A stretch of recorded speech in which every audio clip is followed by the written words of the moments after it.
Good morning, people. Hope you're well. Thought I'd put on an early morning one, see how it went. The link's in the chat. Morning, making people smiles here. Good to see you. Can you hear me loud and clear? That'd be much appreciated. If you could tell me. We'll let some people get in and then we'll get talking about some events, what's going on, things like that. The link's in the chat if anybody does want to come on the panel. Yes, mate, that's good. Brilliant. Just been having a few bits and pieces, issues with, sound here and there. I went to listen back on one of Art's, and oh my god, I was disgusted, disgraced, whatever. My sound, well, I don't know, it was the whole thing, to be fair, was absolutely horrendous. The whole thing sounded like we're in space or underwater or something like that. It wasn't the best, and it was across the whole thing, so I don't necessarily believe it was just me.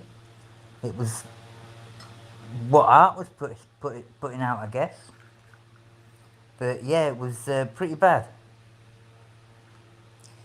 And obviously, when you do something like that, you want it to, be listenable.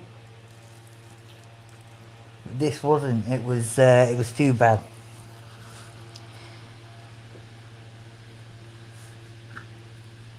Yeah, I think you might be kipping, mate, as well, to be fair. I thought he might not put one on. I missed his one earlier, because guess what? I was kipping. But no, it does catch up with you. I did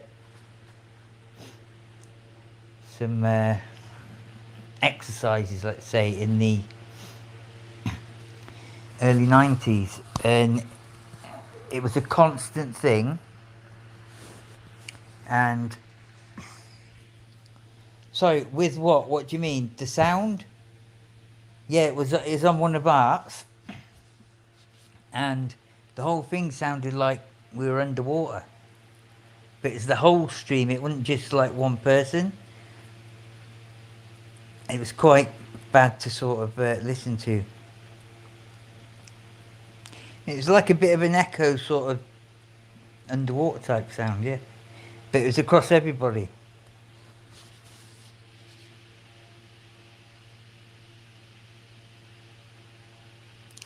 I can't remember which stream it was on. I'll have to try and remember. But yeah, it was like a certain sort of section of it, and it was bad. And yeah, most of them are fine. But this one particular was pretty bad. It might be a section of it, I don't know, but I think there was 3 of us on at a time. And then it went back to 2, but the sound was just awful.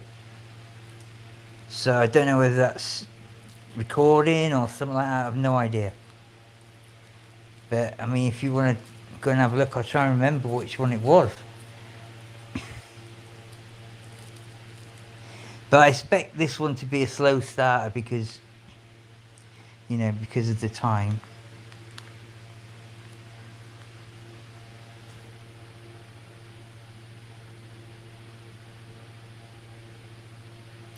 Yeah, I'm just trying to think which one it was. I think it might have been the 8-hour one, part of the 8-hour one, or we've done so many.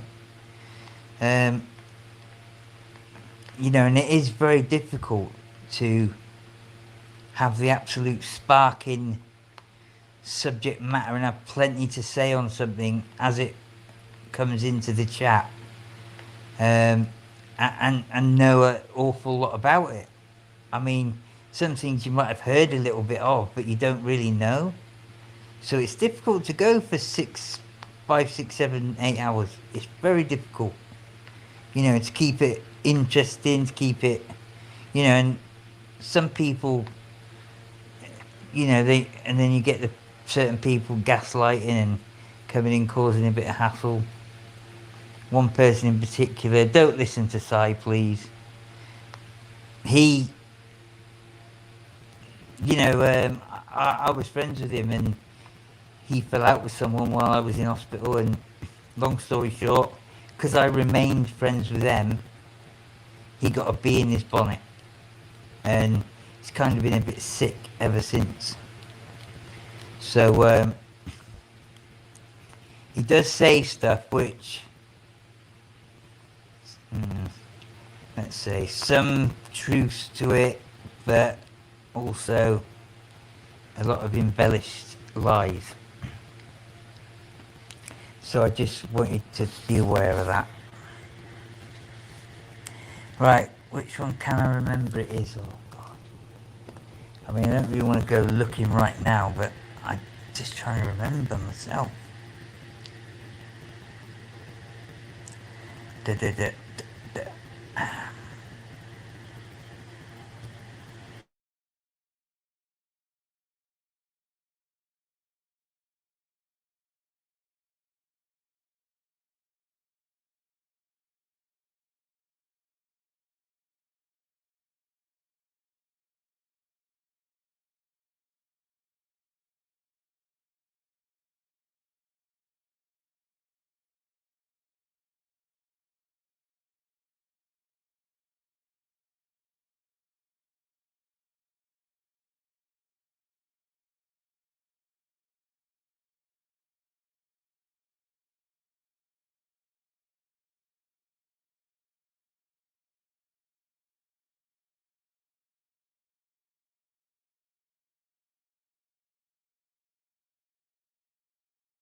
Sorry, I don't know why the sound went a bit there.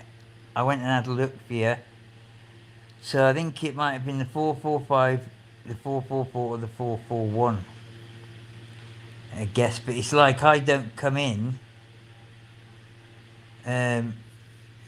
till somewhere down the stream, and then it's a bit after that.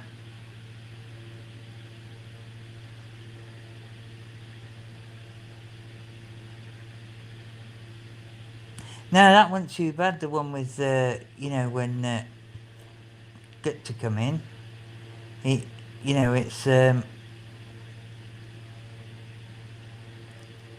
that was it's just because he was driving as well. There's a bit of it sort of in and out, and then when he got home, he had to tab open, that sort that out. But that's just kind of standard thing for doing something live.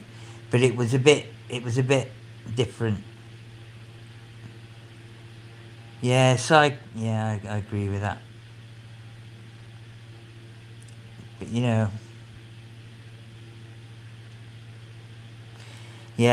and often I haven't even been in the place, and he was bringing people up. Can you hear me now? Yeah, making people smile. Yeah. No, it went. I don't know. Because I went and had a look. It must have knocked the sound off. Sorry, mate. Sorry. Looks like it's just me and ye. I expected a slow start, but believe it or not, when you get to sort of this time, people do start getting up. And I've been a bit dicky. I might as well say I got the Rona second time. But this time it's different. Fucking different. So it's proper screwed me over, this one. It's almost as if it's inevitable. And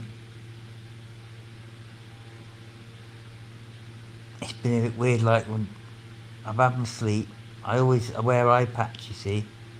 That's how I can get to sleep at any hour. I learnt that early on. Yeah, there is a lot of night watchers, mate. Yeah, definitely. But I've only got a limited amount of subscribers, so it's only 120 odd or something like that. It's not going to reach out that far. If you want to share,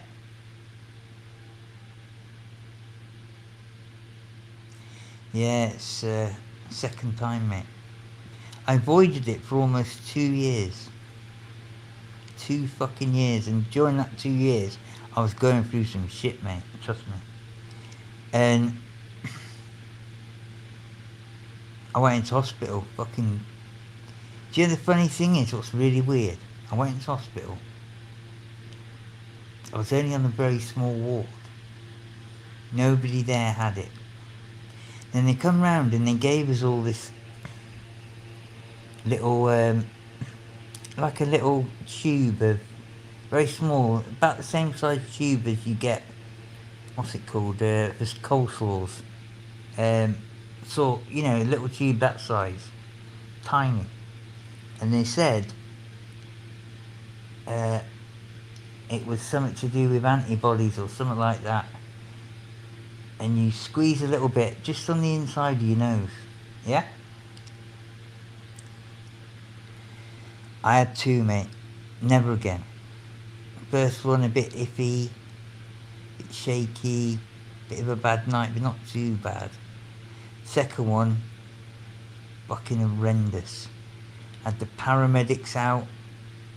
I had my fucking family. The look on my son's face, I'll never forget it. A really good lad. I've put everything into him. He's not a spoilt little brat. We've installed a lot of good values in him. Everybody says, without bragging, he's a credit to us. He could be deep in it. He knows all the people. One mate in particular, bang at it, boom, comes up in 90 grand cars and this and that. Offers to pay him on holiday to Malta and this and that, the other. He'll go down to a certain area, go on the crosses and whatnot. But he hasn't bought a cross for himself. He's got money. 6, 7, 8 grand in the bank. But so this stuff they gave us, this little gel, to put in our nose a little bit. And they told us at the time it's something to do with infection and MRSA. Well, I can't be dealing with MRSA again. I had it once already. And that's what they said it was for. Oh, fucking hell. That was on the second day in the hospital. The third day, well, we all had a test. It was negative. It's funny how they tested us on the next day. They didn't. They didn't test us on the way in. You know, you think you tested your first day in to check if you got it, so you don't spread it to others. But no, it was the day after they gave us that gel. No, okay, I was clear. They come the day after that. Boom, you've got it.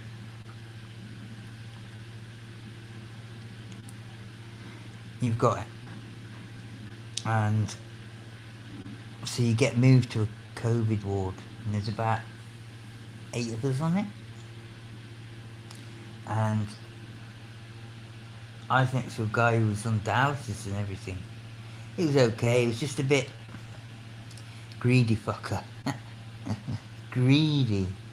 You know, like, I was getting all kinds of special stuff, and I had my own stuff coming in that I like to munch and all that. And like, if I'd had yogurt there more than a day, you know, he'd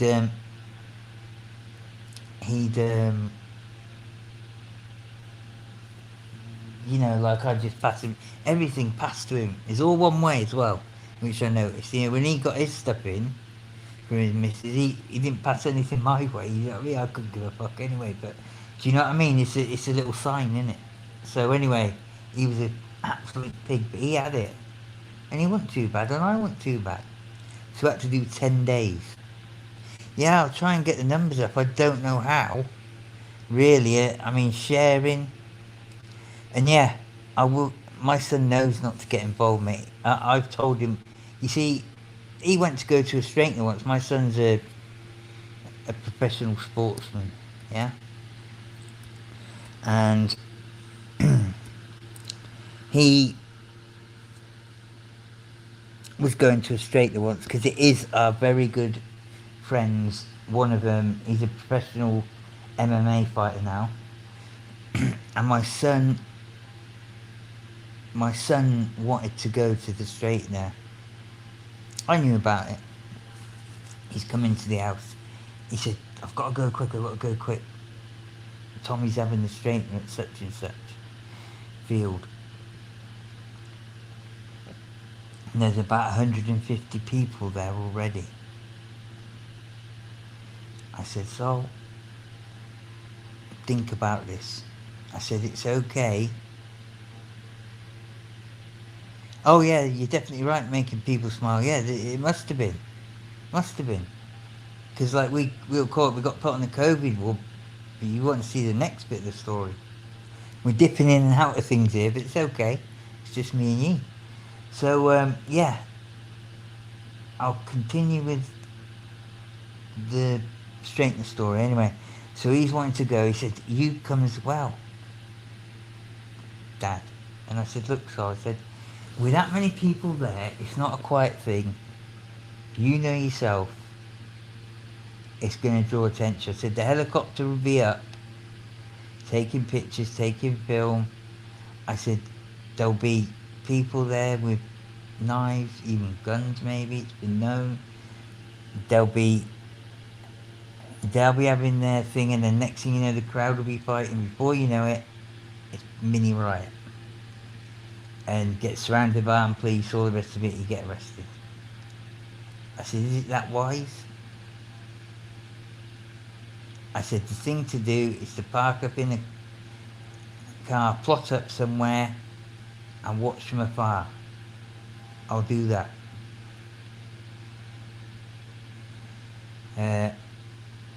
Alright. Go on then. But we don't get involved. Because, you know, it's a violent disorder at minimum. You know, if it goes wrong. So anyway, we goes up and it's a bit too far.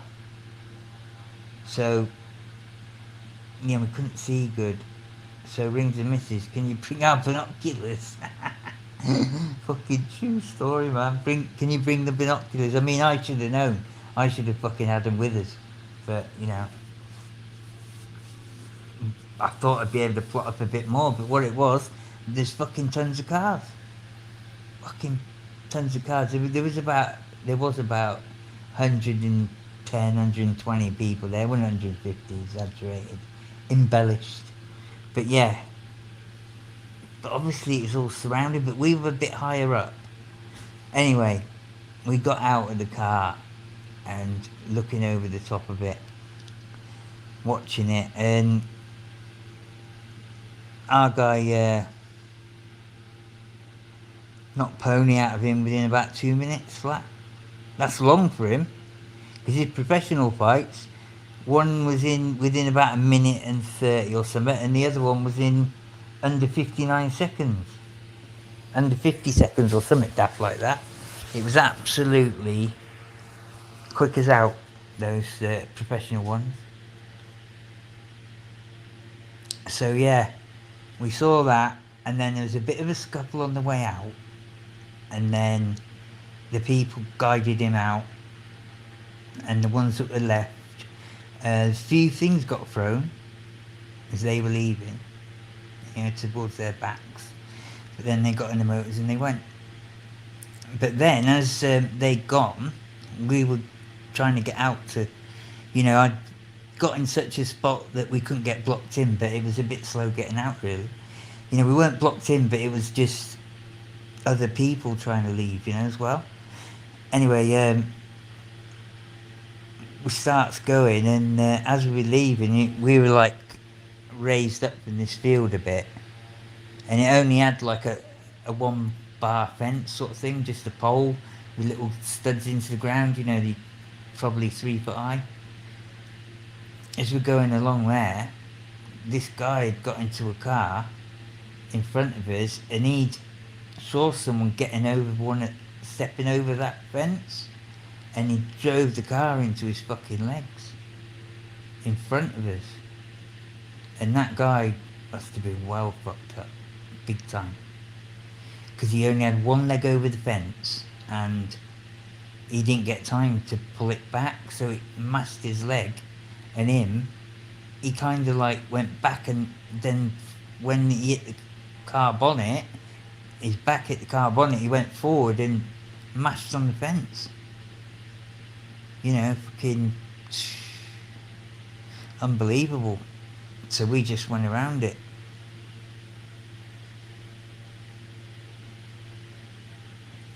Do you know what, mate? We would have done that, but he had people around him. We knew exactly who they were as well. You know, these people have got names, you know, and they're no divvies, you know.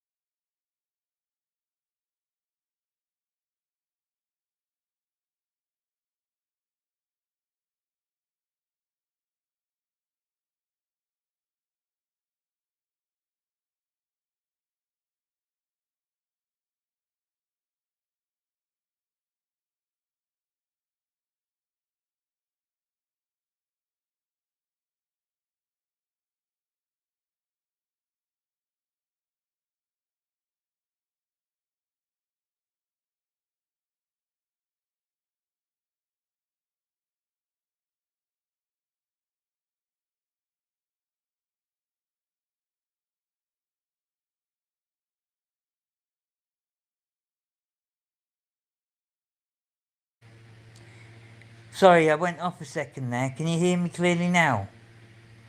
Yeah, it was knock knock, mate. Can you hear me clearly, yeah? Sorry about that, making me people smile. I just had to explain, you know, that was live. Just confirm that with me.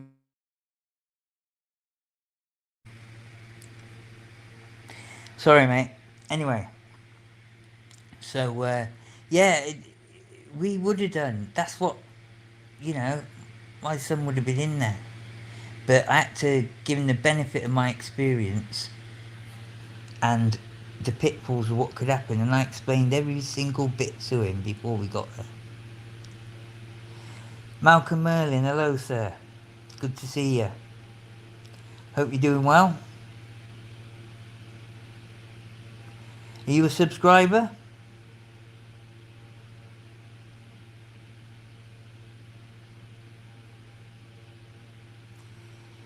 Anyway, making people smile. So, are you still here?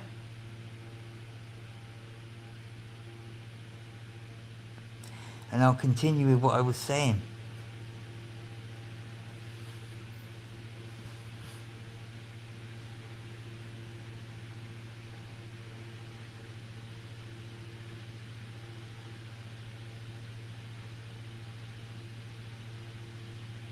Brilliant, mate, brilliant. So yeah, it was.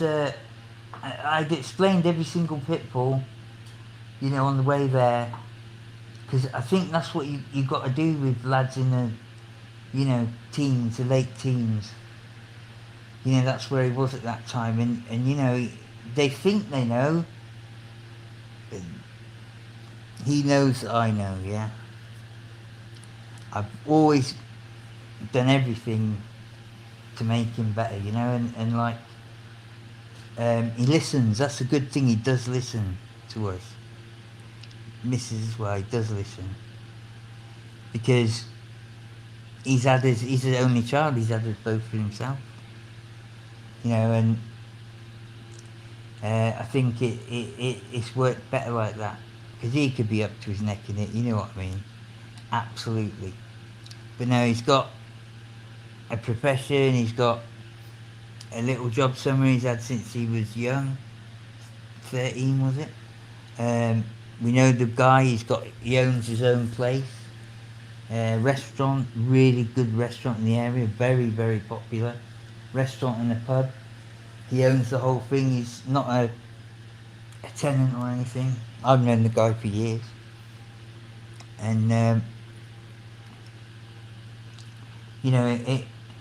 and he's got his profession that he's done, which went a bit funny during COVID, so he's had to put about $4,000 into a computer system, which he was getting trouble with getting the parts that he bought because of COVID and stock and, these, what are they called, like, thing that runs a computer, really powerful, and what are they called? They were limited, they were limited in their stock, but they still took 750 quid of his money.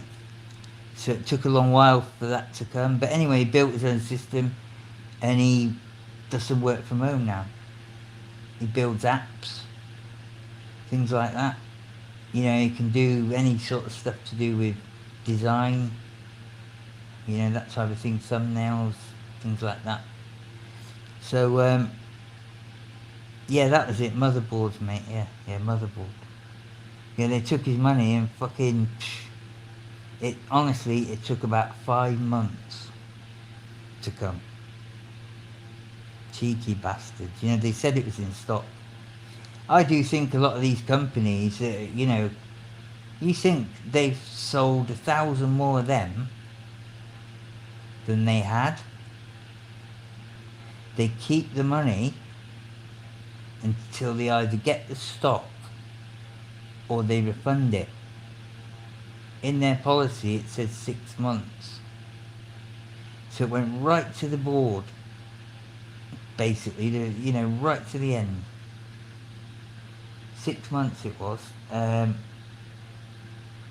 where they said they refund you 100%. But in that time, I'll say they sold 1,000 extra that they didn't have. Because this company was, selling loads. That's 75 grand. Yeah? 75 grand going into crypto, gambling, investments, short term, long term, medium term, whatever. That money's rolling round and they're making money off your money. That's what they do. I've heard of bigger company, well-known household names doing that. So why wouldn't the smallish or medium-sized ones like that not do it? They're all at it. Exactly, brother. Exactly what I said. That is the, that is really what they do. I've heard of it being done with money that you bought, that you potentially bought something with, which they haven't supplied yet. And, they have made 3 times. Say if that was 75 grand, they'd have took that to like 225 over a 5-month period, maybe more. And it's like they can afford to lose a little bit more than half of it, because the stuff they're supplying, they only buy it for 40% or even less of the value of what you've paid. So they have a margin that way as well if their investments didn't go well. But often these people use experts, don't they, to do the investments, whether it be crypto, gambling, all of it. They use experts. So potentially it's something that is being done. I heard of a big company, and I heard this from the inside, because we had a contract doing the roof, or the roofs of some of their buildings in our area. Because the claims culture now, this is how bad it was. One particular one, the roof had gone and it was dripping into the cement aisle and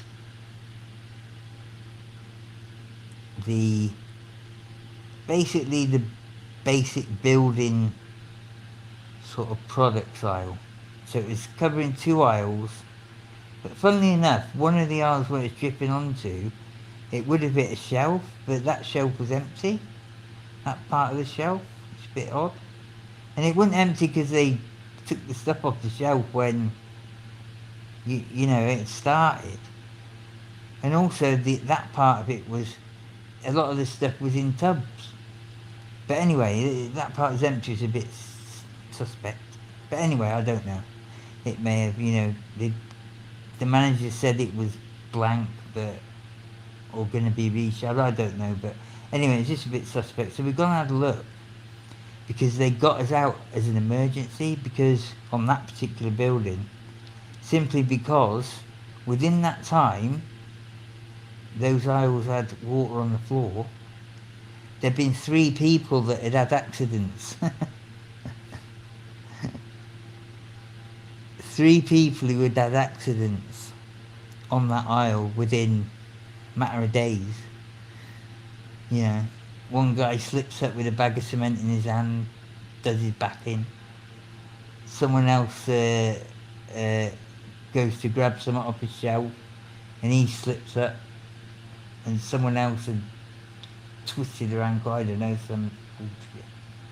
But anyway, that was in a number of days, so they were thinking about that, their insurance as well and everything. So anyway, we've gone and had a look.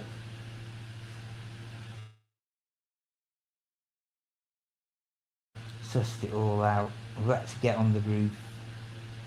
We put a drill as well, because the edges of the roof is a bit iffy, until we'd had get scaffold put up, which we didn't do obviously immediately. So we just give it a square footage off the drone, square meterage, and bang the price in.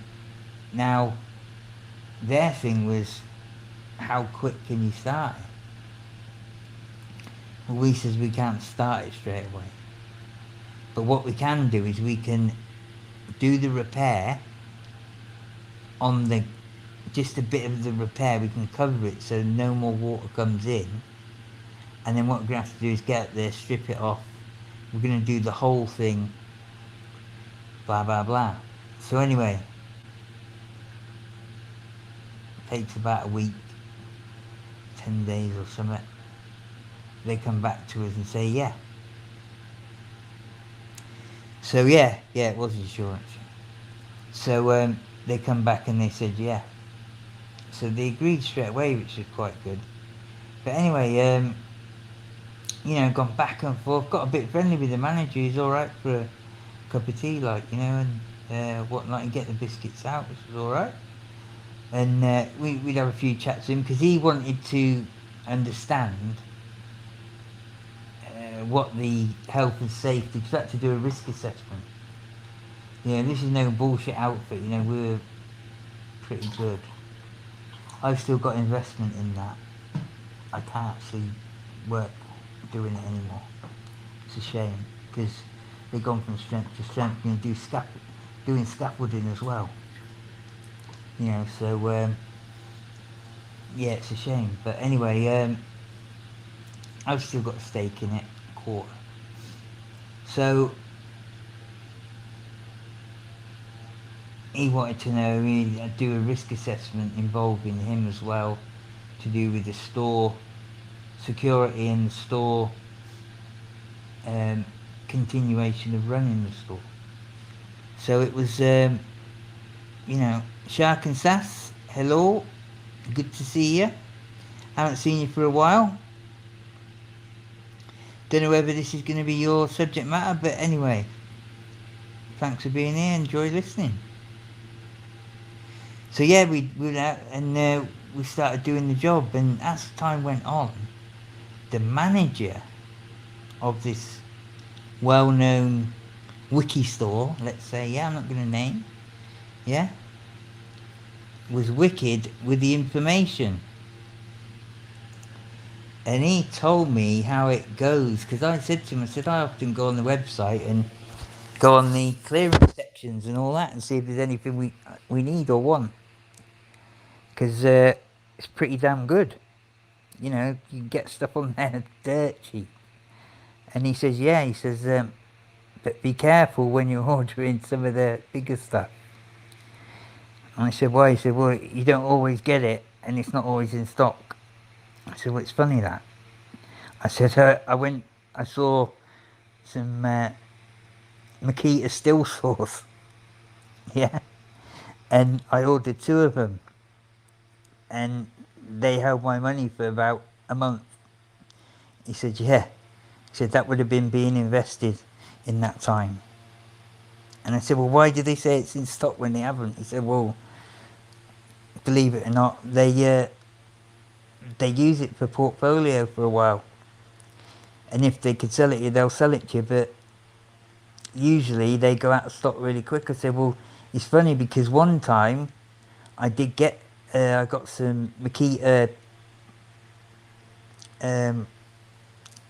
what's it called? Disc cutters, and I got them. And I ordered 4 of them. And he said, you must have been in there quite early, but they leave them up. You're not going to get a Makita still saw for 200 quid anywhere else. No way. And that's what they were at. And they had the 4-stroke one for the same price, 210 or something. It was daft. And I still got the order on the email. Got the order, and then I got the order when they said it wasn't in stock. Makita, still sort of madness. Blade and all, 200 quid. And then the 4-stroke, a little bit more, it's crazy. I ordered a few of them, because I'd sell a couple of and get mine for now. And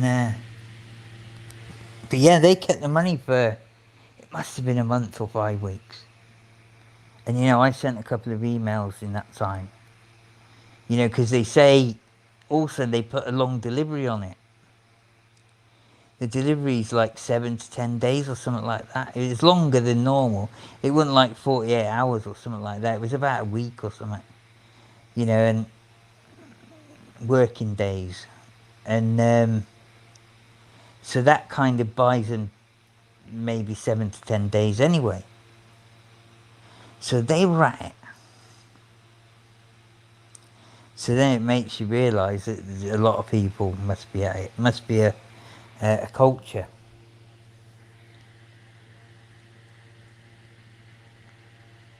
Davy Jones and the Monkeys. I'm not related.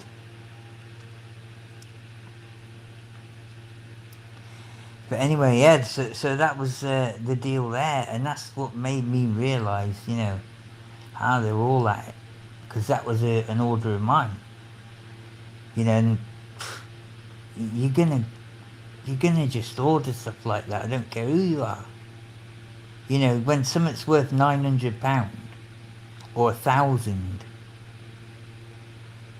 and you get offered it for 200 or 210. I'll tell you what was an amazing one. The disc cutters, right? The 9-inch one, Makita, 20 quid. 20 quid. I got them. They sell for about 120 on average. Yeah, 20 quid. And I got them. I got a few other bits and pieces as well, like double packs of scruffs, work trousers with the inserts, knee inserts. I got double packs of them for like 15 quid. They're normally about 50 quid, 55 or something. And then I got the rain, you know, the wetsuits, you know, high vis, like £2 or something each. Got a few of them. You know, there was boots, got loads of boots, 20 quid. Normally like 45. You know, so got all that kind of stuff. It did come. But, you know, there's a lot of things as well. There's like £1 and 50 pence for certain tools. You just order it, don't you? And, yeah, so it was only them bigger items that, you know, really must have been a grab, because every person I know and I told about that would have been or were ordering multiples. You know, multiples. You'd be a fool if you didn't. Especially in the trade, you know, I knew people I could sell 10 of them to. I sold them for 400, 500. They'd all bite your arm off. So obviously you don't tell them, you know, but my close mates, of course I told them, I said, get an order in, for fuck's sake.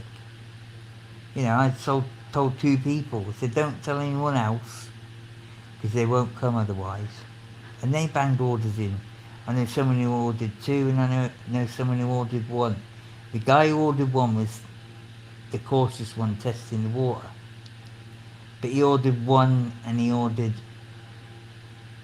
2 of the 9 inches, disc cutters. But they didn't come for him either, none of it came for him. But it's funny, I could probably estimate that they'd have sold at least 3 items. Remember, one's 200, one's about 210, 220, and one's 20. I reckon across the UK, they'd have took orders for them in the tens of thousands. Easily. You know, if you narrowed it down in the tens of thousands, because something like that, you know, the word spreads like wildfire, doesn't it? And that's the thing. So yeah, you know, and then I hear from management, that's really what goes on. He said, you best go into individual store and see what we got on offer. I said, well, listen, anything like that, you got my number now. You know, give us a ring first. We'll save you even putting it on the shelf. And he said he would. So, funnily enough, it wasn't so long after, maybe 2 months, I went back to the store after the job was finished, a couple of months after, and he wasn't there. Apparently, he'd took voluntary redundancy. Seemed a bit much for a guy that was only about 50. Maybe they did some, I don't know, but they're an exceptionally ruthless company, I know that. And yeah, they are all at it.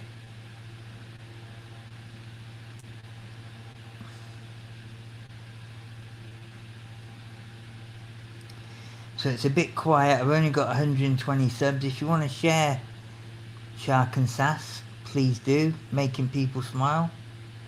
We'll try and get a few more in, and we can get on to the subjects. I want to outline a couple of things to do with the Essex boys, Jill Dando, and the Marconi scientist deaths. They're the 3 subjects I'm going to be doing lives on at a certain time in the future. I've touched on them all on other channels, and there's absolutely amazing scoops. Some inside information, some come across information, some of someone that absolutely saved me from a really bad injury whilst training, but then he come to his demise a couple of months after. And that guy's, there's a story to tell. It's not really out there.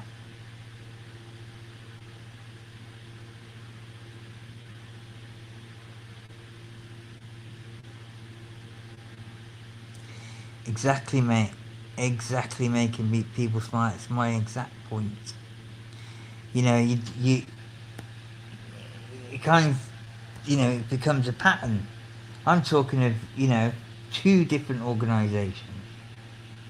There, you know, the organisation I had an experience with, and the organisation my son had an experience with.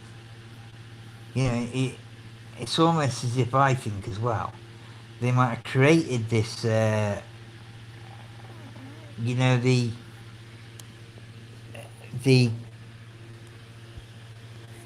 sort of the lack of materials and whatnot they were saying, you know, was about for these cards and whatnot, motherboards. It's like they kind of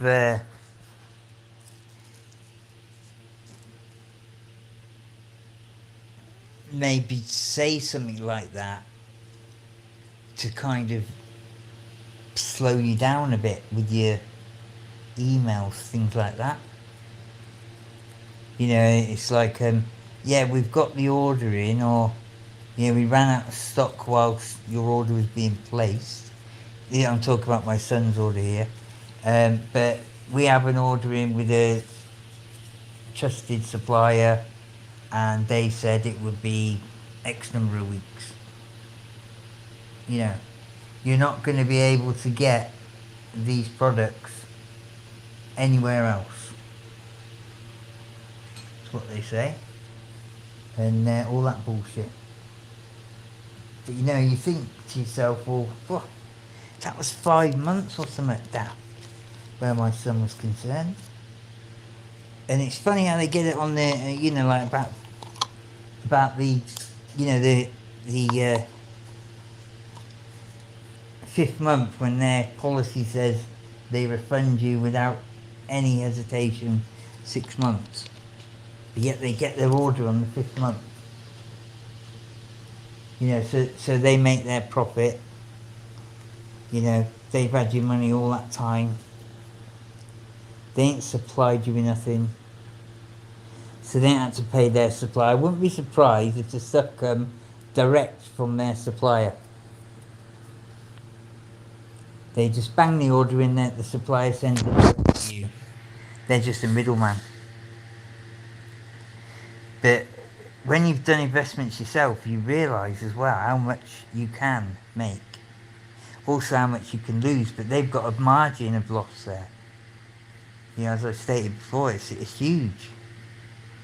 And that is probably the biggest commerce money spinner there is out there.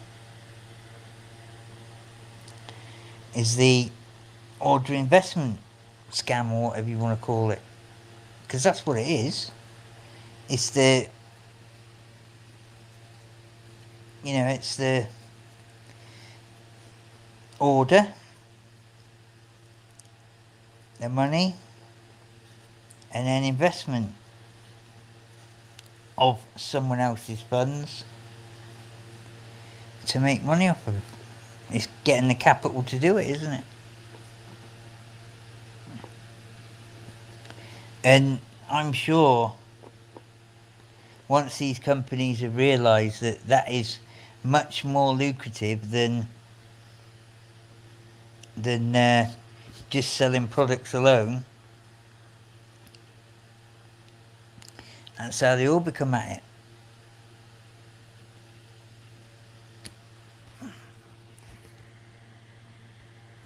Anyone else had any experiences like that? Yeah, money makes money, mate. That's it.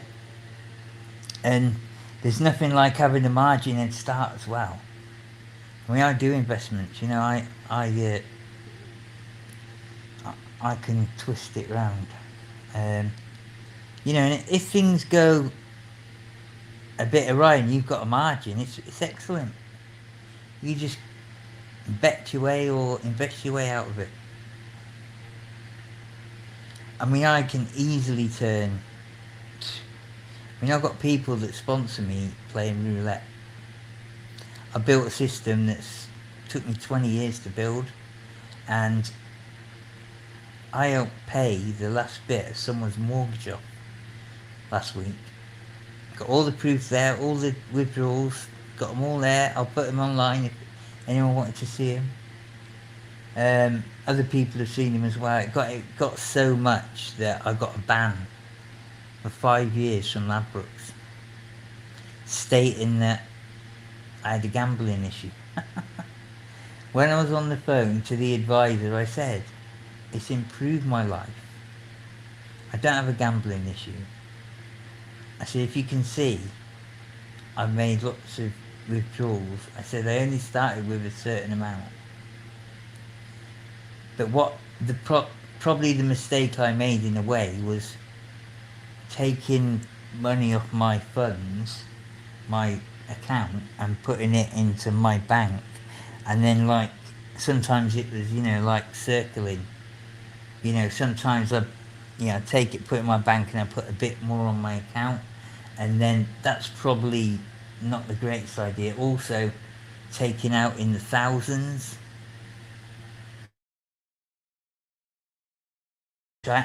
Taking out in under that amount, say 500, was gonna fucking draw attention anyway. So I was doing thousands and 2000s, I did on one different account, I did 5,000, 3,000, 2,000. There's a lot of money going in and out. You know, I worked out on one account, it was 36 grand. Yeah, it was Ladbrokes, mate. And Ladbrokes own Coral.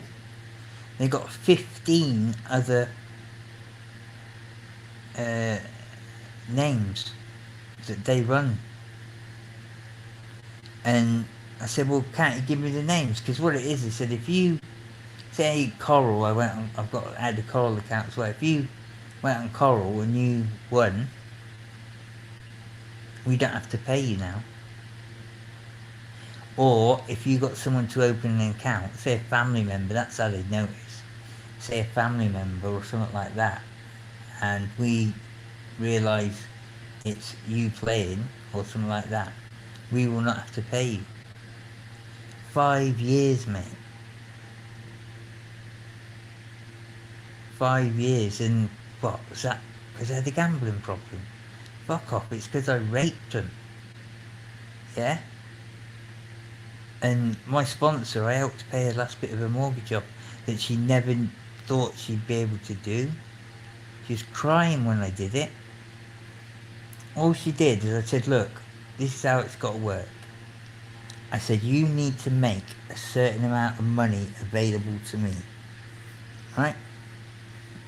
I said, I won't ask for all of that money at once, but you need to agree to make this money available to me.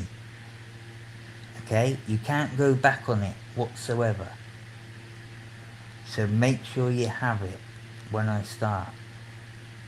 I said, what I want you to do is send it to me in £500 increments. Right? So she sends the first 500. Starts playing. It went up and down, got to about 1,800, blah, blah, blah, down, down, down, got down to about 300. I said, right, send me the other 500. Yeah, the next 500, she does. Starts playing, boom, boom, boom, smashed it. Absolutely smashed it. Got to like 6.5 grand. So what I did is I put 5 grand into cyberspace, is what I call it. So you do a withdrawal, it goes into cyberspace, you can't touch it. So it's not on your account, so you don't get over boisterous and start doing over the top size bets because you've got it there. That's how they get it back off you. And you need to be able to rein yourself in and keep control. So, and you know, it's about that. So I had 5 grand and that was in my kit and I had 1,600 to play with. Played the 1,600, got it to 8.5 grand. Oh, your mate does accumulators and he won 65 grand. Fucking hell. 24 and 12 grand as well in 2 months. And the last time he went to collect his winners, they told him not to come back. He's not welcome there anymore. Exactly, mate. Well, there's some fucking mega wins. God.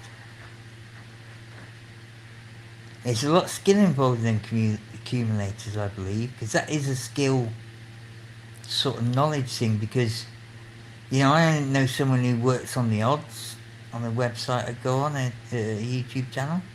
He works on the odds, and it's like a bit like a spread bet, but he makes good bank. But when it comes to accumulators, I think it's a lot more about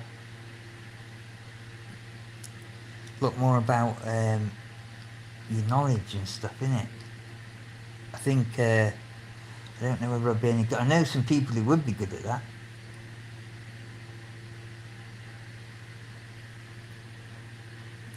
But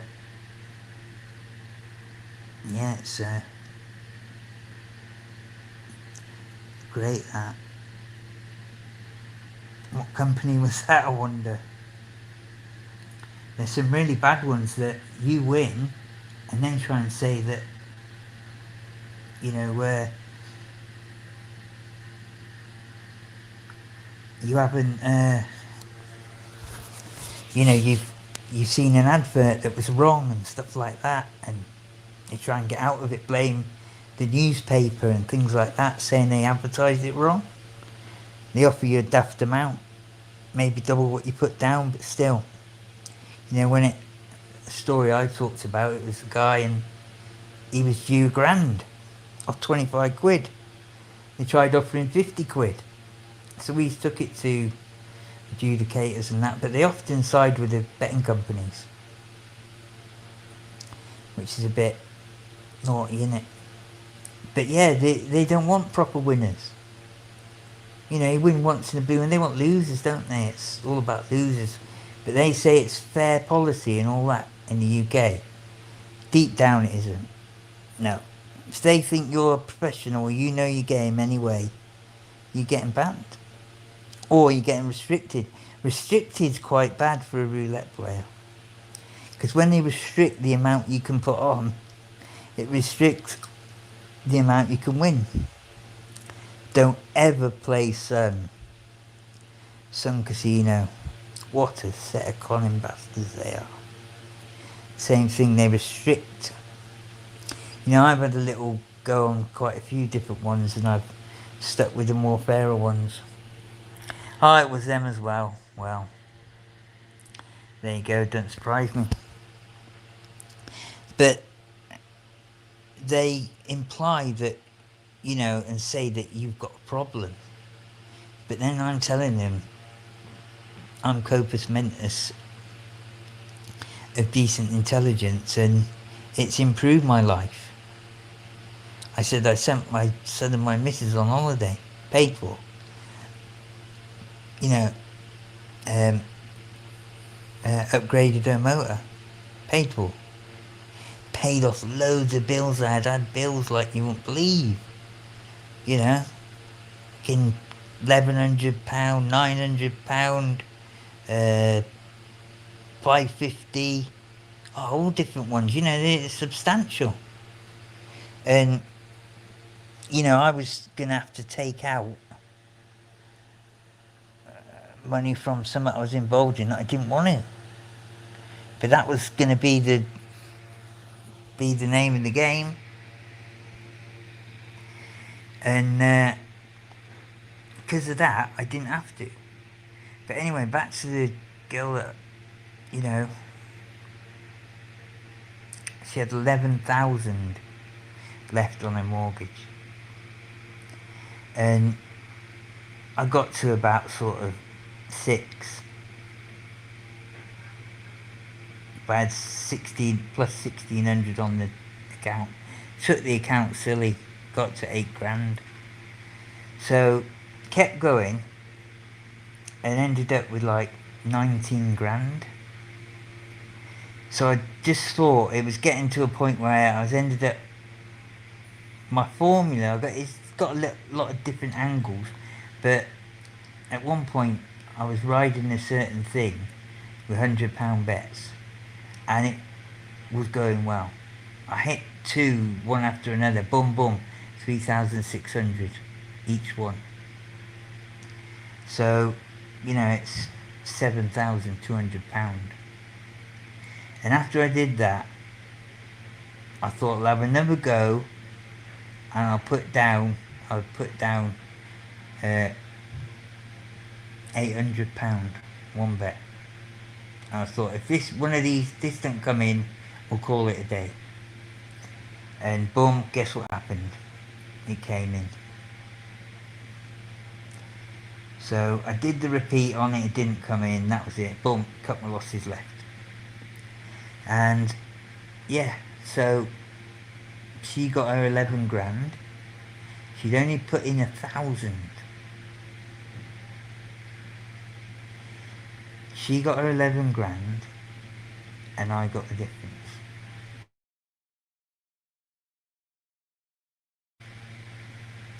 Yeah? And then the 1,000 she put in. So she got sent back 12, I got 7. And do you know how long that took? About 4 hours. She couldn't fucking believe it. 4 hours. So she was crying. She couldn't believe it. She could now move, you know, downsize a bit, move from an area that's turned a bit bad, in a way, antisocial behaviour, not great for teenage kids, but it was her very first house on the property ladder, bought off the local authority, so it got her there, didn't it? You know, she'd almost paid it all off. But then her property's worth about 140. She got it for 60. And the last 11 was causing a lot of problems for her. But she did it. Your other mate got a £10 free bet bookies, and he was a member of the bookies and thought that he got the free bet, and he put it on 50 to 1 and won. When he went to collect, they wanted photo ID. They wanted a photo ID. Wow. I don't know whether that's bad or... I don't know. But 500 quid ain't a huge amount to them. You see, it's when you get up into the thousands is when it really starts a problem. But yeah, I suppose if he's done that a number of times... I mean, I had a good touch on a free bet. Tyson Fury, Deontay Wilder won. I placed 2 £10 bets and I had a £10 free bet because of it. And I put the £10 free bet on the draw. Because them sort of fights, often they do like a draw on the first fight. Because it creates at least 2 fights or a trilogy. And you know how boxing scoring goes, mate. I know absolutely. I was learnt very young, I might have said before, about how they score and all the rest of it, and it's a bit iffy here and there, can be controlled, and if it's close, ish, and there's no definite, definite winner, they will put a draw in. They'll make it a draw. Because the management will say, give a sign. Don't have to even walk over to the judges. It's a matter of salute. Yeah? And the salute means make it a draw. You know, all these different signs I learnt from, one or two people. And, it's like a little salute, and it's close enough, make it a draw. That's exactly what they do.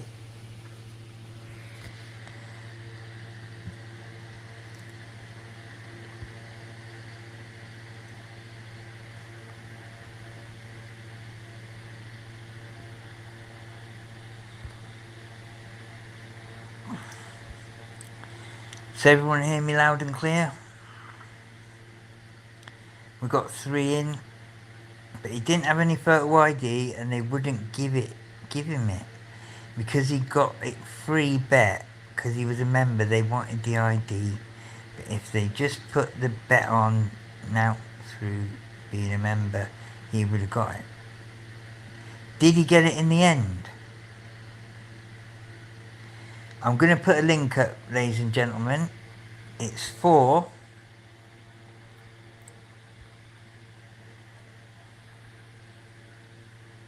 Top Cashback. Absolutely unbelievable site. I never really was into this sort of thing till my sister told me a couple of months back, and I just buy stuff, blah blah blah. But the stuff they've got on here and the cashback you get is phenomenal. I mean, I put a big order into bloody M&M. Got back, I mean, it is like 30 odd quid, but still, I wouldn't have got that anywhere, would I? I still paid the same price for the stuff.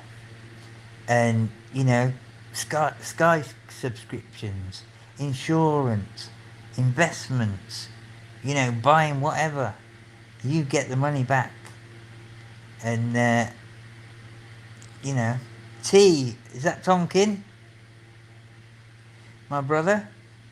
So everybody go and join Top Cashback quickly if you're not, because you get a tenner start off, and I get a kickback as well, and it will help me out. Because it's well worth doing. You'd be surprised, you know, like buying a phone or whatever. It's unbelievable what you get back. And I was very surprised. I thought, you know, and my sister, she buys everything on a card that gets 2 or 3% back as well.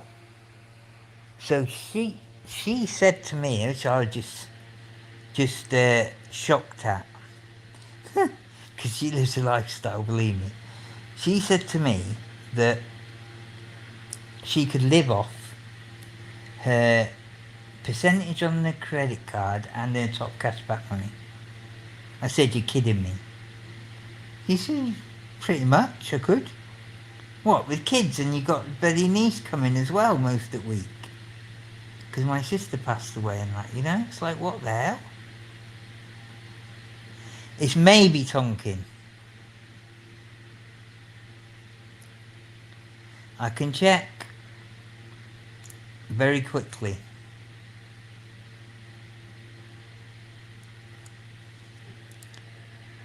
So it's funny how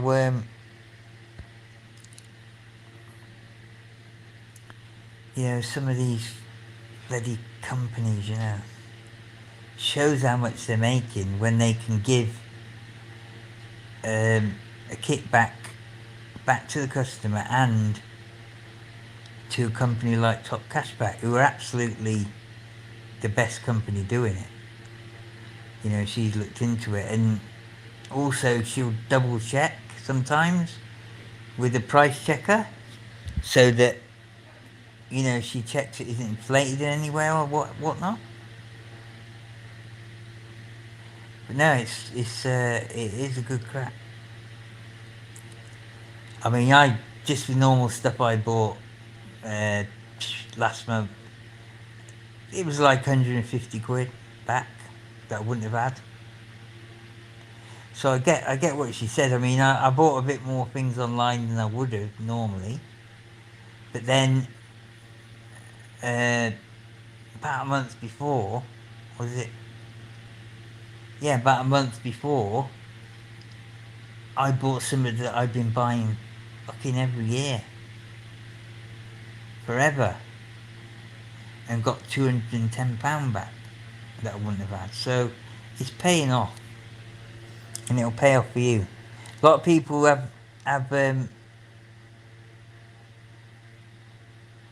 you know, have reservations about that sort of thing, but let me tell you, I did, and it's well worth it. Well worth it. No, because didn't bother getting any photo ID. Should have just... Yeah, you're right. But they're looking at ways out, aren't they? That's all it is.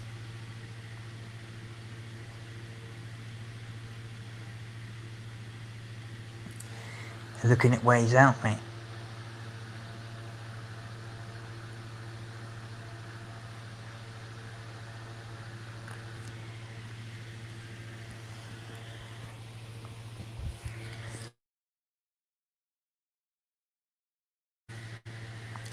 We've got 4 in. If everybody could just type something in the chat, it'd be nice.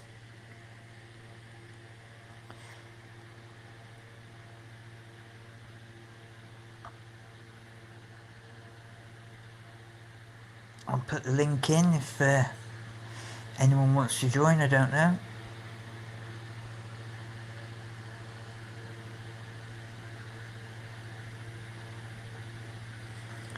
I mean, I'm just sort of testing myself as well to see how long I can sort of chat about stuff on my own, because it is a bit of a skill, believe me. Didn't think I'd be any good at it, to be honest. But anyway, there's a lot of subjects going to be coming up, and as we're going along, people are joining. We've got a guest in.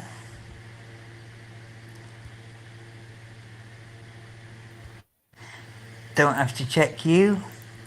You right? You alright, sweetie? How you doing? My throat's gone again, but I'm good. I got the impression. What do you mean? Well, I don't know. You've been a bit quiet, and I can't exactly yell, can I? Not that I no, no, would. you know what I mean. A bit quiet generally, and I tell you what, I ain't been so good. Why? What's up? Oh God, I think I got it as well. What you mean you got Rona? Yeah, yeah, yeah. Got Oh, to keep quiet. There's people Jesus. outside my door. Yeah, last night was bad. Well, I did a lateral flow test, and I do have Rona. I've taken 2 tests, and they're both positive, so it's definite. Oh, for God's sake! It's all right. I don't care.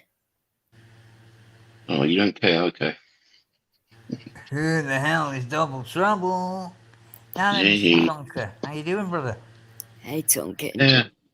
Oh, About time you put an appearance in, innit? yeah, yeah. Well, you know me, I work hard. You I've do, only mate. just You do. woken up. You do. Yeah. Think me and Vix work hard at catching anything that's around. Fucking unbelievable. Jesus. Yeah. Catching all these bugs. God. Unbelievable, mate. I swear to God, last night was something else. I'd gone on live for a little bit and then I just come right down. I mean, I was shaking inside, fucking sweating like I've been sweating like mad for a couple of days, but like it got really bad last night, really bad at a certain time. Awful. Yeah, I did bad this morning when I was having a rat with my doctor. It's bad, very bad, and I've kind of come a bit better, touch wood, but it fucking unbelievable. At one point, you know, I was. Do you know what it's like? It was just like when I had the second jab, just like that. It really was. Where I was freezing inside and I couldn't fucking, you know, couldn't really hold much. And do you know what happened, Vix? What's that? I pressed the buzzer and What actually happened the other morning in regards to your pain relief? 12:30, They made you wait 5 fucking hours. 12:30. Now my buzzer was on. I checked. I put my phone up to it to look 'cause it's behind me. Up to it to look, and it was red. And I was shouting when people were outside, wasn't I? Yeah, you were. You know, I know they can hear when I shout. Right? Nothing. And then, so I told the member of staff, blah, blah, blah, and she turned it off and she said, oh, I don't know why. This is a different shift, you see. But anyway, they'd have had the most time because now then, Mr. Art, how you doing? Having your vitamins and coffee, eh? Well, yeah, so it was, they had the most time because I only pressed it at, was it 20 past 7? 25 past 7. Right, okay. So, you know, the lower shift had it for, you know, till 8. Then the other shift was up till 12:30, so it was really them. But anyway, then today, I'd done the same thing this morning. Not this morning, the morning before. And, so it's yesterday, and nothing. on 7:20 right through to 12 o'clock. But then the member of staff looked at the thing. She said it isn't buzzing red. I said, oh right, okay. So it wasn't. So anyway, we've had the people in, the engineer and all that, and he sorted it out. So hang on a minute. So they couldn't hear your buzzer, and what? They all The went deaf second all of day a they sudden. couldn't. The second day. I don't believe that, No, quite but frankly. the thing is, before when I was pressing it, they were coming within 2 minutes. You've probably worn it out. Pardon? Probably worn out. You know, the bulb went in it. Yeah, I think it's a bit selective. Yeah. Well, It's I'm like as well. I'm One sorry, morning but I spoke to someone that other morning. You remember that? I spoke to him and asked the nurse to come. yeah, The nurse you didn't come. actually did. You know, she ignored you. Yeah, and she was meant to go and tell the nurse, but no, the nurse didn't come. And I was a witness to it, and I stayed Yeah, with yeah, you for a further 2 hours to make sure they come, and they didn't. they didn't. No. So it's pretty damn bad. Well, And I wonder whether, especially listen to the fact this. I'm a bloody witness to it as well. So they want to What about start. this? What about this? How about one of them had corona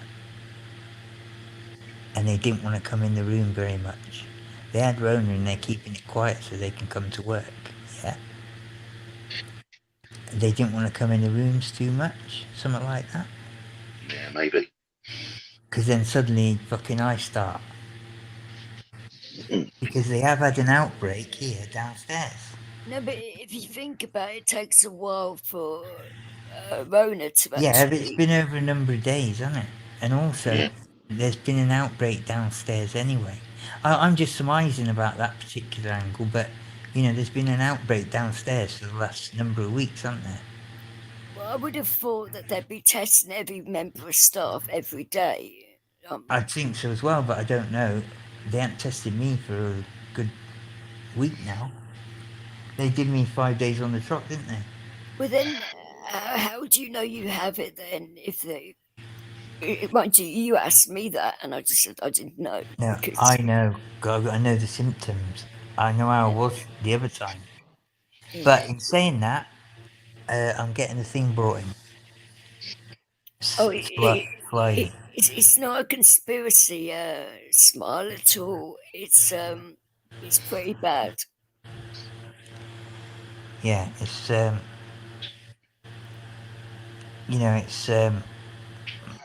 it was just like when I had the second jab. Absolutely the same. So, are you saying you have a milder version of it too than the one before? No, it was intense at one point. Fucking really intense. I was shivering like fuck. And I pressed my buzzer for a cup of tea as well to warm myself insides up. But I was shaking over a lot and I thought, fucking hell, they come in now. See me like this, they're ringing the fucking ambulance. Because it was bad. It was bad. But anyway, you don't want to go into hospital with Rona, do you? Really? If No, you no. can. Of course I don't, but that's the sort of thing they'll do. So anyway, I got myself really covered up. I had everything around me. I had fucking towels around me. Yeah? To try and get my core up, because I know about hypothermia. With the life I've had, yeah? I know a lot about hypothermia and exposure. Yeah? You catch certain things quite a lot. Up mountains like Pennyvan. And the wind's coming from fucking. Doesn't matter which way the wind's coming from, you're getting it. Pretty much on the ridge. And rock trying to warm up, and we did the count on the way down. He wasn't fucking there, so we had to go back and find him. And we couldn't see more than a couple of feet in front of you. It's bad. But seeing him was exactly the same. Your core temperature goes down. So, do you actually reckon you caught it when you went out for the day? That sounds No, more no, logical. No, I think maybe coming out of the building, because I had to go downstairs. Admittedly, it's in lifts, but you could have caught it in the lift. Well, you could have caught it anywhere, couldn't The you? To be fair? entrance, whatever. I don't know, but at the end of the day, it could be that, going downstairs, going through the lifts. You Yeah, know, couldn't find space. Yeah. member of staff. This is why I always wear gloves. But I'm going to find out today anyway, because I'm getting a test book. But it was the intense bits, which was weird. It could just be normal flu because it is flu season. No, but it was the intense parts. It was like, Oh, I totally get it because I've got it myself. So yeah, it was just the cultural conspiracy. Yay! No, but it was the intense parts, which was just like the bloody second jab. It's just odd, freezing inside. well, I mean, when I got the Rona the first time, it wasn't like that. I can't But the believe symptoms are the same. Eating as well. Can't believe what the local authority have gone and told my GP. They've been saying they've been trying to get a hold of me for ages. They've been coming up to my house all the time, this, that, and the other. So I had a massive row with my doctor, and I said, "Look, they're lying to you." I said, "The last time they came up my house, they actually called the old Bill. The old Bill broke down my fucking door, left it like it for a week. You remember that, don't you?" Yeah. How can we fucking forget it? And well, no, it wasn't when the police actually gave me COVID. No, that was different. That was a different time. But when I told my doctor all of what's been going on, it was like, oh my god, He said he's going to have it out with him when he speaks to him next. Well, someone needs to put something in place. So these people that come, there's a risk assessment done about coming to your property. That's exactly what he needs. That's what he wants to happen, and that's A what he risk told my assessment. lawyer. Because It's no good fucking doing that. He's getting quite worried. Well, Well, like you need to try and get in contact, get down there and have a chat with them anyway. Well, especially when I told my doctor that they haven't done my central heating yet, and it's been 3 years. That's unbelievable. I know, that's stupid. I've actually got people say, "Oh, you're bloody lying." I said, "No, I've got proof of it actually." Yeah, and I can attest to that as well. Yeah, it's been a long time. It's a long time, Vix. I know, but Because there is, you what the hell don't am I always supposed need to it. do? What the But hell am I sometimes supposed you to do about it? absolutely, sometimes you absolutely need it, and sometimes you don't need it. But sometimes it's fucking essential. But if you Yeah, think well, it's getting about winter now, so yeah, but no, Marshall, it actually controls my hot water, so you do need it. yeah. Oh, that You need- as well. yeah, Sorry, I didn't. Yeah, the boiler controls the hot water. The only hot water she's got is a electric shower. Fucking hell. It's bad. It's unbelievable. So you can't have a bath then unless you put the shower head in for many hours. I don't have a bath. She don't have a bath. She's got. All right, Yeah, okay. she's I thought you did. I didn't know. No. She can dance naked around the bathroom and everything. Jeez. Get wet everywhere. Oh my god! Shut up, you. Ain't it? It's fucking What? disgusting. I didn't say I can attest to that as well, though. That was just an assumption. Yeah, you can't attest to that. Definitely not. I just thought I'd put this on because I was a bit bored and, just thought I'd have a little go. See if I could talk to people for a little while, Yeah. Well, you didn't exactly let us know you were going live, did you? No. No, I didn't know myself. I just thought, and it's the wrong time to do it, really. But I just thought, sod it. Yeah. But while you've been on, Rights has gone live. Is it? Oh no, he posted a video. Yeah. All right. I can try and get rights over here as well if you want. Of course. Yeah, anyone. You're gonna have to give me a minute though, because I've got to just do this thing. Yeah. Well, I've got to go have breakfast in about 10 minutes. Talk amongst yourself for a minute. I just got to do this thing with the stuff. All right. Yeah. No.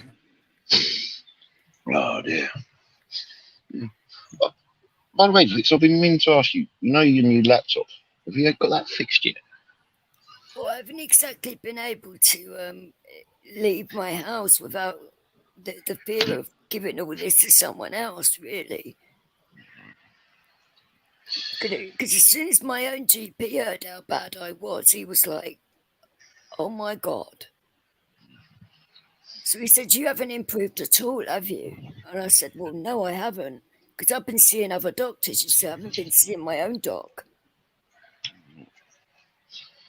Well, if you want, not this weekend. I've got a lot to do. Maybe next weekend. Hopefully, I'll be You know, better by then. yeah. Well, if you're not, no, I'll just pop round quickly. You just hand it to me, and I'll get it sorted for you. Yeah. I mean, hopefully by 2 weeks, it'll be sorted. Like in regards to not being contagious. I mean, I won't have the Rona anymore anyway. Yeah. It'd be nice to take Leo up that way because the one in New Malden, Pairs at Home is out there, and they've got some nice parks out there and whatever. He'd love it.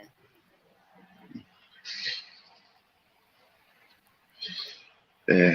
Well, this week for me has just been a bit of a nightmare.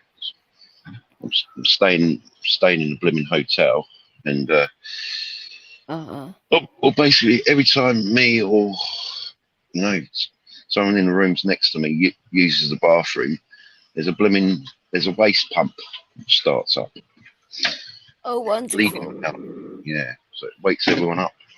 We've been complaining like hell, but there's no rooms to blooming move us into. No rooms to move us into. So you're not going to be staying there again, are you? Oh no. Well, no. If we're staying, because we're in the lower level, sort of like basement level. No, so it's below the sewer system. So that's what they're saying. So the waste pumps have to pump it up. If I was staying up on the other floors, we'll be all right. But you would think because of your company that they would consider you a bigger client, so they would actually make you guys feel more comfortable because it's a good chance of repeating trade. Now they've treated you like bollocks, Yeah. and Well, they're that's going to lose out on a lot of money, aren't they? That's stupid. that's what I said. Because when we done the booking, when they do the booking, they say, well, we've got X amount of people who wants rooms for you. They are night workers. So usually, like, the hotels give us a nice quiet area, so we can sleep during the day. Because it's worse for me because I don't use the bathroom in the night because I'm out and all that lot. But I use the bathroom in the morning when I come back and that lot. Sometimes pretty early, so it will woke up the neighbours the other night. And then I'm sleeping during the day. So when the people in the rooms are using the restrooms and that lot, a lot more in the day, I'm waking up all the time. Yeah. So I've just put a note on our system that if we're doing this, if we're in this hotel again, we don't want any rooms below room 40 because those are all the ones in the basement. So That would really wind me up. Not lumping again his sleep if you can. exactly, especially with the shifts that I work, ain't it? Oh yeah, of course. Oh, jeez. Don't start yawning, please. Start me off. Well, I'm still tired because I got back from work I think about 4 o'clock, so I decided to get a couple hours rest. not before breakfast. So basically, I'm going to go have breakfast in a couple of minutes. Then maybe have a little bit of a drink, and then try and get some more sleep. I've actually eaten mine. I actually ate mine before you called me. Okay. Oh, good. So I didn't wake you up then. Oh, no. That's good.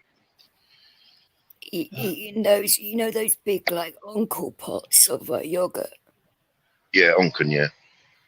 Been eating those. Because they're nice and cold, and That's it. A bit of sanitizer on and laughing. it's been doing my throat better than, and it's been staying down as well, so. Oh, that's good. Yeah. So anyway, everyone here? Well, Yeah. thanks for in the chat. I was just saying, Marshall, I've found something I can actually eat and keep down, so. You kept some food down. Yeah, eating Uncle Cherry yogurt, the big ones. Go on, love. It's a bit That's of a the weird sort of thing you got to flavour. start with, isn't it? But it's a really strong flavour, and I thought that might make me worse, but no. I can actually tolerate it. It's strange. Probably because it's pretty decent quality. They usually are them, aren't they? Yeah, it's a bit too much for me to eat all of it, but I did manage it. Yeah, that's the sort of thing when you've had a period where you haven't been able to keep stuff down. That's the type of thing that you're probably best starting off with. Lines your stomach as well a bit, doesn't it? Yeah. Oh, I tell you what, Leo absolutely loved licking the pot out. I mean, I've never seen his eyes light up so much. That dog has your diet. Yeah. Sometimes most of it. It was only a low-fat yogurt, for goodness sake. It's not exactly going to do him any harm, is it? Nah. Oh, yogurt's actually not too bad. It's more of a joke, that, you know what I mean? But yeah, he seems to bloody have most of the things you have. You got to make sure he doesn't try grabbing your meds. No, Yeah. no, it's nothing like that. Anything that comes near your mouth, he wants, doesn't he? No, I got a food shop from Amazon delivered it, because they actually, instead of just leaving it all on the floor without putting bags or anything like supermarkets do now, if you can't get to the door, what Amazon do is they actually put it all in like paper bags, and they actually put like ice packs in the bags as well, so it keeps it nice and cold for you. That's all right, isn't it? Well, that's what I thought. It is, isn't it? So at least you can get it in quite easily, because they don't overpack it either. I know it's Amazon, but no stuff like that. It's little details, isn't it, that matter, isn't it? Also, I got Leo some big packs of chicken and that, so he's been in a happy mood this morning. So it's all them little things that make a difference, and that's a good idea. Ice packs. I don't know whether Morrison's are doing that yet, because Morrison's is probably the one I've ordered off. Well, actually, tell a lie, Ocado I was using a lot. It's Morrison's actually provide for Amazon anyway, so it could have been them. I do not know, or Amazon themselves. Right, okay. I don't know either. But yeah, so I haven't heard of that one. But to be fair, I haven't ordered off. So I've actually ordered through, what is it called? Uber. Yeah, but you can actually get same day delivery, and it doesn't cost you any more either. No, that's cool. Well, I think it is. That then you're not having a bad day on that day, and you order it and it's there, exactly. Isn't it? But Amazon know about my head, so they've got all those details, so that they're pretty good for that. It's a bad do when they were doing what they were doing before, just leaving it, and like that. I remember you saying once, I believe, when they just left the stuff dumped there, didn't even knock your door or something. Oh yeah, but it Or you was didn't realise they knocked your door, maybe. I don't know, but no, it was worse when they actually left quite.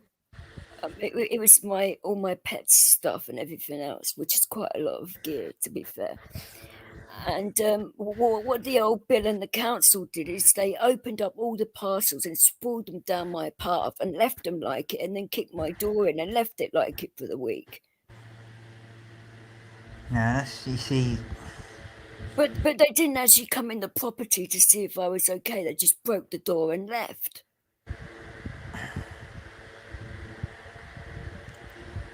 fucking unbelievable, isn't it?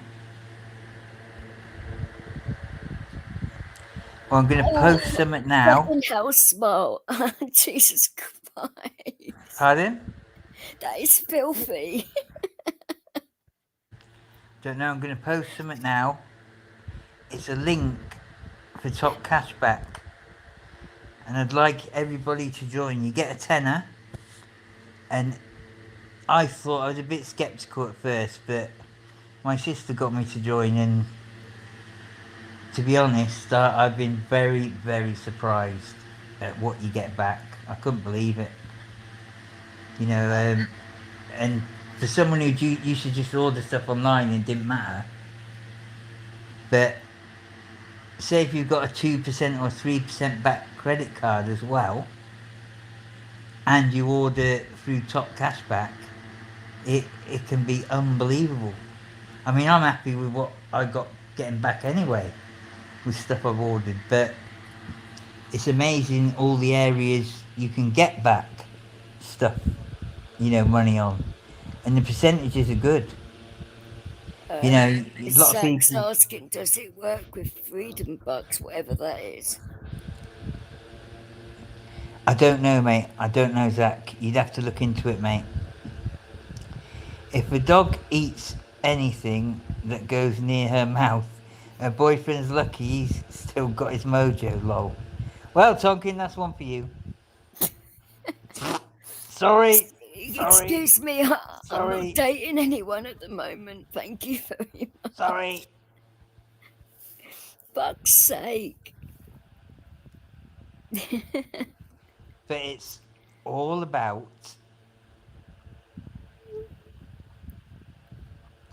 the future contenders. Zach, there's nothing wrong with being a Yank now. Come on. It's all about the future contenders. Exactly what's that supposed to mean? And are they good enough? Right, okay. And can they get past? The dog. Well, yeah. Vic, don't you believe in a try before you buy, They Steve? and they can I get beg your past pardon. her brothers first. You heard me. Yeah. Well, I half heard it because Leo's snoring. I said, don't you believe in the try before And you then buy? Leo. Are you hinting that I buy blokes now, are you? Cheeky bastard. I've never had to pay for it in my life. So how about that? Oh, jeez. That's the message. I'm an American, I'm just cheeky lambasting my country. Fair enough, mate. You do whatever. We actually speak to a lot of Americans, and they're normally pretty cool people. So anyway, everyone go and join. You get a tenner to start off with as well. And I get a kickback. So what is it all about exactly? It's about when you buy stuff online, you get money back. Yeah, so Yeah, basically they're the biggest people doing it. They're on TV and all sorts, you know, absolutely amazing. I couldn't believe all the areas. Insurance, tax, bloody, I don't know, insurance, right through to phones, buying clothing, you know, food, everything. There's a kickback in all the major I was skeptical, but let me tell you, my sister lives a hell of a lifestyle. My sister I've got left. You know, she's where the eye fly. And do you know what she said to me? She said, with my credit card percentage back, and because she does it on the credit card on purpose, even though she'll have the money, she said, with my credit card kickback and the kickback I get off top cash back, she said, I can almost live off that in a month. I said, what? With a kid, with a motor, with a niece coming to live with you 5 days a week? And she says, yeah. And I was a bit, don't know. But Depends how much anyway, spending does. I did it because she was getting my mum to do it at the same time. Because I was talking to her and my mum, and it's like she got my mum to do it as well. My mum's been surprised because See, things have I changed actually for them. prefer going to like shopping physically when I'm fully better, you know, because it's a good trip out for Leo. Well, and then I can sort of see what food and Anything you that's buy like. online, Bix, anything Yeah, well, from Amazon, it doesn't matter. would it Anything. apply to Amazon though? Because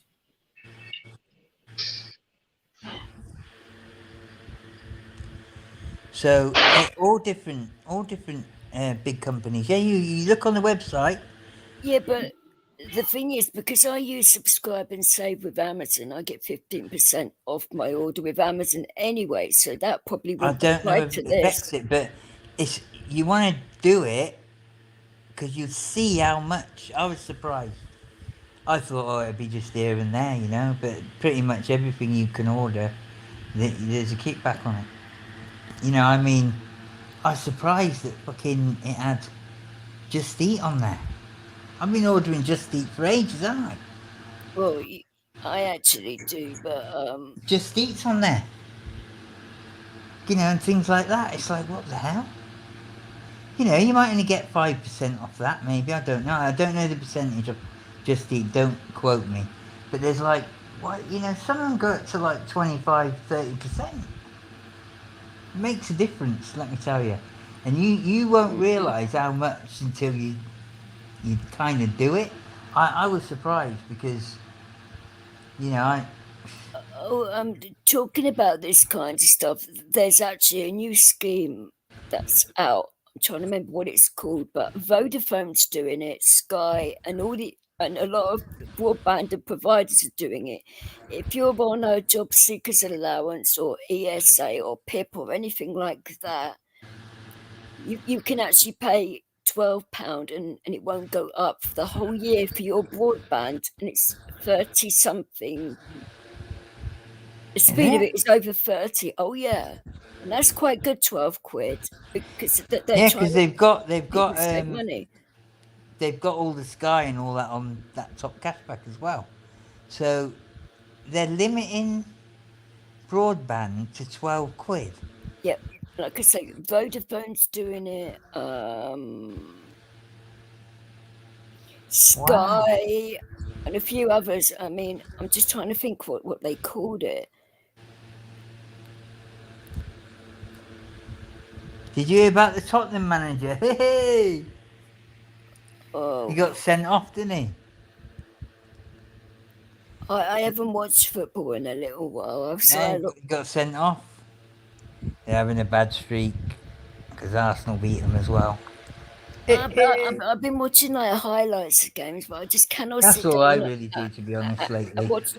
No, but I used to love sitting down watching all football matches, but at the moment I just physically can't. I don't know Unless what's the it's matter an with me. Arsenal game, you know. But No, even if Villa's playing, I just cannot. I just lost I have the to watch spark the for the demise minute, you of. know. I have to watch the demise of fucking, teams like Tottenham. Has to be done. But let me tell you, Liverpool looking good, and you know it's Champions League time. You see,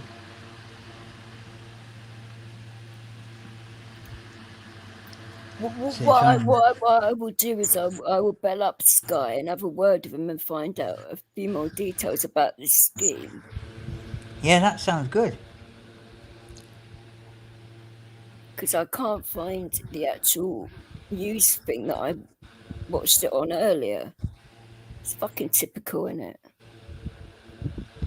Yeah, where did you see it? You know, on the MSN news where it all comes up. Right. It was one of their stories, but I cannot see it now. Okay. Because if you put a search in, you should find it, won't you?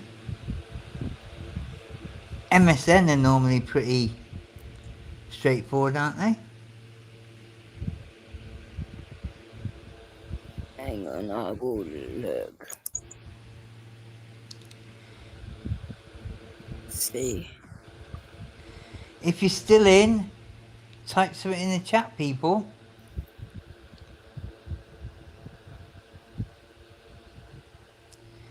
And I'll put the link in again.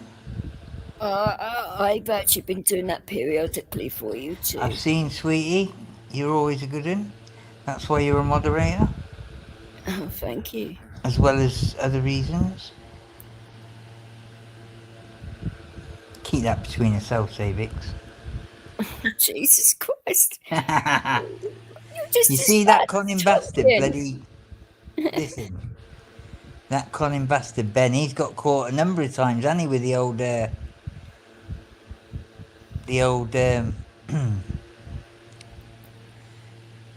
doping, performance enhancing, testosterone, you know, heightening, and they were using stuff to mask, you know, that they'd had an extra dose, wasn't it, of the testosterone, and they had, you know, a certain female hormone that was allowing him to get away with it. And he was caught with that hormone in him, with Ben. Cheeky git. Yeah, it's called Vodafone Essentials. Vodafone Essentials. Yeah, but it's actually called Essentials on all the other companies as well, but it's 12 quid. That's unbelievable, because normally it's like 27, isn't it? It's £12 a month for 12 months. That's just broadband. I'm not sure whether it includes calls or whatever with Vodafone. You'd have to speak to Vodafone. But... You won't get no TV or anything with that with Sky. No way. No, I know, but no, still the basic thing. Yeah, but if you think about it, Marshall, with a Sky package, for example, the broadband is separate from the TV anyway. I'm a Sky customer myself. I should know. Yeah, I know that. Remember, I was linked in with the Sky package as well. And until my best mate passed away. Yeah, I agree with that, Zach. A lot of these things have hidden traps. I mean, you have to read all the small print, and there's normally pages and pages of it, and you go blind. Yeah. Guess who's come to breakfast? Curtis What? Warren. Curtis Warren. I've not took anybody's thing there because he says dinner. Sorry, who the hell is Curtis Warren? Sorry.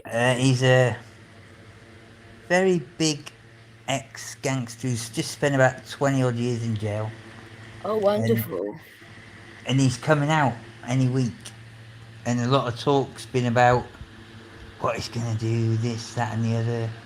He's come out, he's got a sponsor, hasn't he? Somebody's got him a £1.7 million apartment, and, you know, he'll have the car of his choice. What kind of criminal is this?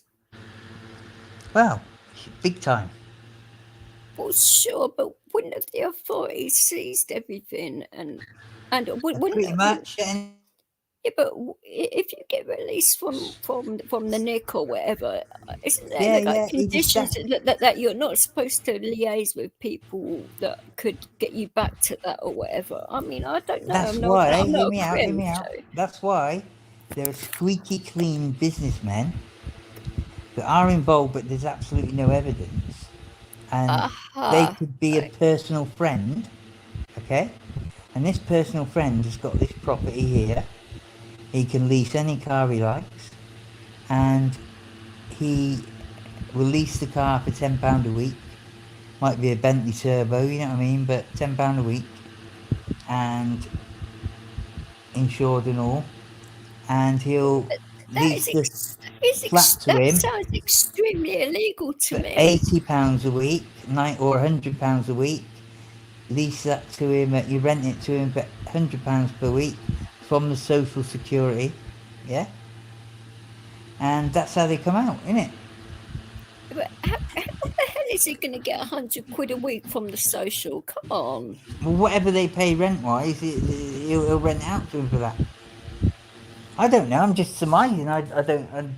You know, never had to do it, but that's what will happen. He has a sponsor, and this sponsor will get him everything he wants. And they call it goodwill, don't they, Tonkin? Goodwill. Yeah. What? The Oh actual yeah, yeah. social or I've had some close experience of that. what? With goodwill, and really they can't do a lot because the person who gives the goodwill isn't has no criminal convictions, never been in trouble. You know, it's just a businessman. Probably owes 20 million of the kids' money somewhere in investments. You know, but that isn't proved, wasn't found. So then it's all sent back as goodwill.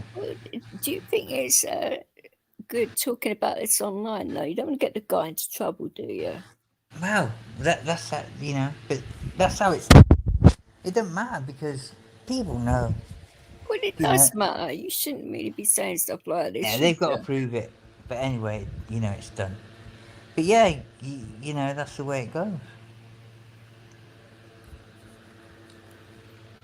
I mean, I know someone that was in an open prison and they could have a car in the car park and all the rest of it, job, everything.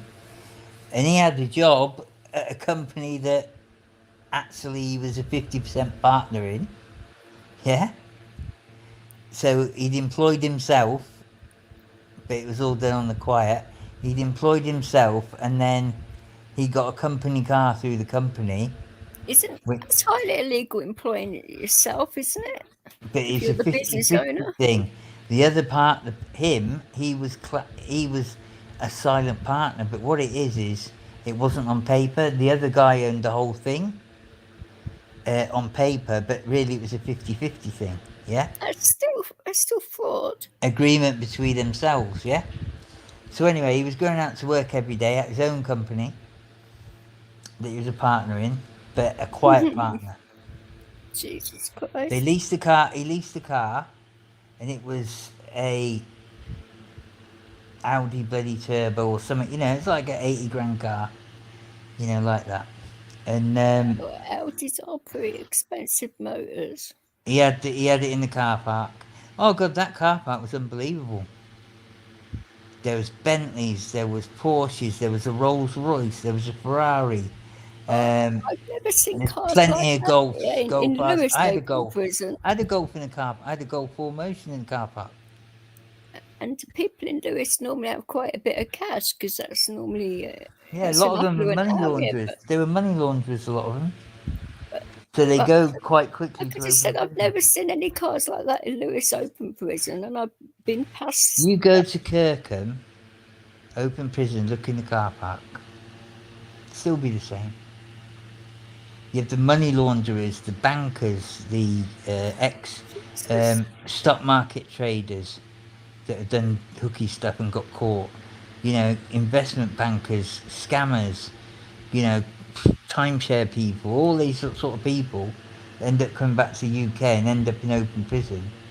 They're the ones that work towards working outside and getting the car, and a lot of them get the flashiest car they can and put it in the car park on purpose.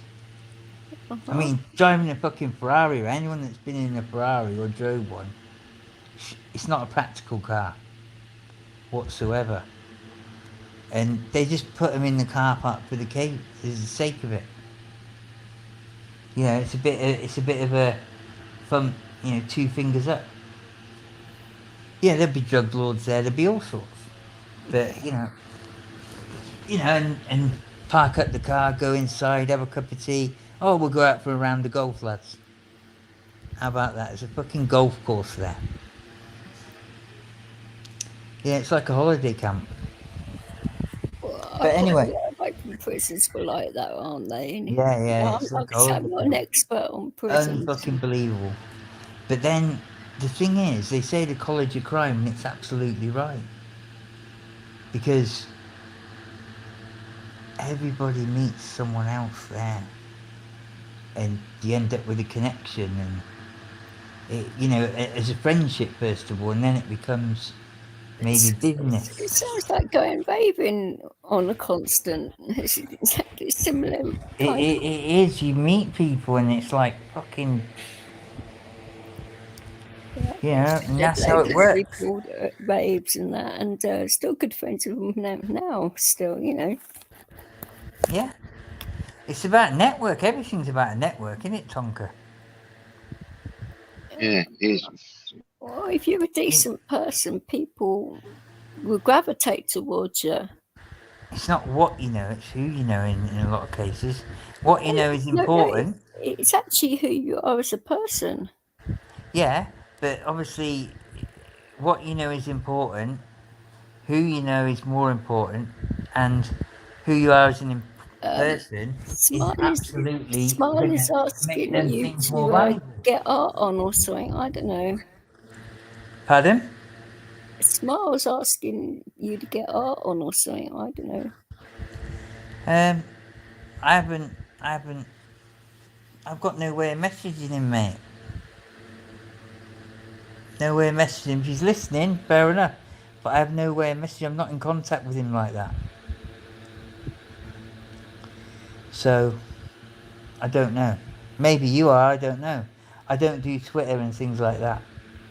A lot of people message him through Twitter and things like that. I don't do that.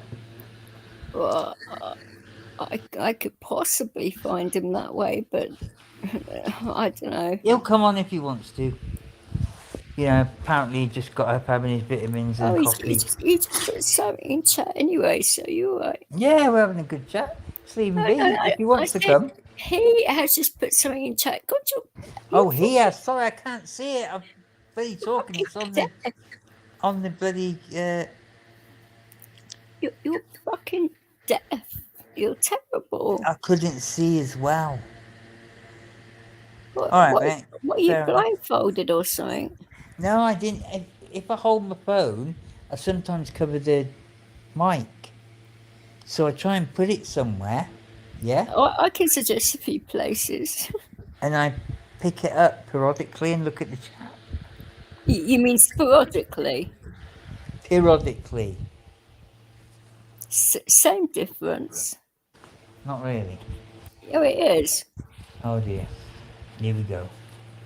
Anyway, so yeah, that's what I do, because if I can't see it quite quickly with my eyes, looking at it from afar, I obviously pick it up.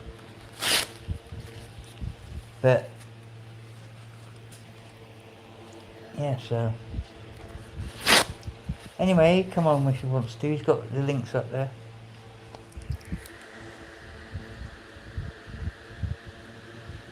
Tonkin, why are you so effing quiet?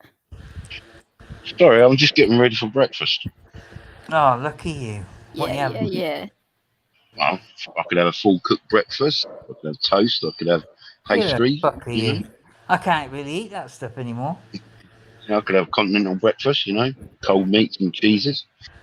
Oh, that's all right. And you're so healthy. Like what? It's not ham. Yeah, well, no, they got ham, they got pastrami. Yeah. I ain't tried pastrami for a while, but I don't know whether that's going to agree. Yeah, well, it is a bit of a strong flavour, ain't it? No. I love all that stuff. What he's talking about is since he caught the Rona, he hasn't been able to eat pork products. Yeah. But you're all right with pork products, too, ain't you? It's like absolutely unbelievable. Oh, shut up. You know the change in my taste buds, and it's absolutely everything to do with pork, liver, um, kidney. You know, steak and kidney pie. I had a beautiful one made for me a bit ago, and it was gorgeous till I ate the kidney. Ugh. He's like Tonkin had walked up to me and pissed in my mouth, being very Oh, graphic. It was that bad, mate. yeah. Hopefully, this little strain I've had might make him go back to normal. I hope so. Anyway, we've got another guest, Okay. Mr. Art Hostage. How you Morning, doing? everyone. How you doing? Boning. Not bad. What's Morning. happened here then? Muted. I just want to put this straight out there, if you don't mind. Could you sort of like clarify to like Si and all those dickheads that we don't actually know each other? Because I keep on getting flack for that, and you know. Yeah. And apparently I know you as well. No. Well, yeah, but oh no, but you actually do know me, Tonkin. Oh, you mean Art? Okay. Yeah, I know you. I don't know Art.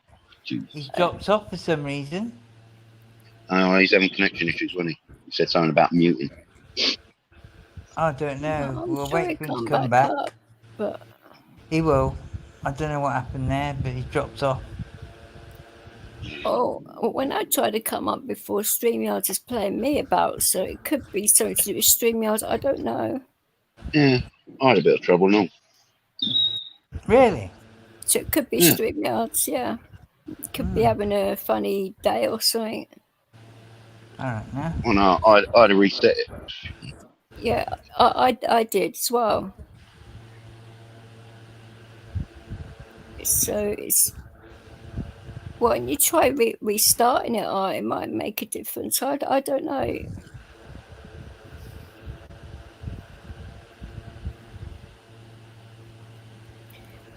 Yeah, I'm just getting sick and tired of that idiot. And I don't mean Art here when I say that idiot, because you might think I'm talking about him when I'm not. I'm talking about Si and all that lot. When they're just saying all this fucking stupid shit. It's not actually true.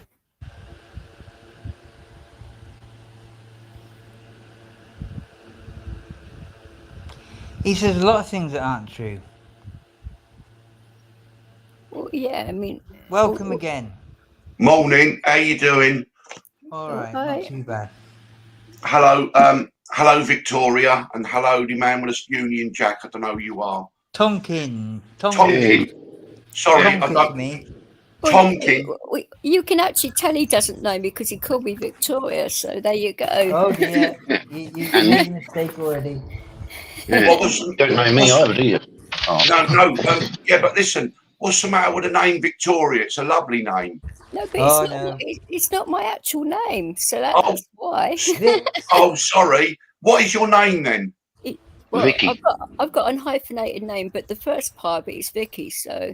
Vicky. Okay, sorry. I'll call you Vicky in future. Sorry about that. Or you can call me Vic or Vix or DJ. I don't care. But Victoria is a no. But Okay. it's all right though. Don't worry about it. I'm not offended. It takes a lot Yeah, to just don't offend call her me. Kinky Vic. Okay. Yeah. I think we've all got something in common here. We're all talking with croaky voices. Oh dear. I've got a chest infection and I've got COVID as well. So. Oh, bloody hell. I know. We sound like that song. Do you remember that song, The Frogs Chorus? Paul McCartney or something, wasn't it? Yeah, I remember that. That was years ago. Boom, dom, dom, dom. That one. Oh, that one. I am not singing. You can piss off with that. Oh, Yeah, we don't want to break the internet. Let me tell you, Fuck off, you cunt. I come down with something bad up, mate. What's the matter then? Fucking hell, mate. It was almost as if it all come at once. I fucking felt a bit bad last night. I dropped off, yeah? And let me tell you, I went into like, shivering, freezing cold, feeling like really, really bad. It's like it all hit me all at once. I was in a right state, a right fucking state, and I think I've got the Rona, mate. Well, yeah, you might have, but you have to understand that it's just another seasonal flu. Please don't let them con you with all them silly names. No, You know, no, I understand that, but I'm going you to know, get double checked today. But yeah, there is a good couple of ways I could have got it, like, you know. But yeah. anyway, it's very similar to It's the something thing that though, happened to if me you've had before. it a few times, you actually know the symptoms because it fucks around with your taste buds. It's different to the Sure. flu. No, I understand that, but you know, I mean, if we look at medical evidence, COVID, 98.6 We people. don't want to say too much about the name. We just want to say Rona. Well, Yeah, I mean, what I normally say, or yeah, kung flu. yeah, that kind of thing that they say that's around. The survival rate's 98.6%, the same as seasonal flu. So let's get it into perspective. Do you know Yeah, what I we mean? don't want to be putting no advice out there, do we? I've never gone into hospital with it, even though they've suggested. I was like, "Are you high? I'm not going in there. Sod off. I'll get worse." Yeah, so it doesn't feel too great. I sort of come round a bit, but trust me, from early hours of yesterday morning through to pretty much 3 o'clock this morning, I was in a fucking state. Oh, do you know what I do, Cool Tools? I don't mean to be rude. Sorry to interrupt. When I feel unwell, I go and I sit in the shower and just like run the sort of hot water all over me for 10, 20 minutes. Okay. And that does help a little bit. It takes your mind off of not feeling well and you focus on the water that going all over you. I've even sat in there for like half an hour. Having a cold shower than a hot one when you got Rona. Well, it depends on how your temperature is, though, doesn't it? Like, Yeah. I was having absolutely freezing cold, Oh, core inside, and that would have probably helped me. But then another time, I was bloody sweating like crazy. It's just mad. But it all happened quite quickly over a number of hours, and it kind of is similar to other situation I was in, but it was very, very intense. Fucking hell. I mean, Not good. my temperature earlier was 39.6, and that is quite high. God, it is, isn't it? 37 it's meant to be, isn't it? No, mine's 36.5 normally. It's meant to be around 36, isn't it? Yeah. But some people are different, aren't they? They don't. Well, when I was an inpatient in hospital, you know, they take your temperature like every 15, 20 minutes, don't they? It's always been 36.5 unless I've caught something. So that's how I know when I was in hospital for months that my regular temperature was that. So Yeah, there's always bit of a sort of conjecture with that. But yeah, I always thought it was around 36. The sort of it normally is. Yeah. base mark, innit? But all it has to do is go 1 degree either way. Yeah. That's what it's meant. You know, then you've got a temperature as such. You know, 1 degree down, you could be in hypothermia. If it's over 37, that's what I mean. 1 degree you've got a temperature. You've got a temperature. So when it goes to 2, that's pretty. You know, a change of about 2. I mean, I always learnt that you know, 1 degree down and you're into hypothermia. Mine was above 3, so I've been really hot today. Yeah, Vix, I was going to ask you a question. Sure. I've heard you've had your bad voice. I've heard it for a while. You've had that problem. Do you ever take honey to soothe your throat? I mean, I just squeeze. I actually can't. It makes me sick. That's one thing I can't take. Loads of people have been saying that I can have lemon on its own, but honey is a no-no. Well, no, for me, I just sort of squeeze the bottle in my mouth and then it sort of coats the back of your throat and it does ease it a little bit. I was saying to Tonkin earlier on, I've been eating yogurt for the past couple of days, and that's been helping a little bit. But... Yeah. I mean, it's to be honest with you, I think what's happened, we all seem to be focusing on being unwell, whereas years ago we just accept that, you know, maybe October and March are the two sort of periods of time that we're going to be unwell. and we just almost we're very paranoid with it now. Well, whereas before we just sort of go, oh well, I'm going to be not well for a couple of weeks, and then I'll feel better. I wouldn't have been bothered about it, but the fact that mine's a chest infection and I've got a heart condition, this is where the doctors are getting a little bit funny, you know. Of course, obviously, I mean, I've got that COPD, but I just ignore it all, you know. And if I feel unwell, Right. I just see what I can do just to get through it. Now, yeah, I mean, I've always, you know, when you have a sniffy cold for 2, 3, 4 weeks, and then it gets worse, then it gets better, and you've got a sniffy nose for a month or so. But it just seems recently, after we had all what happened a couple of years ago, that everyone sort of freaks out, don't they? Rather than just saying, well, okay, you know, I don't feel well and I've just got to watch myself.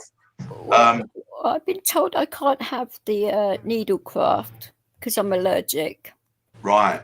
So I've been sort of like trying to like keep away, but I've been actually a lot better than the people that have actually had the needle craft, actually. Yeah, I mean, to be honest with you, I realised very early on that I don't take bogus things.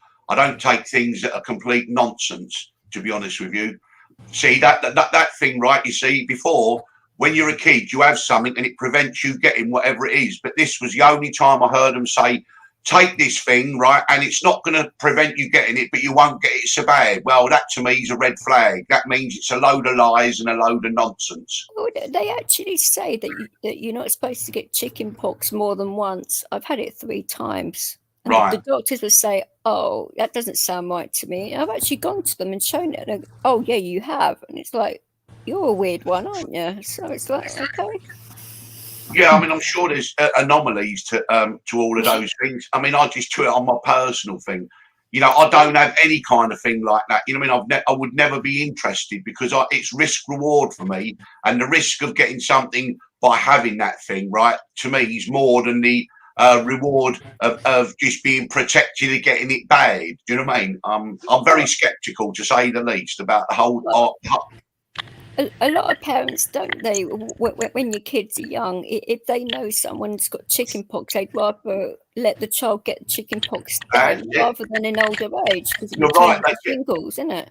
Yeah, they used to have chicken pox parties for the kids, didn't they? They'd all sit around and so they'd all get it and then get over it. So, Marshall, did you just say Si said you was in the SAS? What the fuck? He's been saying all kinds of shit like that. I know that you had a friend of yours that used to be in the SAS, but that wasn't you. No, but he said lots of different stuff, and oh Jesus Christ! You know, he's been saying things on Art's channel, and he's been trying to gaslight, and he's been trying to cause issues. You know, seriously. He started a live 2 minutes after Art started one the other day.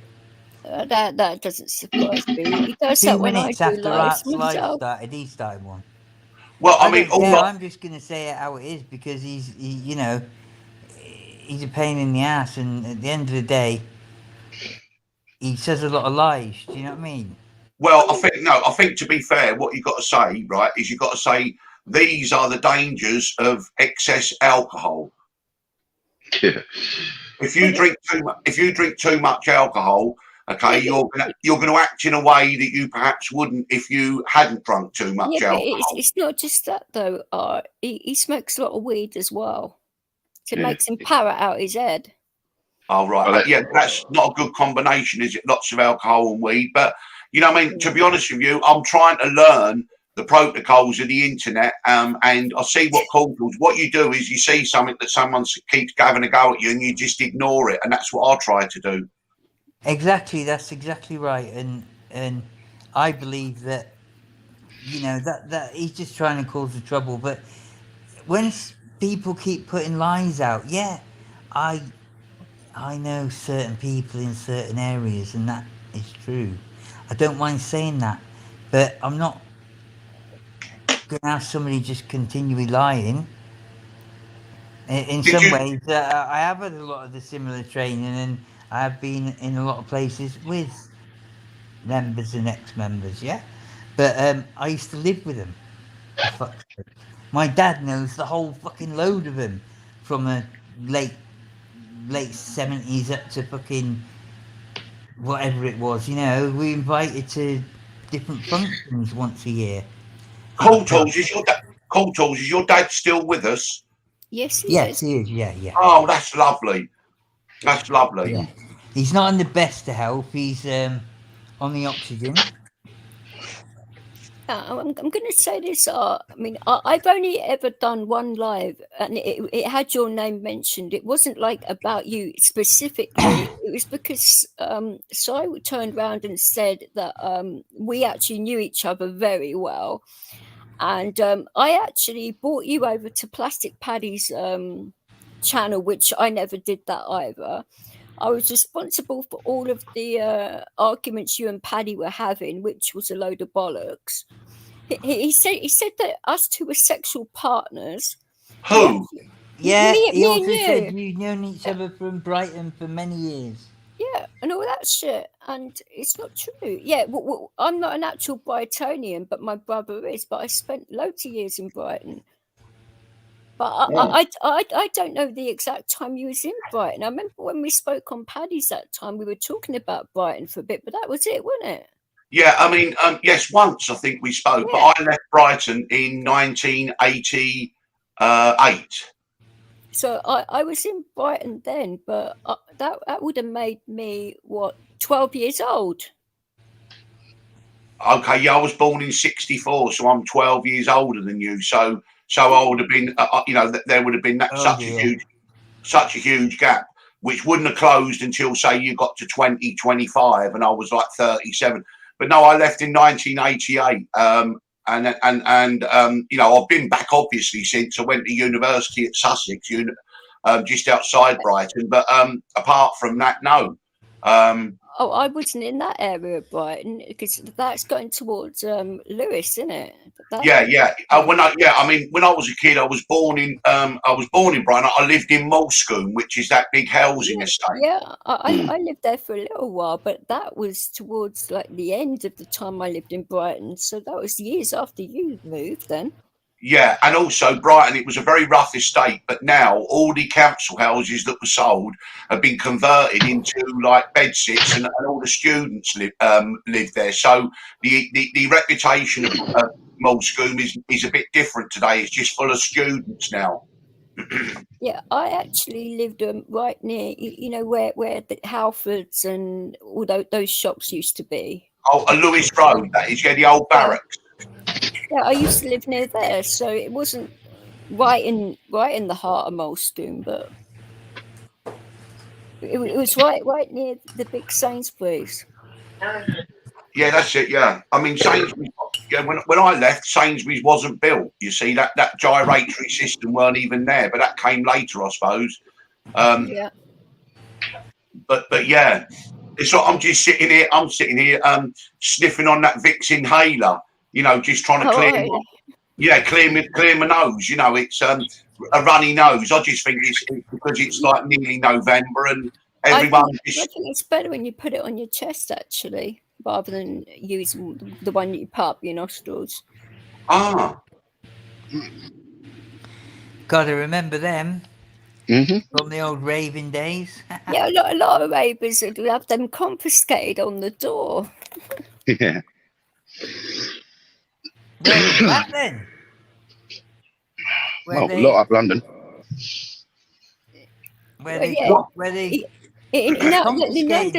In London, they still do fucking take them off you at the door. It's really bad. Well, they were some wankers of security, weren't they? Oh, it's London. Come on now.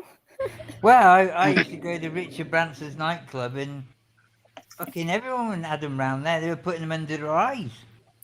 I'm sure. I mean, Richard Branson probably had a bottle of poppers himself. Who knows? Oh, no doubt. Up on the big balcony, he looks over the whole rave. You know, where the burger shack was, and you know, little bar, private bar. So he'd be up there looking across. Well, at least you know, that was the reason why I did that live. It wasn't particularly to have a go at you or to have a go at Paddy either. It was just. It wasn't really either, was it? It was just. No, it was to set the record straight, because when my integrity's put on the internet, and people are saying this, that, and the other, and I've got receipts to prove otherwise. You know what I'm saying? I'm going to do it if it's that bad. But it wasn't just like one thing; it was a whole fucking load of things that he was saying. Oh yeah, it was simply because Vix had lived in Brighton at one point, and you had. That was the only connection. Yeah, well, I mean, all I can say is that Paddy and I sorted out any difference. He came on after you the other night, Cool Tools. I was wondering. Listening, but I was badly. I was listening, but I was absolutely badly. I wanted to come on, but I Should have wasn't in done. good condition, coughing every 2 minutes. Well, he said he's.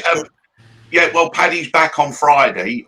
Was that tomorrow? Yeah, he's back tomorrow, and next Wednesday he's going to do Gangster Wednesday. So I hope you're going to come as well. I will, yeah. Because that should be pretty good, and aside from all the silly stuff and everything, it'll be good to see Plastic Paddy back, and he explained why he hasn't been on for a few weeks, and we just have to see. But again, it shows when you try to get involved with all that visuals and videos, you can fall foul and all that copyright stuff every time.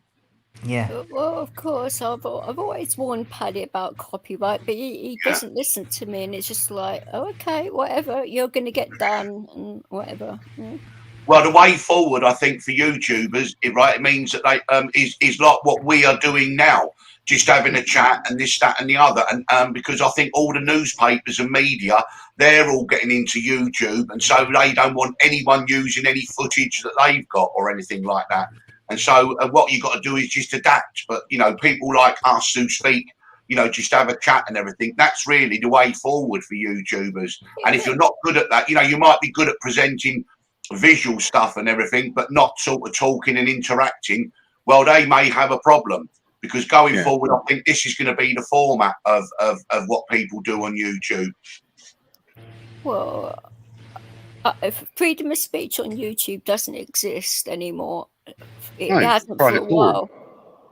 Yeah. Which I think is wrong and total bollocks, but that's just my own opinion, Yeah, I mean, I know there are rules that we don't agree with, but what we have to remember is it's YouTube's sandpit, and we've been invited into playing it. And if we don't follow the rules, although we don't like them, it's up to them. And if you don't like it, you just have to either adapt or you just have to remove yourself. There's no good complaining. It's like, but if you think about it like this, so they're actually making a lot of money out of us. Oh yeah. And then when people monetize, they take like, I don't know, a third and all that. But again, no, it's actually more than a third. It's more like 80%. Yeah, I mean, I do have a monetized channel. Right, well, if they do that, well, that's the rules. We might not like it, we might not agree with it, but what can we do? That's there's no good. You're not going to change it, so that's what they offer. It's like walking into a shop and they got a Mars bar and it's £10, and you say that's too expensive. You either buy it for £10 or you walk out the shop and don't buy it, and that's really what it's all about, isn't it? It's a lot of the other platforms, so like Twitter and FB, which have gone even worse. They're more woke than.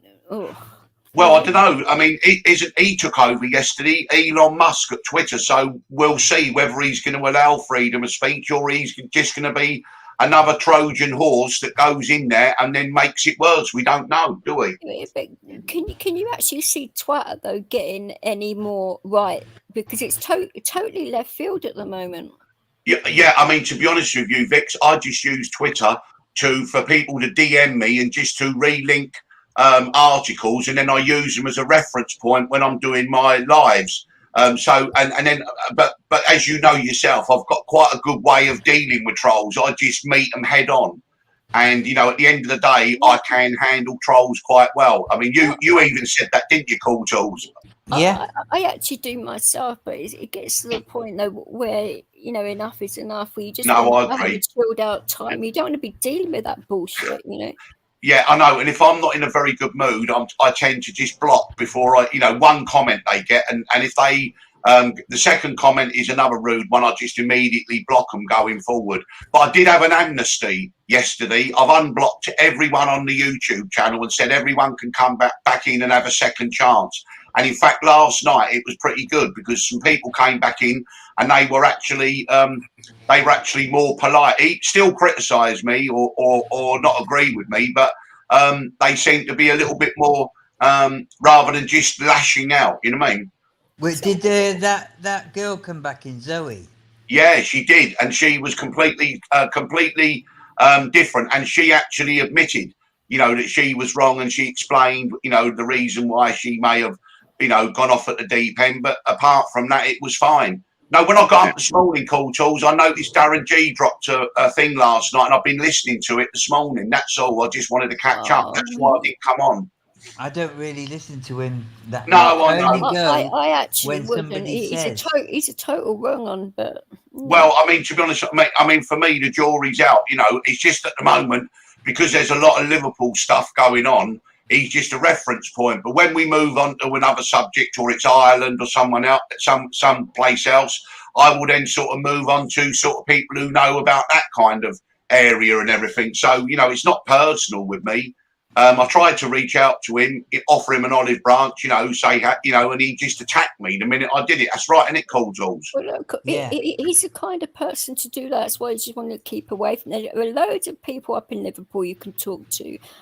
I'm sure Pap would probably help you. He lives in Liverpool and he's up on these sorts of things. Yeah, I mean, I've got a lot what I call my Liverpool nanas. I mean, they always contact me in the private chat and send me messages. So I get plenty of stuff coming in from that. But you see, I've come at this Vix, this YouTube thing, and there's a lot of protocol, there's a lot of backbiting, there's a lot of certain people with a certain amount of subscribers won't talk to people with less amount, and for me it's all stupid. That's it's snobby. absurd.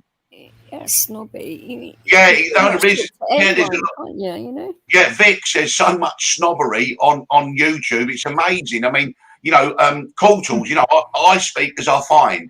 And if I enjoy conversations with people, it doesn't matter who they are, even what their history is. You take people, the minute you meet them, you start with a blank canvas, and you don't look in the rearview mirror. And Cool Tools and I have had some wonderful conversations. I've thoroughly enjoyed it. It's a breath of fresh air. And then the other night, Plastic Paddy came on for a few hours.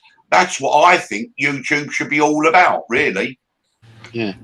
You see, you will find them sort of people. Sorry, Tonkin, go on. It's the trolls who ruin it because they start spreading lies and rumours and that lot about you. But you know what it is? It's one word, 3 letters. It's called envy. When they say, as soon as they saw Cool Tools and I having a lovely conversation, people were interacting and that, if they start to get resentful. So then they got to jump in and try to throw a spanner in the works. Now, I'm just learning that process. Cool Tools is much more astute to that. When they came in, he went, look at Art Hostage, here they come. I went, what do you mean? He went, yeah, just ignore them. So I'm still learning that. He was talking about Stephen Monan. And so, normally like that. Well, there's no need. Yeah, there's no need for it. I mean, no need. I've got no animosity towards any of them. If they came in and spoke to me, I'd be happy. I'd speak to them and all this carry on. Me, if I have a dispute with anyone, I normally forget about it 5 minutes after because life is too short to walk along carrying grudges. We saw how I dealt with all the trolls initially, Vix. When they were attacking me, well, I attacked back, and then I just went. And then when it was all settled, and I went, well, okay, forget about it. I don't carry a grudge. This is the thing. I've never had any reason to attack you directly because what would have been the point? I don't know you enough to do it for a start. You've never come at me. I've never come at you. So what is the darn point? But it's other people getting in the middle. Yeah, you're right. I actually knew that. I just wanted to make sure that you knew that too. No, it's a wedge, isn't it? People try to drive a wedge with when people are getting on. We remember that when we were at school. We're in the playground and we're all getting on, and then someone comes in and they want to cause an argument, and then they walk off sniggering, ha ha ha ha. And you know what? Let me just say this. And they just turn people against you. They turn people against you. You previously had no problems with or anything like that. It's just like they've been spreading all these lies and rumours about you, and they end up believing it, so they come and attack you as well. Exactly. They've actually tried to do that to me several times now, and each time the actual people they've tried to turn me against, I've actually seen what I'm like, and they're actually good friends with me now. So it's like they've backfired royally on them. Yeah, I mean, we've all got difference. We've all got our idiosyncrasies, and we've got that. If you set them aside and to have a decent conversation, that's it, you know. And that's a problem. Sorry, Cool Tools, you were going to say something. I just want to interject this. It gets to be a bit sinister and a bit too far when somebody books a fucking holiday and extends it to go and see where someone lives. Oh, I thought that was out of order, and Fucking I apologise. He sick. did that to you. Art. That was Yeah, disgusting. Yeah, and hang I on, don't Vic. mind saying I dropped Yeah, it. hang on I a sec. I didn't even know anything about this, and I didn't know nothing about this. Right? If Si wanted to come and see me, he should have knocked the door, and I'd have said, "Come in for a cup of tea." It's absurd. I mean, honestly, you know, because do you know what it is? It's too It's far, and it's out of spying on order. your bloody house. That's out of order. I'm sorry. well, if anyone wants to see, I can give them the street view of the house. Do you know what I mean? From Google. What's the matter with people? And if he wanted to come It's and see, like, go sorry, on. go on. Well, I actually know exactly where. Well, because I know that Interrupt end. you. I know that end of East Sussex as well. Obviously, I've lived in East Sussex for a long time. Well, I don't now, but I did for a long time. I used to go to a lot of raves in Hastings, so I used to go through that area a lot.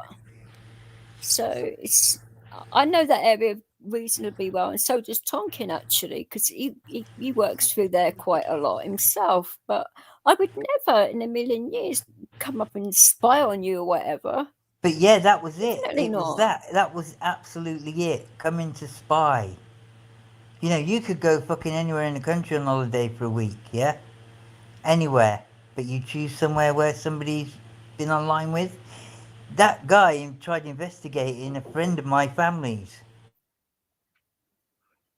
Yeah, I mean, look, listen, that is why I consciously, when I came on YouTube, I threw all of my baggage, all of my skeletons in the cupboard. I put everything out there, explained everything, didn't justify them, said, this is what's happened. So now going forward, anyone who wants to do any detective work and all this carry on, right? Well, there's nothing to find. There's not, there is nothing there to find. We've all got a past. And I think people who go on YouTube and try to hide their past, right, are just sitting there waiting for a ticking time bomb to go off, and it'll be better to get everything out there rather than sort of be worrying what's going to happen. I mean, not that I've got really any, what I'd say, big skeletons, the world I used to live in, but apart from that, and that's why I think people, once they get over that initial shock at what I might say, okay, then it's like, well, what do we do now? We can attack him for that, but he just brushes it off. And so then they go away. I mean, have you noticed recently, Cool Tools, we're getting less and less trolls coming in when you and I are having conversations? It has been. I mean, you've been averaging about 100 people through the fucking night. And most of them is that good? Good. Well, that's good, is it? I see. I don't. Very good. Right. Okay. It would be kind of. You ain't got many Americans, yeah, and that's where usually the numbers come up through the night. But you're getting numbers. I don't know how many international, but you're getting 100 through the night. That's very, very good. These two. Oh, I done one. I went on at 5 o'clock yesterday instead of 7 because I was so tired, and I think it said, "Hang on, let me go and see what it says." It's on the. Please very forgive me. Numbers. Yeah, I mean, I'm still learning all these things. You go into manage, and then you go to dashboard, and the last one it was. What does this mean? Peak concurrent viewers 218. What's that mean? That's the amount of viewers you had at the highest point.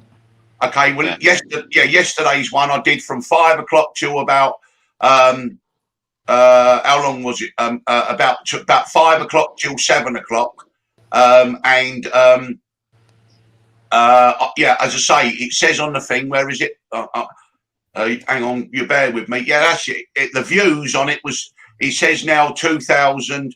Average view duration 15 minutes 56 seconds. Well, that's pretty decent. Peak concurrent viewers 218. Now, what does that mean? Is that good? Yeah, well, concurrent means. Vix will know a bit more than me. Yeah, it is. Yeah. Yeah, so I mean, so that was that one. And then, as you say, when I go through the night, I mean, I don't normally sort of try to look and they go up and down and everything. So I'm not sure. Does that mean what the highest figure it ever meets or something? I think Yeah, so. that's what it peaked at. Yeah. Yeah, you see, I've come onto YouTube, right, being a bit naive, right, thinking that most people would get 20,000 people watching, or there's 7 billion people in the world. So when you're talking 100 people, it seems so tiny. But I'm learning that actually that's quite a lot. Well, Steve, right? Steve used to do the lives through the night, and they're pretty good. And he has an American audience as well. He's got 20,000 subs or whatever. It's more than that now, I think. Let me tell you, his lives would get between 15 and 20 people.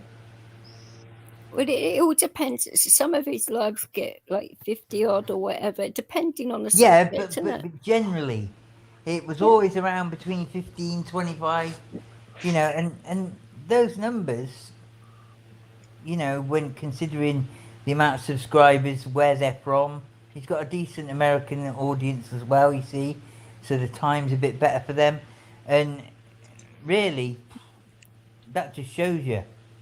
Yeah, but sometimes people just rewatch it as well, because you could have 20 people in the chat, and then you look at it 3 days later, and you've had like 3,000 views on it. Yeah, that's what happens with mine. That's what happens with yours, that could be the mistake, because I leave mine up, or depending on how bad and what people have said and whatever. Sometimes I take it down if people have doxed themselves or whatever, or somebody said something pretty stupid and it could get them hurt, then I'll take it down. But normally I leave them up, and some of mine have got like 12,000 views on it, and it's only just talking like this. It's not like doing videos and whatever, which I'm going to start doing soon. But well, actually, I think it's the opposite, though, Vix. I think that doing videos, because you're getting all these media want to come in and do their own podcasts and that. If you want to be successful, you've got to offer something like chats like this where people can tune in. I always would, because people always ask me to go live and stuff. Yeah. I normally have a good laugh on mine, because like anything goes pretty much, as long as they're not racial or nasty or whatever. I don't care. He's making people smile trying to come in, Cool Tools. He's writing the comments here. No, he's doing something with one of my links, top cashback. Oh, right. He's doing that, yeah. He just wasn't getting through straight away, but I told him how to do it. Don't know why. It may be whatever links he's got on. I don't do Facebook, you see, but right, yeah, straight away. Yeah, because actually I've got to give credit to making people smile, because they contacted me yesterday and just said, can you unblock me? And I thought about it, and they said, can you unblock Zoe? And I went, okay. And then I thought, well, why not give everyone an amnesty and let's start again? Because sometimes you've got to forget, if any of us, we go on a live and we're not in a very good mood or something, or we might hear something we don't like, and we might write something but not actually mean it. See, I'm not going to do that. Hang on. I'm not going to do that. Yeah, sorry, Vix. Making people smile wants to come on. He says, look, no, I'm trying to get on the panel. So send him the I thought you were doing me top cashback. No, you're not coming on. Let me put a link up. Hang on. No, I already did that, Marshall. That's what I thought he was trying the link and it ain't working. Who's Marshall? Who's Marshall? Cool. Sorry, Cool Tools. Sorry. Yeah, please. I'd rather not say. Well, making people smile. It said it continue through YouTube or Facebook. Just click the YouTube. That's it. Basically, it will just link back to your channel. Yeah, that's it. That's what I do. I always click YouTube, but it takes you straight in, doesn't it? Yeah. Oh, I don't actually. Well, I appreciate do that now. Come up, mate. It'd be good to see you. Yeah. Well, as long as you're not an a-hole, that's fine, isn't it? Because if you are, then you're all right, kid. I'll just give you a piece of my mind. So that's cool. You don't have to say things like that, please. You're on my live. I'm being genuine. You're I do not talking like. about something that hasn't happened. You know, I know so many women that do that. I'm just saying it from right off Talking the bat. about something that If hasn't you're going to happened be an yet. a-hole, then Yeah, you're but going you to get a don't piece of know. my Could mind. be the nicest guy you ever met. I You might did go on say a date with it. him. Oh, for goodness' Yeah. sake!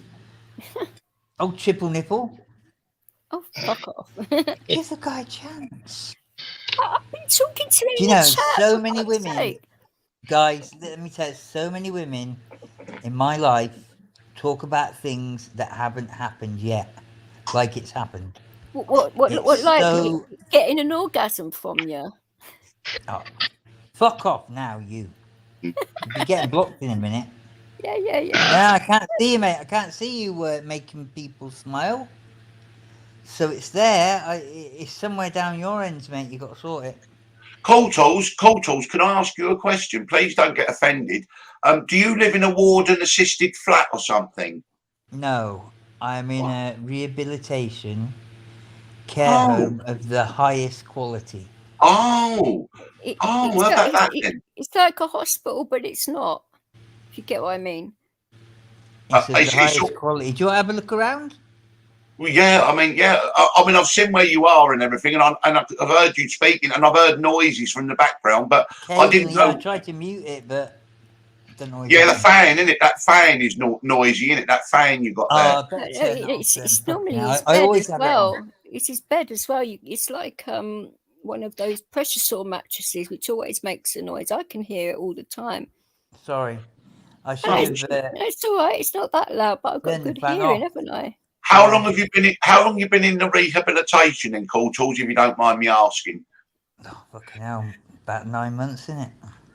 Yeah. Yeah, I was in one first, and it was absolutely horrendous, wasn't it, Vix?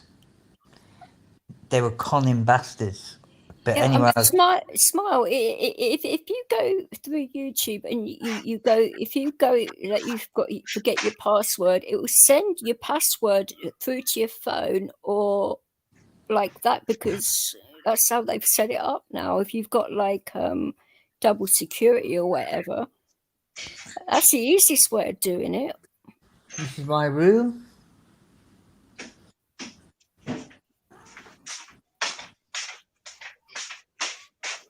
Hey, Cool Tools, what do you? Oh, look at that. That's nice, isn't it? Look at that. Yeah, but if you think about trying to get a wheelchair around that room, it's impossible. Yeah, but I'm going to have that all adjusted.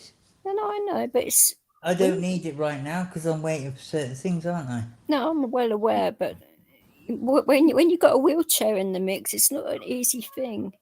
I've got Because all my stuff there. of all the furniture and that in the I've way. got all my other stuff here. I'm a fan that you don't like, but that's okay. Yeah. Oh, well, it's like a hotel. Yeah, it is. And so, I can push it about. Usually people come in a reasonable amount of time, but not always. Yeah. So what is the estimate time that that you're going to be there for? What, another 6 months? It's taking a lot longer than it was they meant are taking the piss out of him, to be fair. It really is. Yeah, but it's like, there's so many complications. I don't want to go into it too much because we'll be here all night. Well, they're doing it to make money out of it because you're paying for the service. That's what they're doing. I know that. It does cost a lot. Mm. I've had some devastating bills, haven't I, Vix? Yeah, he has. Devastating. Do you get any help with that then?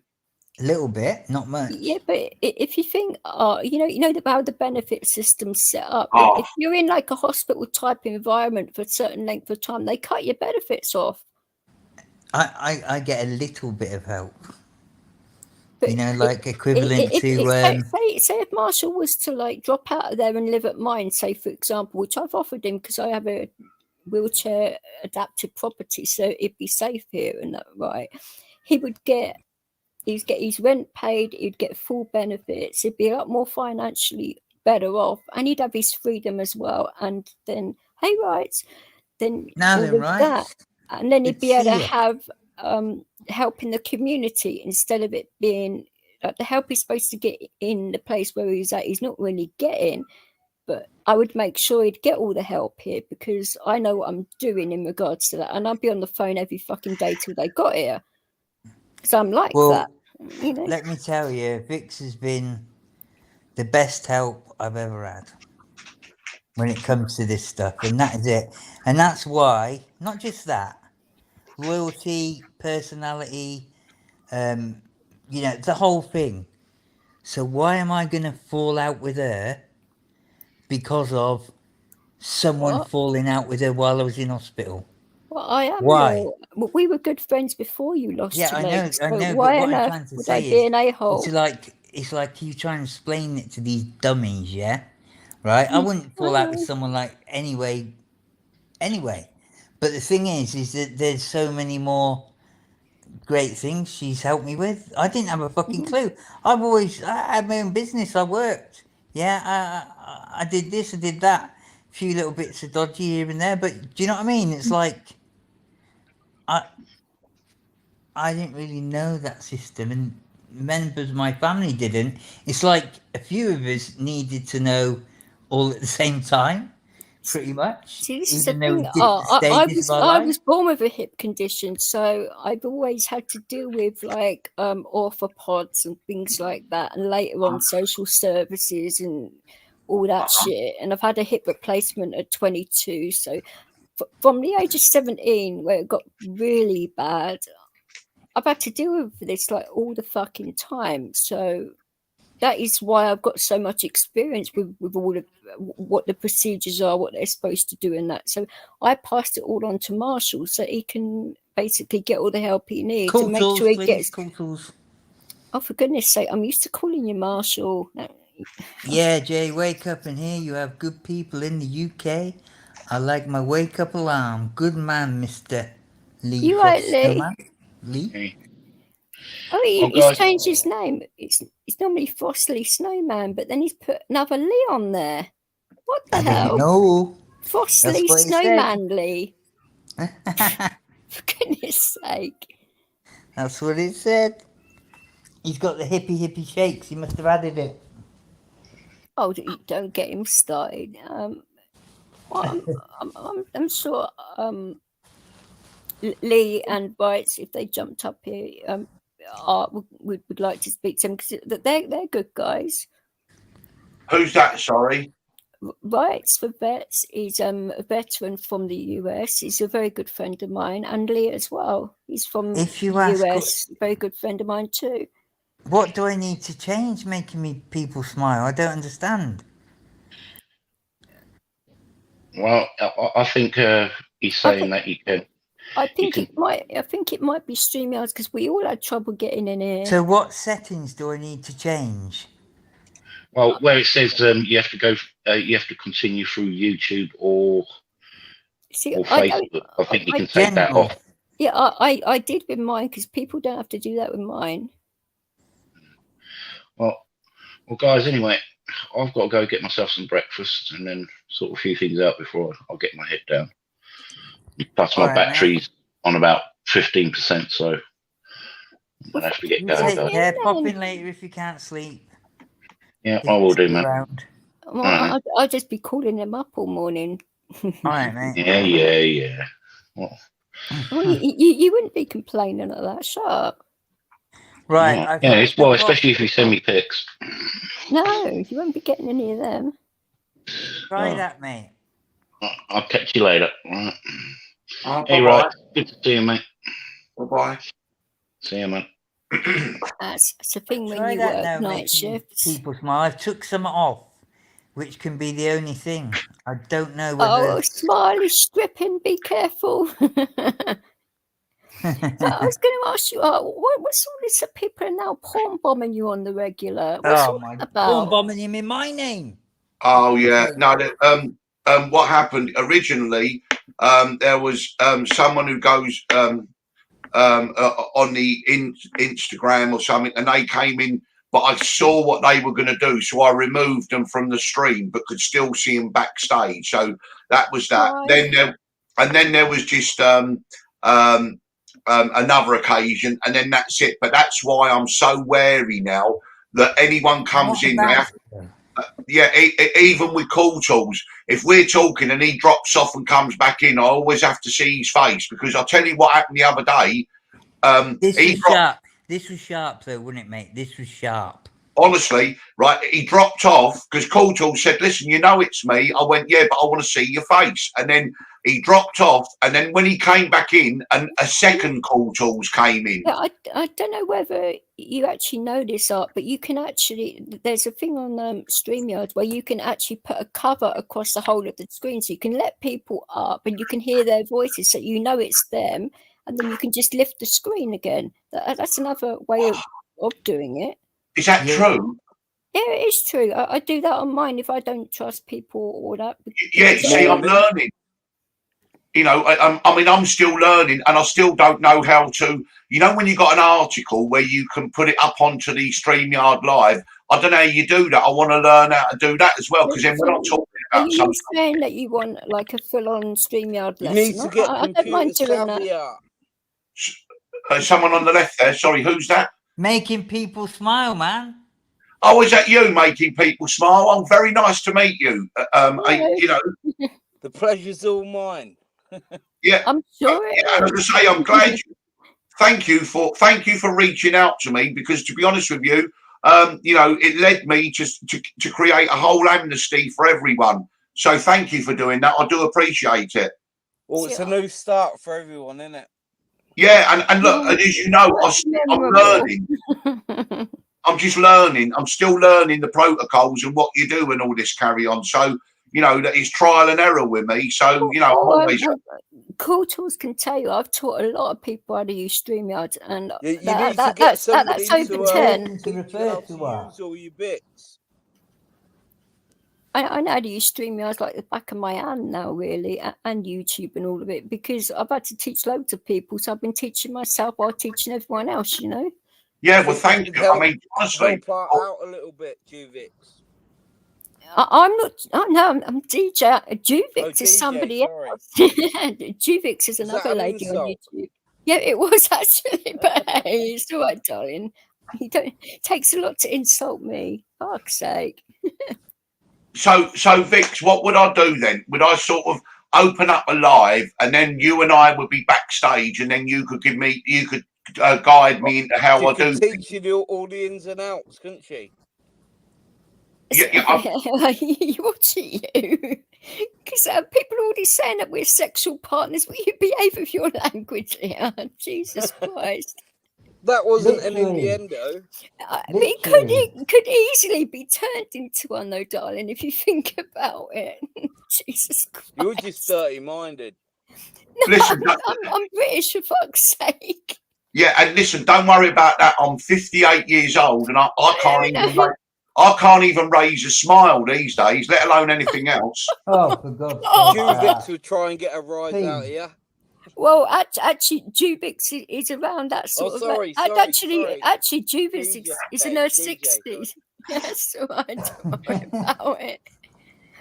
But I think Cool Tools remembers Juvix, don't you, darling?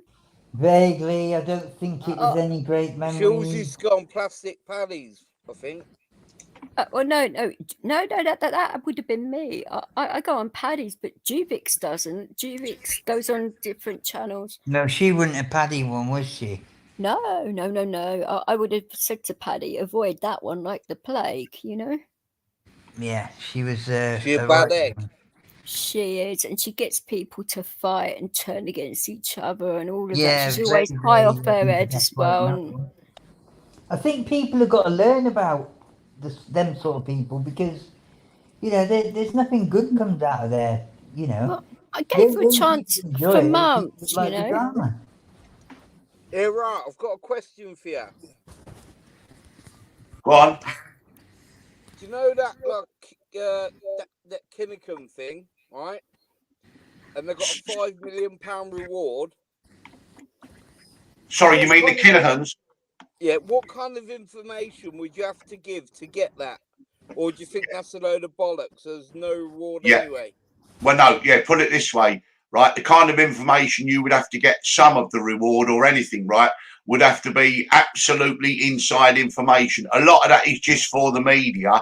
And that, don't worry, that reward's already been claimed by people who are going to give evidence. People like Bob Arum, people maybe Tyson Fury, but, you know, people on the inside. So really, that's just done to get people's attention. What do you reckon it'll get shared out amongst people? Like, maybe not. But listen, there's so many hoops to go through to get a reward, okay, of any description. I know from the stolen art world, the only way you could get a reward is you say, first of all, you say, I've got no information yet, but I can go and get it. Because if you say you've got information, and unless you get paid, you're not going to part with it, that's attempted extortion. So you always say, I can go and get information. Now, what you need first is a letter of employment for those offering the reward to say that they will give you, and then say how much that you agree on, and they sign it almost like an employment letter. Okay, and if they won't give you that, then you know that their intention is not to pay you, and that's why what would you want a down payment of? 20%?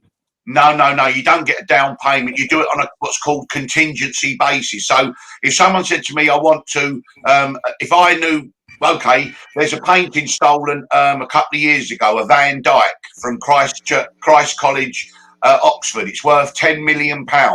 Well, I would want the same as the art detectives, which is 20%. So if they wrote me saying we'll give you 20%, I would do it. Well, they're not going to do that, so then I won't get involved. I'd rather walk away. But you know, if you've got information or intelligence is a commodity. It's for sale. It's not for free, and that's the problem.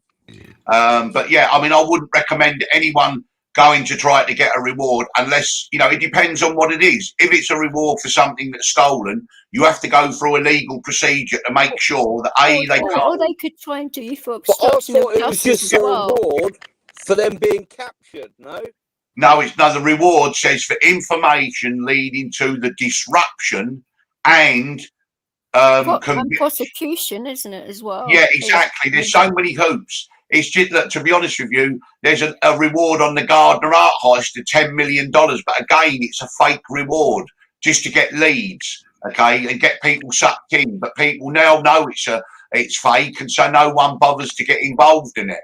So, to be honest with you, rewards. Another example, a really good one from history.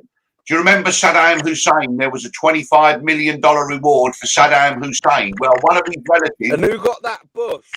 No one got it. Yeah, probably, or one of his relatives. Yeah, they asked. Hey, brother, good to see you. They offered.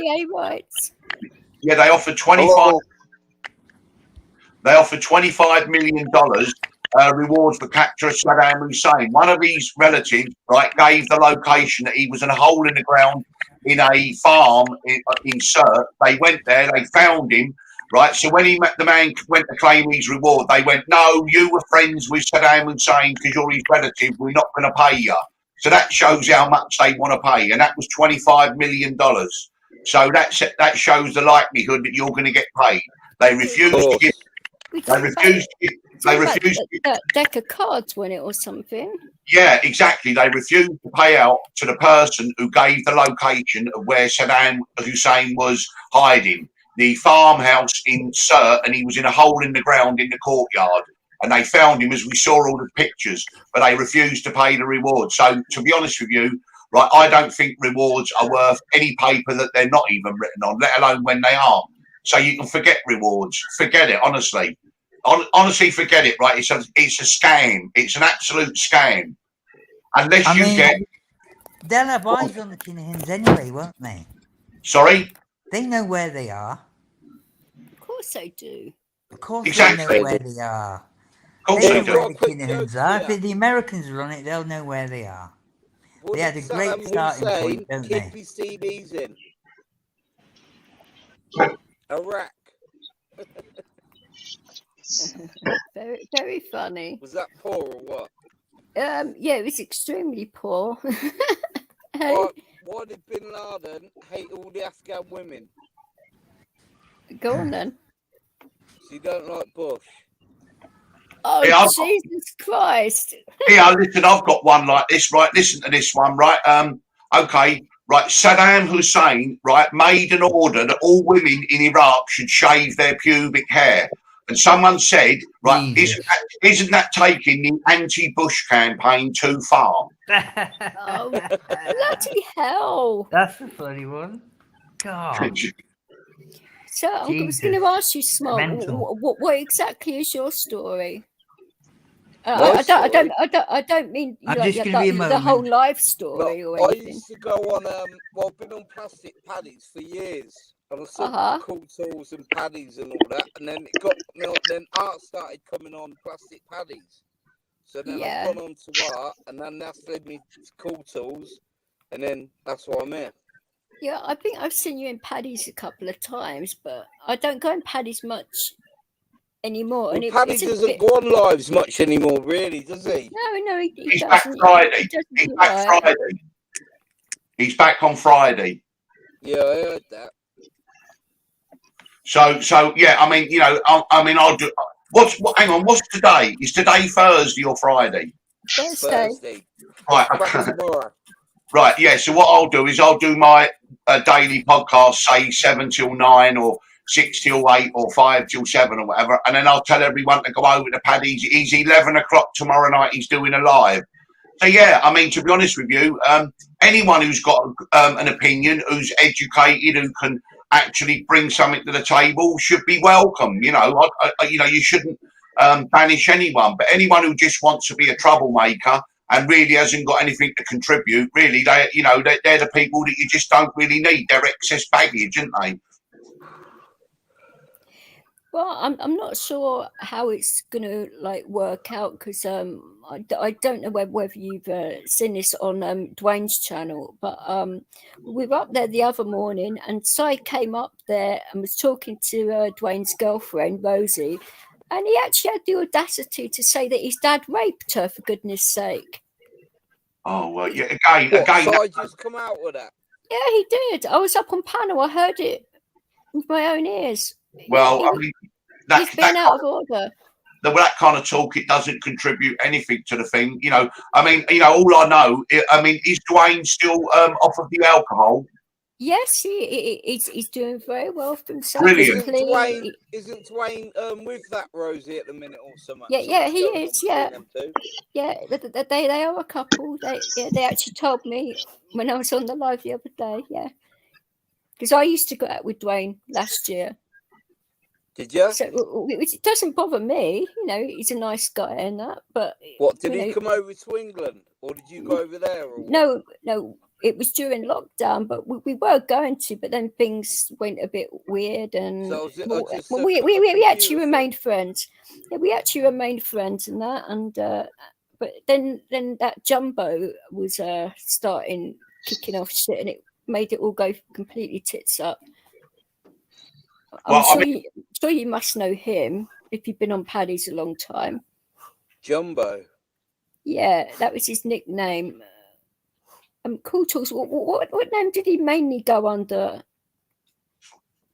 He's gone off. I think he's gone.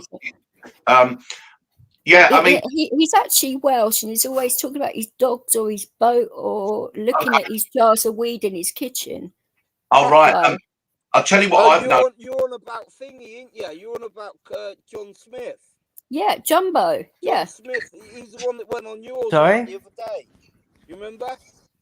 He didn't go on mine. John Smith. He was on there yesterday. You were talking to him. Me? Yeah, he was in the chat. Oh yeah, John Smith. John Smith. Yeah, okay. I remember. That's what she's on about on Paddy. Yeah. His name was, okay. Jumbo. Yeah. He calls Is it himself spelled Jumbo. JH? Yeah. JHOH. Yeah. I don't know. That's him, yeah. It's JHON and then Smith. JHON, yeah. All the lives, doesn't he? He used to go on fighting trolls and that. Yeah, I used to myself. I actually know I know Paul quite well, but because of all the drama, I don't go on his channel anymore. I can't be doing the drama. No, all them channels, exposure and the cesspit and all that. They're all just I don't bother with any of that, you know. Well, I mean, pop in a little bit here and there when nothing else was on, but it's all flipping stupidness. It's all bitching and like, yeah. You said this and you said life is too short for all of that, you know. People. Yeah, I mean, to be honest, carry on. Yeah, I mean, to be honest with you, it's a big tent and there's room for everyone, and the little groups go over and do their own thing. But it's like walking into the pub. If you saw, say, the exposure or cesspit group sitting over there, and then you saw another group over there, you'd go over and just sit down with who you feel comfortable with. I can normally last about 30 seconds there, because all I can hear is people attacking each other and screaming and shouting and swearing. And so I just sort of think, well, okay, this is not going to be for me, and I'll just leave. If I wanted to do that, I'd bell up my sister. You know what I'm saying? What do you think about that, Rights? I'm going to introduce Rights quickly, because he's a good friend of ours. He's from the USA. Very political. Absolutely got his finger on the pulse. Oh, that's good man. Right. And he stole it. We got one thing to ask. Trump. He's a Trump man. And then he stole the nuclear codes off of Biden. Okay, let's let Biden left him on the bus. Talk, please. We got one thing to ask all of you. Well, especially the UK people. With all UK people apart from Lee. Is that right? Okay, we want to ask you something. You ready, Frosty? Go ahead. What is it? Okay. What in the heck is going on in UK?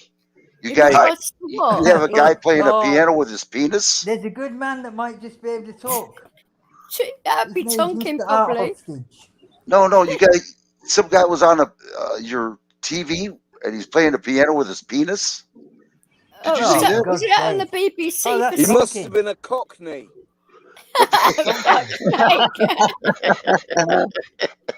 Actually, I think that's the new Prime Minister, Rishi Sunak. I think he's doing it. I could have put money on that. I knew you were going to be in trouble with that guy. I could have put money on that. Honestly, I knew that was coming somewhere. Honestly, when he's got a big cock. He is a big cock. Yeah. We change our prime ministers over here, like other people change their underwear. I mean, we're on our third one in about 3 weeks. It's unbelievable. Yeah. Well, Joe Biden does that all the time with his diapers. Yeah. Please stop. Yeah. I mean, it's very sad to see when someone who's elderly and who is clearly suffering from the onset of Alzheimer's disease being forced to be into a position like that. I mean, that's the way I look at it. I find it's elder abuse. It really is. In some respects, it really is, honestly and truthfully. It's terrible to have all the burden of all that stuff going on, and he don't even know what day it is sometimes. I think it's actually, you're right, it's elder abuse.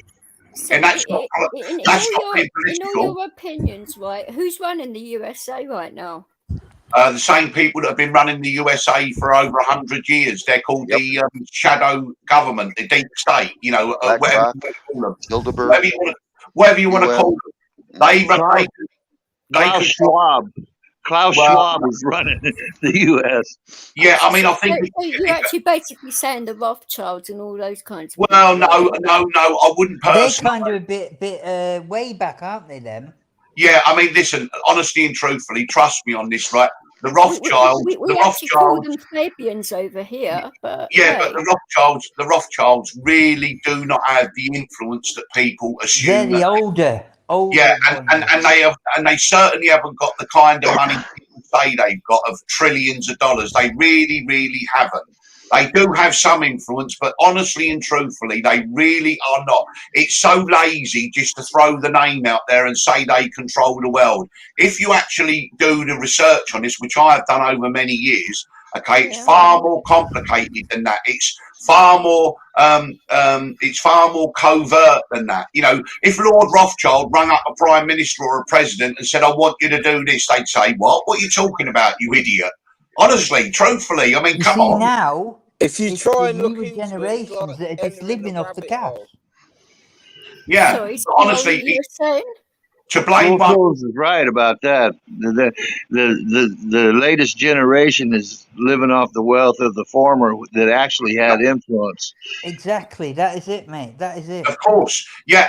And also, this is a statistic that you're like in the United States of America, 75% of the wealth is inherited, never earned. 75% of all wealth in America is inherited. So that tells you how the system works in America. Oh, wait till you see that CBDC coming up on you. Get ready. You know what that is, don't you? What's that? CBDC? I'm not. CBD, yeah, central bank digital currency. Get ready. Yeah, Right. I know. I can see. What? Yeah, I No can see cash that coming. system. Well, yeah, I think it's going to take a lot longer than what we think. It's not going to be next week, next month, or next year. But you're correct in the process that they're in the process of eliminating cash for the same reasons that everyone says, because it's a form of control. If you say something that is against the official narrative, they just turn off all your money. That's right. We're seeing it. The experiment of that in China now with the social credit system, and that will spread to the West, right? But they have to do it covertly, because people like you and I and all of us lot, right? We go, hang on a minute, what's going on here? So they do it in a covert way. Okay, so you'll always have cash. If you haven't got cash, there'll always be a barter system where Vix can say, give me some advice on StreamYard, and then I can give her some advice on something else. And so there'll always be a barter system. So cash is just one version of the barter system. Well, whoever controls the cash goes. Bezos, isn't it? He's certainly got a lot of dough. Who? Jeff Bezos. Yeah, again, Jeff Bezos, I find that ironic that when Jeff Bezos bought the Washington Post for $250 million, no one said anything. When Elon Musk buys Twitter for $44 billion, everyone goes crazy.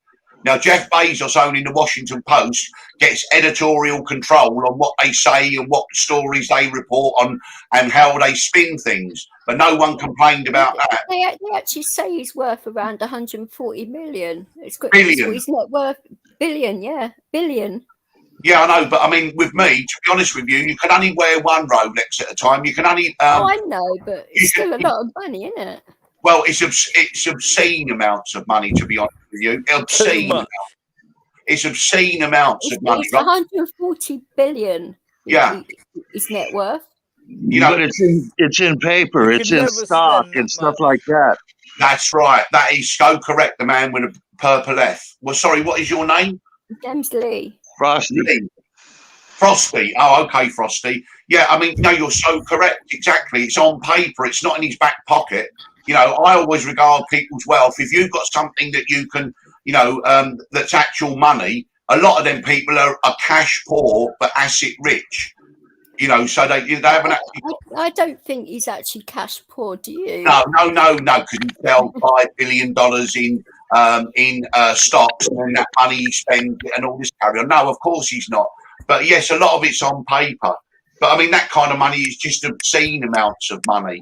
It is really, I mean, not that I believe you should stop people earning it, and I don't believe, in that respect, you should allow people to earn billions. But all I say is take care of the people at the bottom of society who are vulnerable. That's all I'm saying. In the United States of America, okay, we were talking about how terrible the water is out there and people getting poisoned in Wisconsin. Well, America's the richest country in the world. I mean, it's shameful that the people in America have to live with dreadful infrastructure and all this kind of stuff. The richest country in the world, they should be ashamed of themselves. They're not.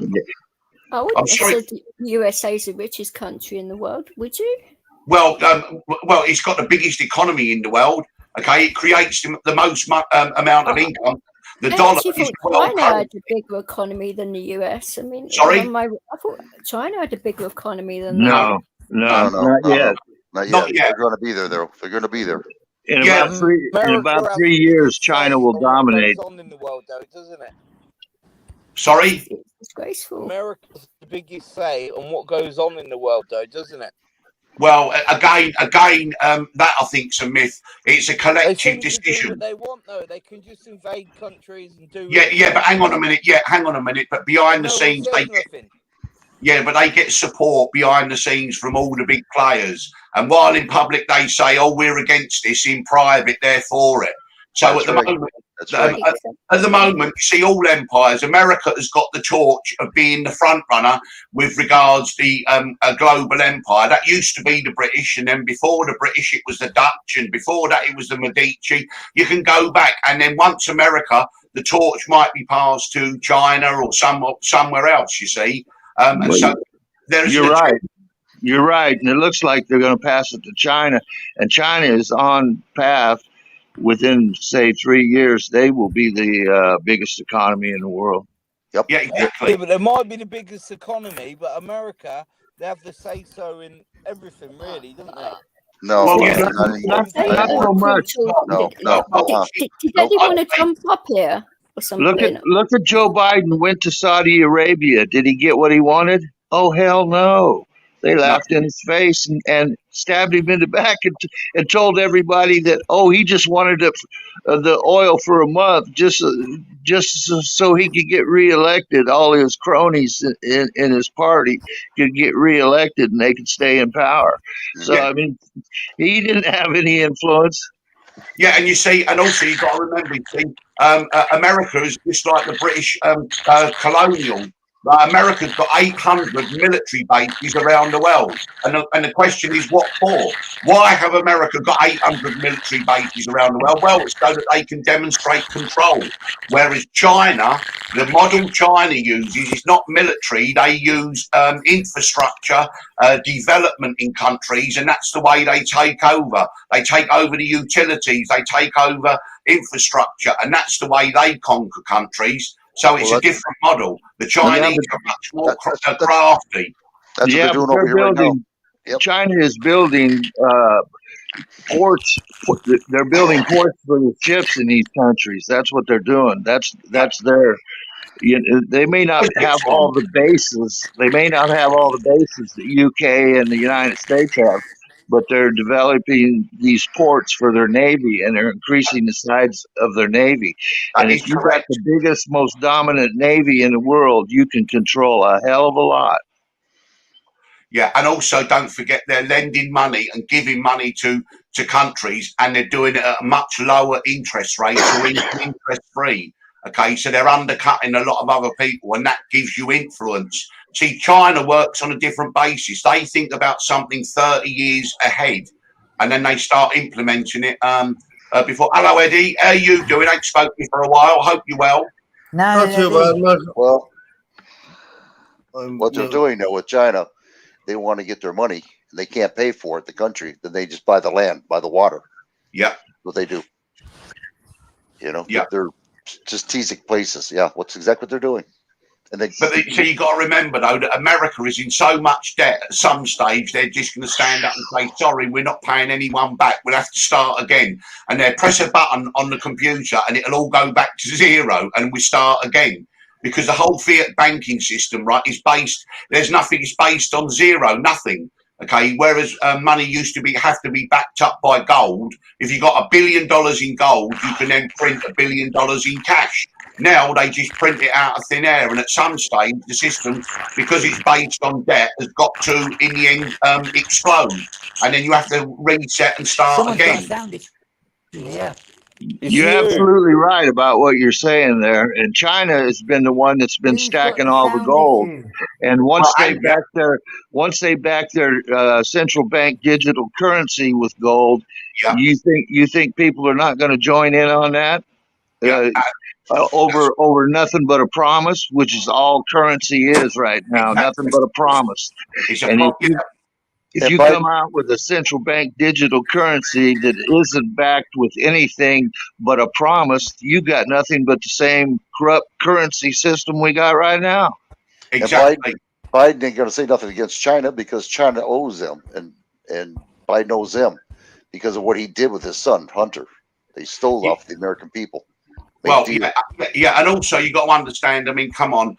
All presidents really are only there to read the script that they're given, and whether you like him or not, and agree with him. I mean, there's many things I certainly disagree with Donald Trump, but he was the one. They give him a script, and he would just go off the script in the second paragraph, and they didn't know what to do with him.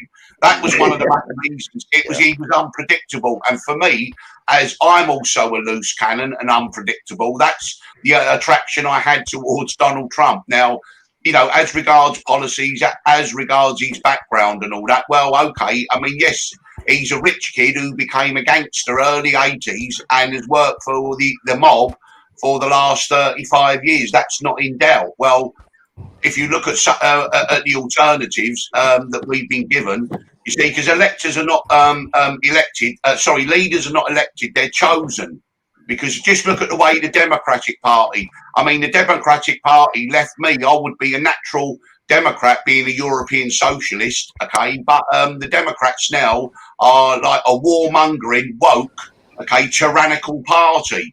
And so, to be honest with you, I can understand why Tulsi Gabbard left. Look at the stitch up they did with in the 16 election where Hillary lost it, and again in 2020 when they got Joe Biden. The people in the Democratic Party didn't want either of them candidates. They were forced on them. And so that's why we're seeing the problem. And people forget that the Democratic Party are the racist party. They're the party of the Ku Klux Klan in history. That's right. Isn't there a lot of people going to the Democrats? I mean, there was only recently that there was a few friends that I know from the States actually did are changing from Republican to Democratic. I think it's the opposite way around on a whole. If you look at, I mean, there are people, for the midterms. Yeah, for the midterms, the Republicans at this moment look like they're going to see. Look, in the American system, right? The executive, the president, always makes the excuse we can't do what we want to do because we've got a hostile Congress.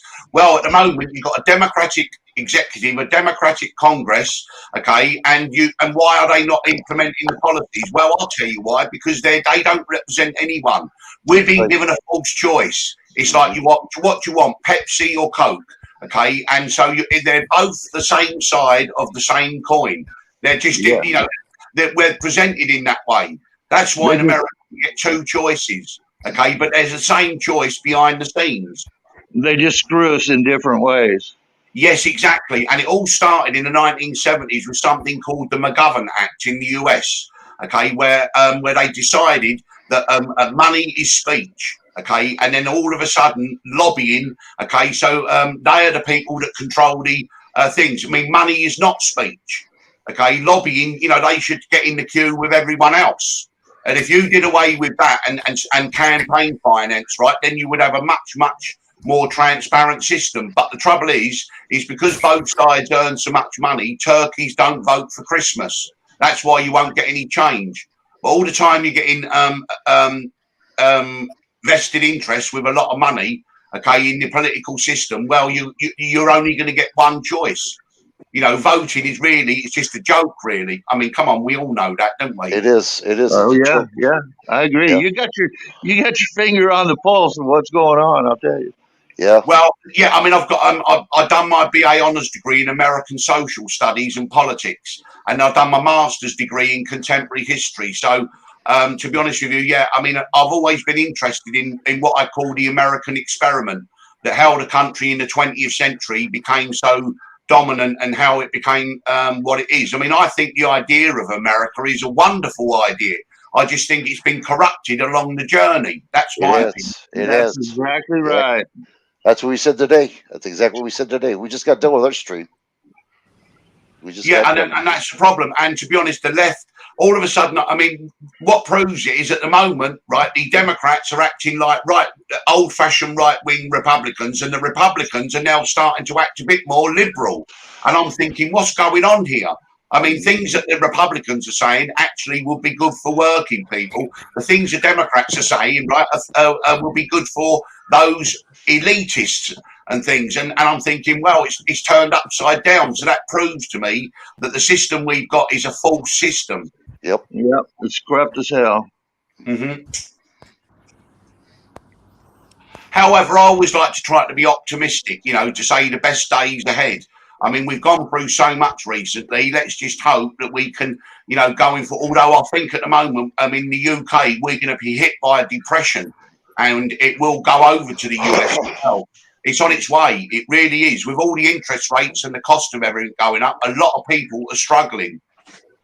Oh yeah, that is a result of raising the interest rates and the dollar increasing in value. because as the dollar increases in value, it crushes the other currencies around the world. Unless they raise their interest rates to keep pace with us, they're going to get hurt. Something's going to break. Exactly. And a lot of this is manufactured.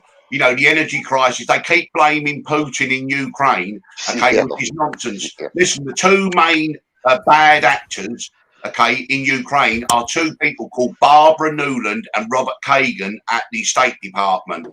Right, those two are evil people and they've got evil intent, okay, those two, Barbara Newland and Robert Kagan. You're right. But Barbara Newland was the one caught on the telephone conversation when she said, fuck the EU, about 10 years ago, when they were talking. She's been pouring billions into Ukraine to destabilise it. And Ukraine is run by a load of neo-Nazi gangsters.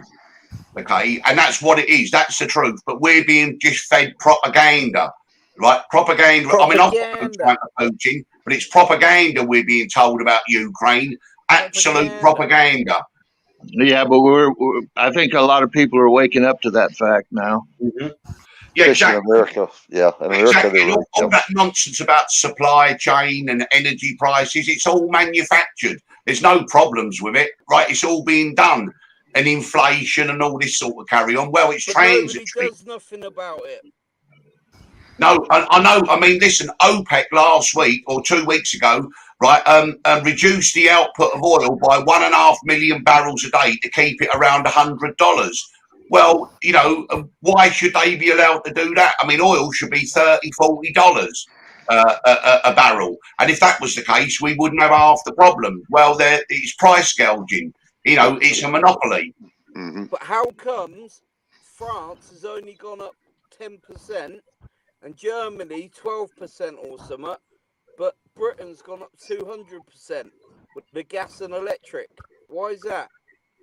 I mean, there are various factors on that, but if you're talking about inflation, UK's last figures were 10.1%, France was 12%, Germany was 17%. But as we know, that's only the headline figure. Most of us, when we go to the supermarket and buy food, have noticed food's gone up 30, 40, 60, 80, 100%. You know, I mean, I notice it on small things. Something that was £1 is now £1.60. You know, something that was £2 or $2 is now $3.50. Well, if people are not getting any more income, how on earth are they meant to pay that? My mortgage on my house has gone from £580 a month to £1,200 a month. So, you know, how can we pay that? And it's going to get worse. My mortgage will be £2,000 a month by January. You know, so I've just said to them, I said, listen, I'll give you as much as I can each month, but that's it. I can't give you money if I haven't got it. And that's it. You know, what can you do? It's going to get worse. It's not going to get any better. It's going to get worse. No, it's not. It really isn't, honestly. It really isn't going to get any better, honestly and truthfully. And, it's going to get worse. Yeah, and I'm very concerned. If people don't step in, you know, you're going to get millions of people and you're talking about millions of middle-class people, right, who have got, you know, a nice home, cars, the children go to school, holidays, and that they're going to have the rug pulled out from under them. Yep. You know, people who are poor are always going to be poor, okay, and they've sort of got used to it. I'm not saying, I'm justifying that, but the people who stand a living are really going to fall more than anyone are the middle class.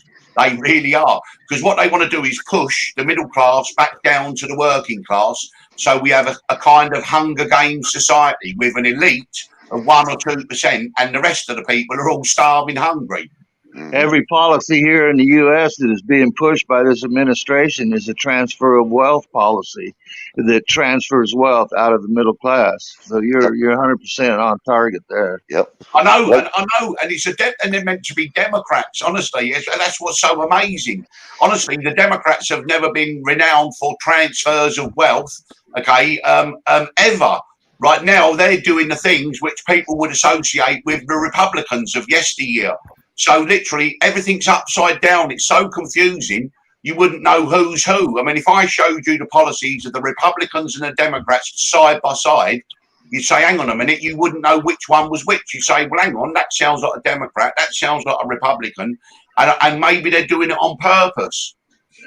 That's why the guy that's working out there and attending his kids' school events, and he's busy with his life, he doesn't have time to understand this, and they get over on him because they don't understand what's going on. No, exactly. And then once the people do wake up to things, it's too late. It's the horse has bolted. It's like you're trying to close the stable door when the horse has bolted. And I'm just a bit concerned. But also in history, whenever empires start to fall and break up, they always start to get obsessed with gender, and we're seeing it now. And it's when empires fall. You see it Babylon. You see it the Roman Empire. Medici, okay, all British, the British Empire, all empires, when they start to collapse, they start getting obsessed with gender. I mean, this issue with gender and all this carry on, I mean, it's an absolute absurd distraction. That's what it is. That's what we had today on our stream, gender. That's what we just seen that UK with that guy playing that piano with his penis in the UK. I went, what? I'm not puritanical. I'm pretty liberal, but to be honest with you, I don't want to see all this filth and this perversion and all this disgusting stuff. I don't want to see it all, and I don't want children. Listen, children, right? Sex education should begin in their teenage years. Okay, it shouldn't be beginning at 5 or 6 and all that. All children think about when they're 5 or 6 is, do I want strawberry ice cream or do I want chocolate ice cream? And can we go and play in the sandpit? And that's all children should think about. Okay, that's what they should be thinking about.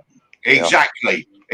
And all this stuff, honestly, it's all this perversion, all this nonsense. With what is it, drag queen story time? Well, that is absolutely disgusting. What on earth is going on there? Have we lost our minds or something? The government's paying for this. Believe me, the government. They just paid over $20,000 in Ecuador to have a theater with transgenders. America did that. Yeah, drag queen show. They're sending money to Ecuador to put on a drag queen event and stuff. It's ridiculous. Yeah. I just think it's sinister. I think it's sinister. Honestly, I cannot believe that how we're accepting this kind of stuff. I mean, maybe I'm old-fashioned, but children are innocent and they should be allowed to have their innocence. Okay, and then they move into their teenage years, and that's when their body changes, and that's when the discussion should take place. Not when children are 5, 6, 7, 8, 9. I mean, let children be children. Well, they're doing this purposely. They want America to fall. They do. They want a one world order. Is what they want. Well, the process of that is a long, slow process. But under your first statement, I do believe, yes, they want America to fall and they're going to pick the bones dry. I mean, that's a famous quote from a certain person. He said, we're going to suck everything out of America, pick the bones dry and just let it collapse. Yep. Okay, and a certain famous person said that in 1979. So, okay, the intention. They're on the path to do just that. Exactly. Put your link for your channel in the private chat, please. My link? Yeah, and I'll post it for you. Oh, okay. What do I do? It's there, isn't it? Is it this in one? The private chat, yeah. Okay, let's have a look. Yeah. So anyway, I definitely you're an absolutely perfect person to really know about the States and what it's like from that end, because you've got your finger on the pulse. A lot of people say they do, but you're experiencing it. You see it from day to day. You're getting the letters, the emails, the different sort of things. They're trying to guide you through media, and it was same as what the Tavistock Institute were trying to do in the UK. Oh yes. After World War II. Yeah, honestly, see, Paul Tools, he comes out with something, and it's a marvellous topic to actually go and research. The Tavistock Institute. Oh dear. That's where they create the Manchurian candidates, don't they, Paul Tools? Wow, there's loads to it. Oh, well, I got Frosty credit too. Me and Frosty, we were working on this, and we're not getting that many bites. People don't want to hear it. But they're gonna see it in 2023. What we said is true. It's coming. Apparently, there's going to be some big news. Okay, the report from the Pentagon on UFOs and that it's coming out tomorrow on the 28th. Do you know that one? About that, I got kicked out of my own studio when I was trying to do that link. For God's sake. Anyway, sorry about that. But anyway, that's funny. I invite myself. Well, yeah, the Tavistock Institute is like just a wide variety of things about controlling from the individual right up to the population. You know, it means govern in a sense, like govern means government, but also you've got the Tavistock Institute was really a kind of a blueprint from the best bits of Germany as well, what they'd learned. You know, you had the where they were trying to take nuclear missile scientists, all the rest of it, to the USA on the sly. What was that called? That was called what was it called? Come on. Paperclip. That's it, yeah. Paperclip. Yeah.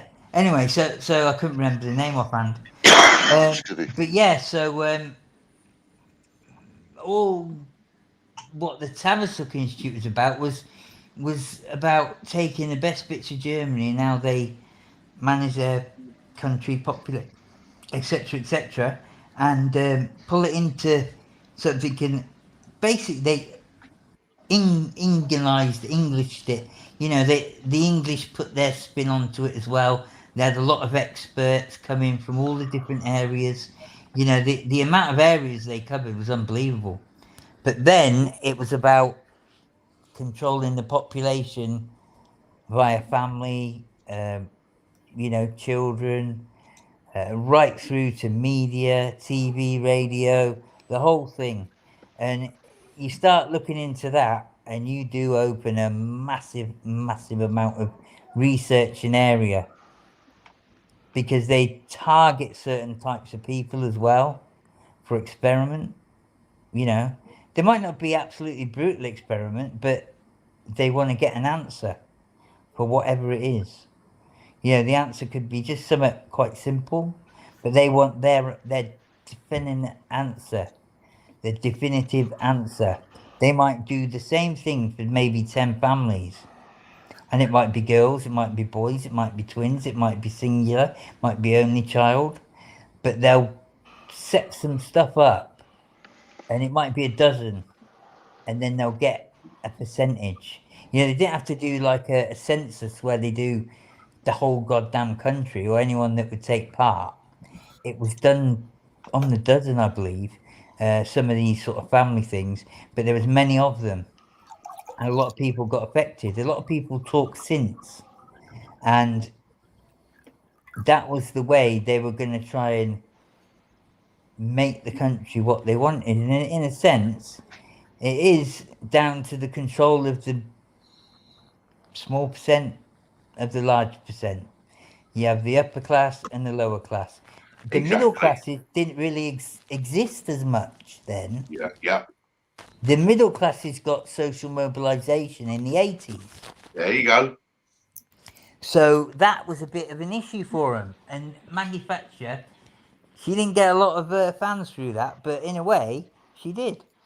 And it was from the lower classes. Because she was from privilege. You know, she never saw real poverty until she'd be shown it by someone from, I don't know, whatever, you know, organisation, you know, Joseph Rowntree, whatever. Yeah, you know, people that were in the, you know, in the fields, in the war, if you like, with whatever the issue was, drugs, family, you know, poverty. But she never really got the bigger picture, but she did a few things that helped social mobilisation, and now they're trying to stop it. Yeah, and the problem is though, is with all these things, of course, when you get a group of people, there's going to be a smaller group who are perhaps cleverer or more astute than the rest of them, and then they try to control it. It's a rich man's trick. It always has been. The problem is with these things at the moment is a lot of evil people with evil intent are in positions of power. So it's not the policy, it's not what they're doing, it's just the way they're implementing it. And the basis of this is soulless, right? People with no empathy. I call them a death cult. They're a wealth and death cult. They know no religion, they know nothing, and they hide behind religions and use religions as a weapon, right, to disguise their wrongdoing. Okay, and this is the world is being run by these people. They're soulless ghouls. Okay, that and we got different names for them, but they got no empathy. Okay, and that's where the problem lies. And when you try to call them out like I do, you can get accused of all kinds of stuff, being racist, being this, being that. But what you're doing is you're telling the truth. What you're saying is that these people pretend that they're religious or they pretend they're this and that when they're not. Okay, and what happens is all those people in that group get blamed for the actions of the small minority of bad people. That's the problem. Well, we got too much corruption is what it is. Too much corruption. Yes.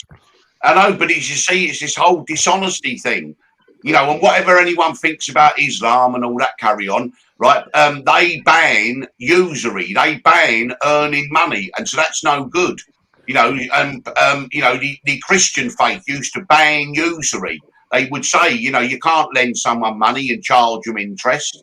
Okay, but now the whole world. A real major one, wasn't it? They still believe that now. Well, we had laws against usury. We had laws against usury, but they did away with them. I wonder why that was. Exactly. So they could gouge the hell out of you. Yeah, but also you mustn't forget it's not one particular group, and it's many groups of people, but and within those groups it's only a small minority. Tony Blair, the ex-UK Prime Minister, he says he's a Catholic. Well, he's not. He's one of those cultists, but he hides in Catholic faith. You see, George Bush says he's a Methodist. Well, he's not. He's in that cult, but they hide. You see, so we've got to be careful about blaming a whole group of people. When George Bush invaded Iraq, we didn't say that all Methodists are evil people. Of course not. When Tony Blair invaded Iraq, we didn't say all Catholics are bad people. So we have to be careful because these people are imposters. The best way I can put it is, do you remember the film from the 1980s called They Live by John Carpenter? Oh, God. They Live, right? Where I was actually 92, I believe. 92. They Live by John Carpenter, where the world was being controlled by these people that were hiding, and when he put the glasses on he could see the truth. And when they blew up the thing on the television station, all these people were exposed and had like skeleton faces. Well, that was a metaphor for what we are today. All the TV presenters we see, all the lawyers, all the professors, all the politicians, in amongst them, are infiltrators, okay, who are not what they appear to be, and their intentions are evil, and they hide in all these different places. That is the truth of the matter. Yeah, that was the truth behind it, wasn't it? Yeah, of course it is. It's a metaphor. Why they shot that movie? Yeah, I mean that was a metaphor. That literally the world is being controlled by people who are not what they appear to be.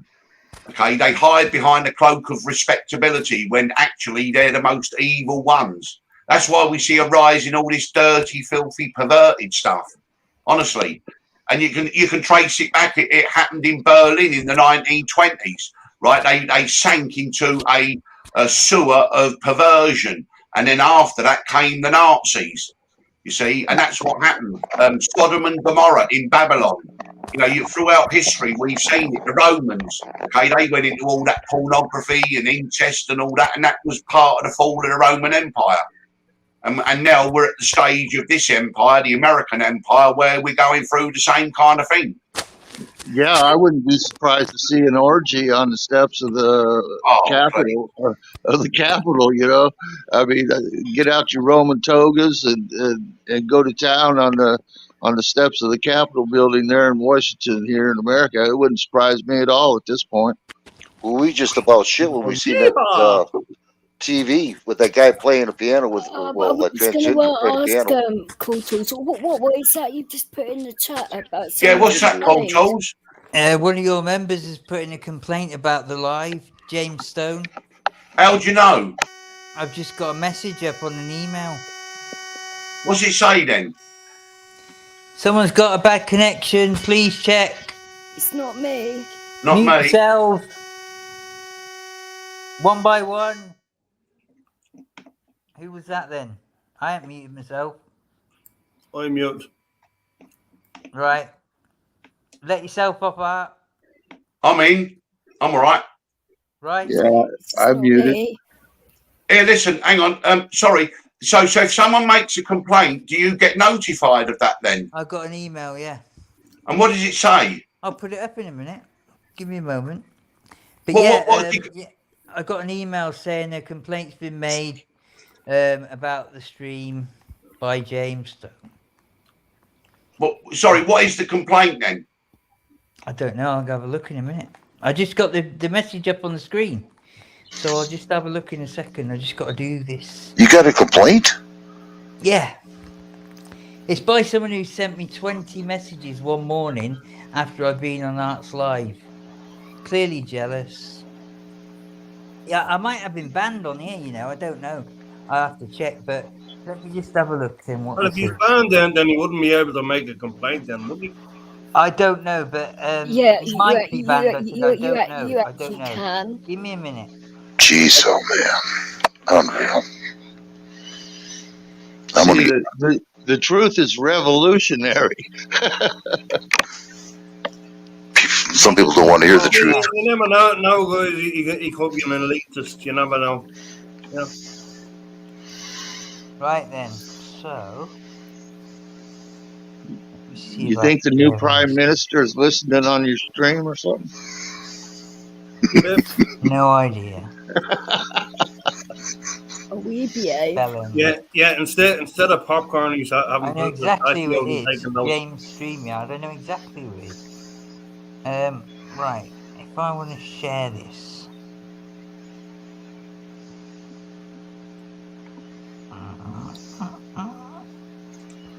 And instead of having popcorn, he's having pistachios and taking notes.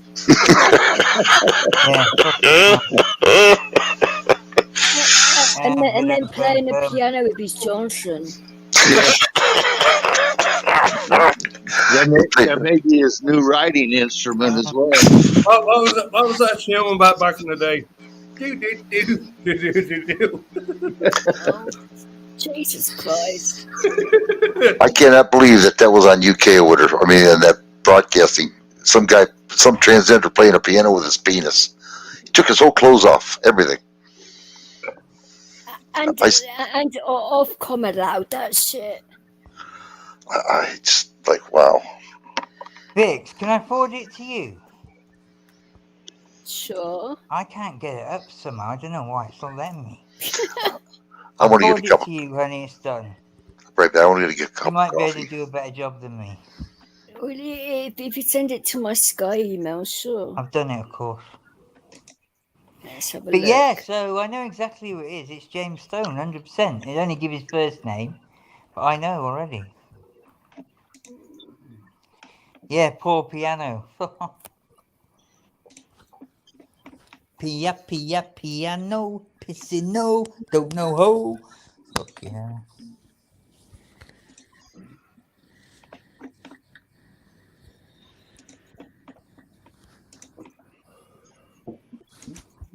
So what effect does that have if someone makes a complaint like that? I have to respond, don't I? And, I'm just going to respond with, they will know. Give us a song, your piano man. It would actually have to give you like a time on your stream where the complaint is as well. Well, that's what he's done, and I know it's malicious, but I can prove it. So I can prove it's malicious because there's a number of messages which I've screenshotted already, previous that are malicious. He asked me a question after Arts Live one morning. Asked me a question. I answered it on the first time, and then he kept saying I hadn't answered it, and all bullshit like that, and kept going. Then asked another thing about my experiences. You know, why I'm military trained, this, that, and the other. And I told him to mind his own business. Yeah. You know, I only I haven't converse with received it friends. yet. Yeah, but it doesn't matter, Vic. Yeah, I No, only I know. converse with friends. No. Hang That's on. between us. You said that you was going to send it to me. I said I haven't received it yet.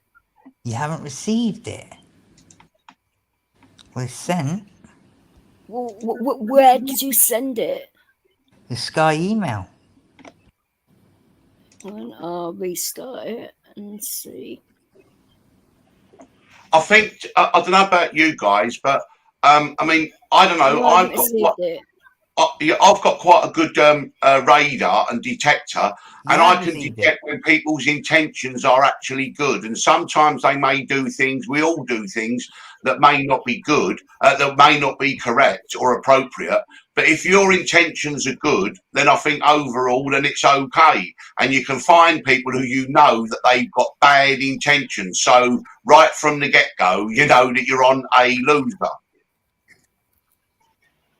Yeah, no, I got that. You know, a few times with some stuff in your chat. With the Yeah, I same know, guys. I know. Yeah, but listen, honestly, come on. Look, I defy anyone to speak for 4, 5, 6 hours without at some stage, you know, what I mean, they might, you know, we all do it. We go off into one, we repeat ourselves and all that. Yeah, I mean, it's get the that. nature of it. I think, you know, things can get a bit dull and a bit kind of repetitive as the hours go on. It's very difficult to keep going for a long time, isn't it? Yeah, You especially know, when and it's have it yeah, sparking. especially when it's just off the cuff and it's raw, it's not scripted, and you're just going down and seeing what you're doing. Okay, It all depends on the context, what you're doing. exactly, But and we've you come know, across loads of stuff. I mean, I always regard talking as if we're speaking in a room and we're sitting on sofas and one of us gets up and goes and makes a cup of tea, comes and sits back down, and someone goes and has a sandwich, sits back down, and we're just having a discussion. I mean, maybe it's because of my background at universities where you have seminars and lectures and then you have get-togethers and you sit down and you discuss things and all range of topics and all And then range of someone gets up opinion. and plays his guitar, you know. Sorry?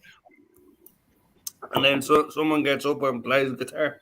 Yeah, exactly. Speaking of That's which, coming soon, Eddie. Soon. yeah. Honestly, yeah, we want a song from you, Eddie. Yeah, lovely. Of course. Go on then. May as well do Oh, it. you want it now? Okay. Yeah, man. Impatient fuckers, aren't they?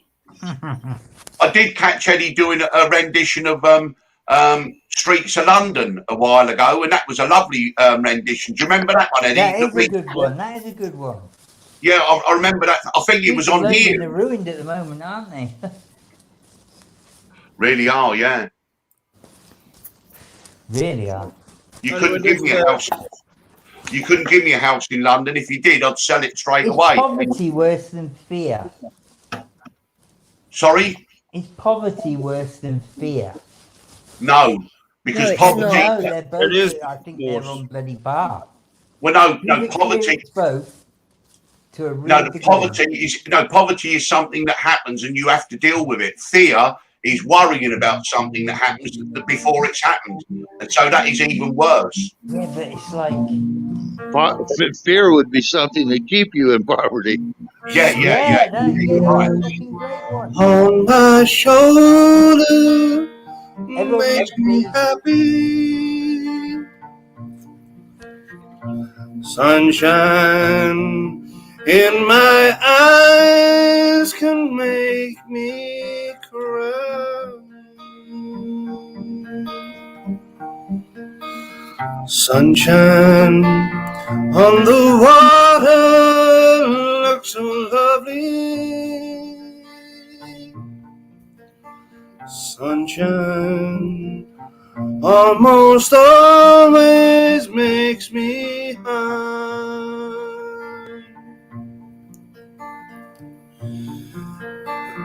If I had a day that I could give you,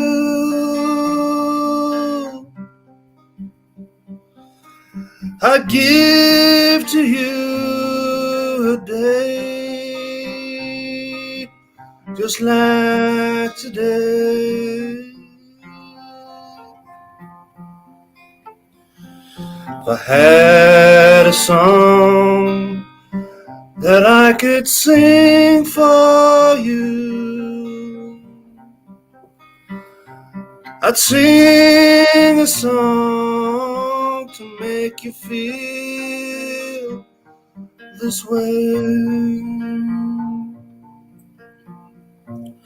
Sunshine on my shoulders makes me happy.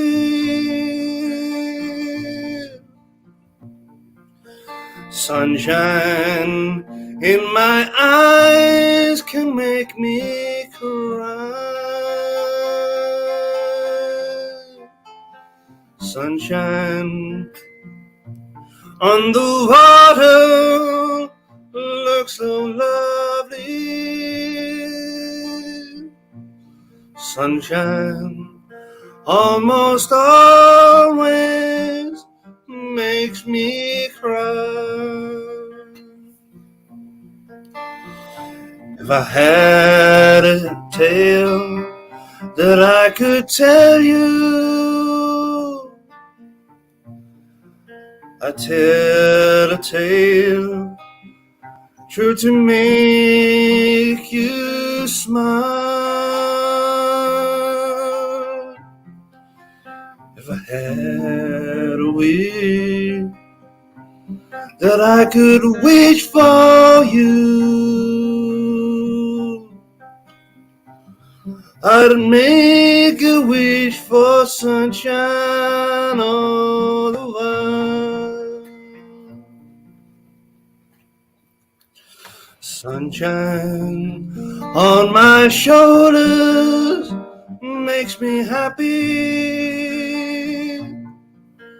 Sunshine in my eyes can make me cry.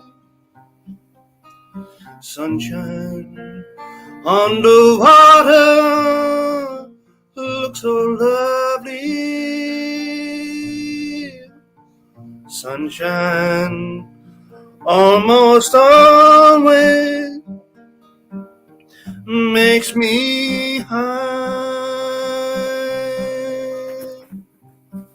Sunshine almost all the time makes me high. Sunshine almost always makes me high.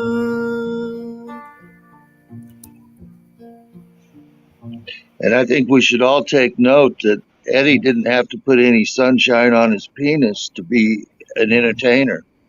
Oh, for goodness sake. Thanks, Rusty. Oh God, that was a bit touchy. Brilliant, Eddie Gowan. Good for Brilliant. you. Good for you, Eddie. Brilliant, mate. That's a new one, isn't it? I hadn't heard that one before. John Denver number that.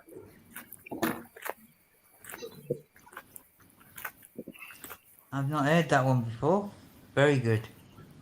Why not have the streets of London if you want to do another one quick? Because that's a lovely song. They need the help.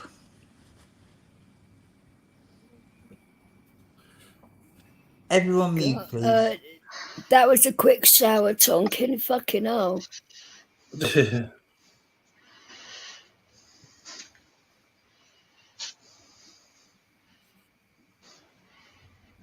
Alright, here we go. Where are we? We are on.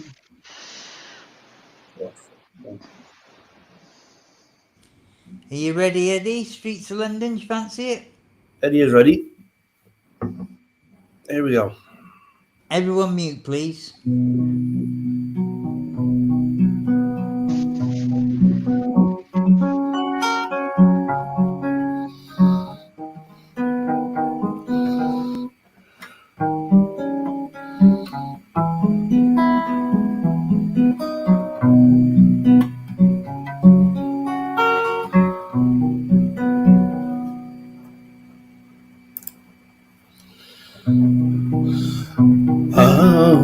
seen the old man in the closed down market, kicking up the paper with his worn-out shoe? In his eyes you see no pride, hands held loosely by his side.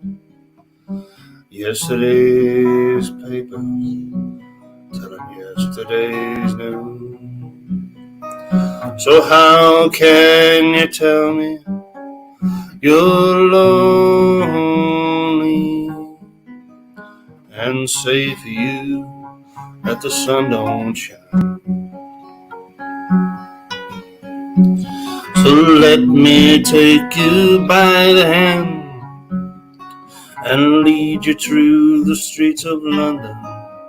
I'll show you something that'll make you change your mind.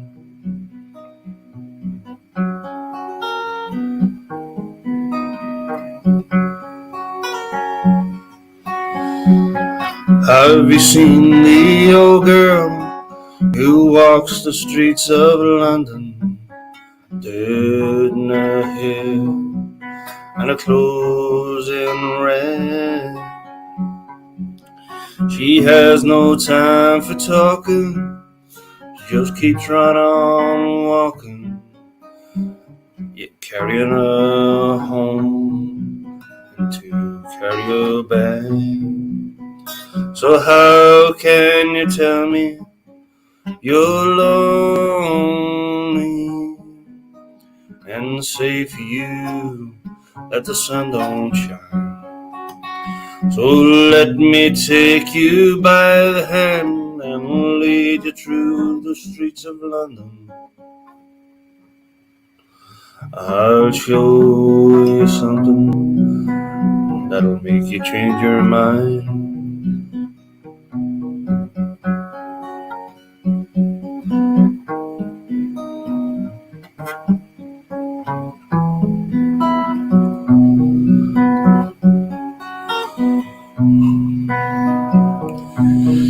In an all-night cafe at 11:15, same old man sitting there on his own, looking at the world over the rim of his teacup.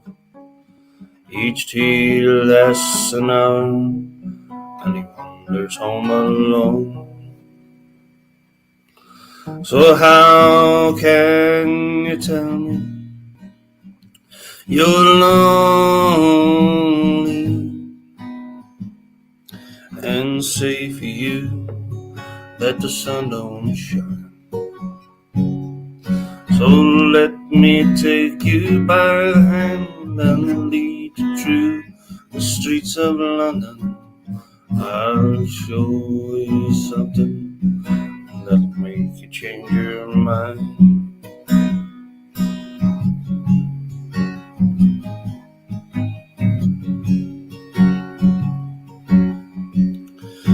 Have you seen the old man outside the seaman's mission? Memory fading with the medals that he wears. In our winter city, the rain cries a little pity for one more forgotten hero, and the world that doesn't care. So how can you tell me you're lonely and say for you that the sun don't shine? So let me take you by the hand and lead you through the streets of London. I'll show you something that'll make you change your mind.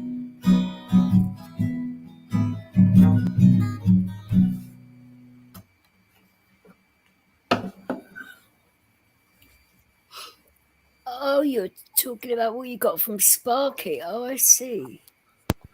What the fuck have I done now? Absolutely awesome, Eddie. Lovely job. Yeah, that was lovely. That was, yeah, thoroughly enjoyed that. It's lovely. Thank you, guys. Takes a Very lot of nice. Very a nice, lot of Eddie. effort and skill. Yeah, my wife liked it too.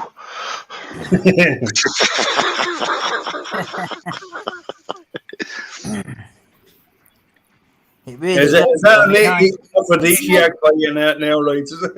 It's naturally saying that the streets of London aren't beautiful, isn't it? well, I mean, even to put out a song, It's a it's fucking very war hard. zone. I used to sing a song regular on karaoke odd times, and I thought I had the song nailed pretty good. Long story short, I had to go on rights, and when I played not rights, sorry, the Wandering Hippie, and when I played it back, I was disgusted. It was almost as if I was too low, too high, too slow, everything. You know, I wasn't happy at all. And I thought I had that song nailed on karaoke. But what it was, I couldn't see the words in time on my phone screen. That was making it hard as well and just got me out totally. I'm glad Hippie deleted that. But no, Eddie gets it right playing the guitar as well. It's real effort, man. Props to Eddie. Well, if you're using a guitar, at least you can keep in key as well. It's actually better when you're playing with a guitar. Well, I'll tell you what, I've heard people sing that sound like they got their nuts caught in the door, you know? They're terrible. No, that would just be your wife torturing you. Well, that's what it was. Is that you playing the piano with your penis again?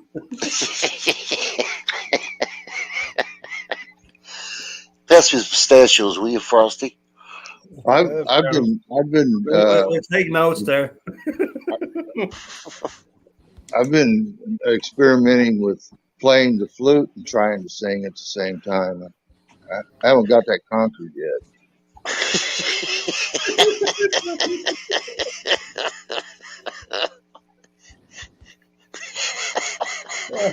Oh, Jesus. Keep practicing.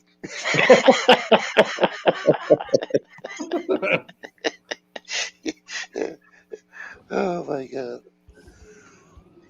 Shoot. Now you sing good, Eddie. You do. Cheers, guys. Yeah, good job. 40 years of experience anyway, so, you know. Marshall, I think Tonkin sent you a filthy picture. It's okay, I've seen it. Tonkin sent you a filthy picture. I was there before he said. I bet you were, you dirty dog. Well, with that one, you don't want to be looking at the mantelpiece while you're poking the fire. You want to be looking at the job in hand. It's well worth looking at. And don't be stingy, show it to everybody. Well, you got to be on Discord. Discord, my lovers. Discord. Are you on Discord, Art? Sorry? Are you on Discord? No, I've never heard of it. Sorry, is it a platform? Crazy. Takes a bit of getting used to and a bit of learning, but... Oh, it's a great platform, right? Totally different sort of platform than you'd imagine straight away, but very good. I've got my own Discord server, and you can have shitloads of people in there all talking at once. It's great. Let me tell you, there's all kinds. There's messages with your group, everything.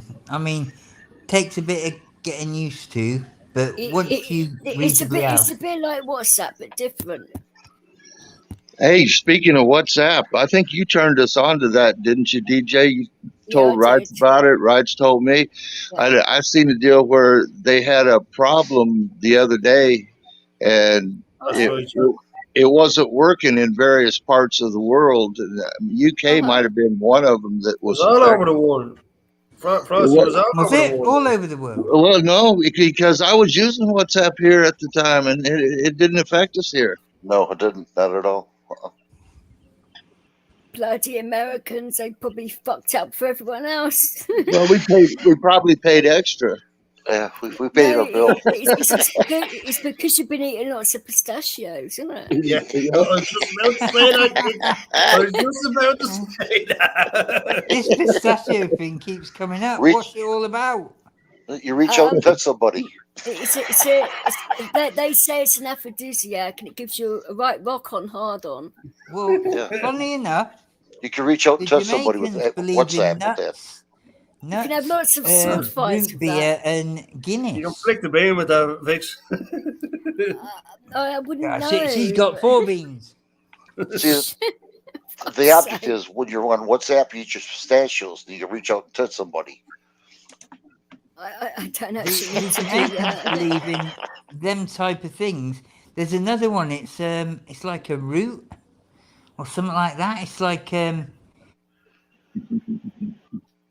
No, you play with that Guinness. root, and that's They eat some kind of nut. Jesus Christ! I want to stop.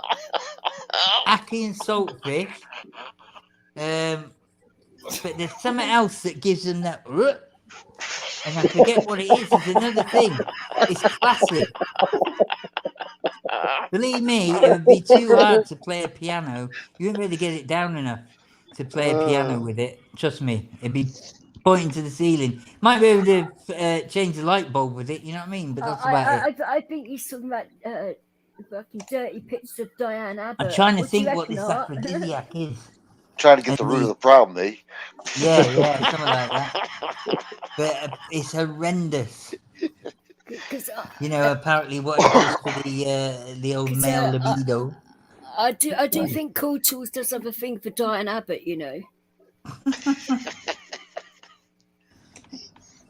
Yeah, after word of pistachios got out, I went to the store to get some. You bloody let and that out on my the shelf street, was didn't bare. you? The shelf was bare, so I think the word's out. Maybe Yeah. it was a little ploy. A few thousand people saw To that sell on my him. stream. Yeah. Fuck's sake. That kind of thing happens all the time, doesn't it? Where they put out a bit of something in the media or whatever, and it is to sell a certain product. Not always that dimensions, you know what I mean? But it's like, Don't talk about dimensions, for fuck's sake. you know what I mean? It could be Size any type of matters. thing. Yeah, Was it it- certainly Tell me does. quickly. Was this guy playing the piano? Was he Chinese? Right. Was he Chinese?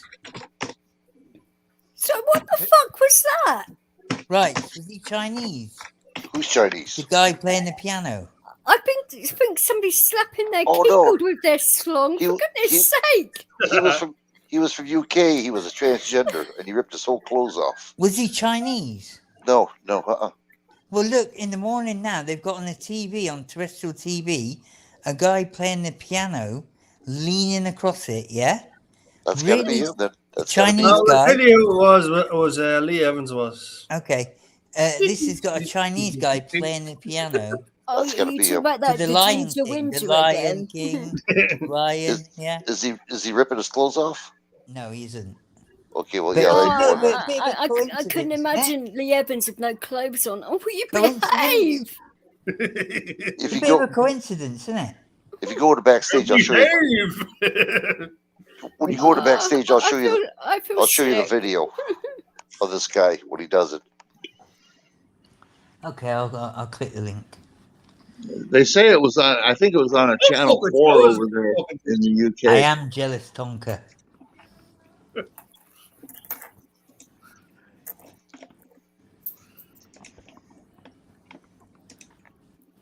Yeah, but he has turned around and said that my body's better than hers. So it's like, okay. Okie I mean- dokie. This guy showed everything, and the kids are just cheering him on. Like, give me a break. Uh-huh.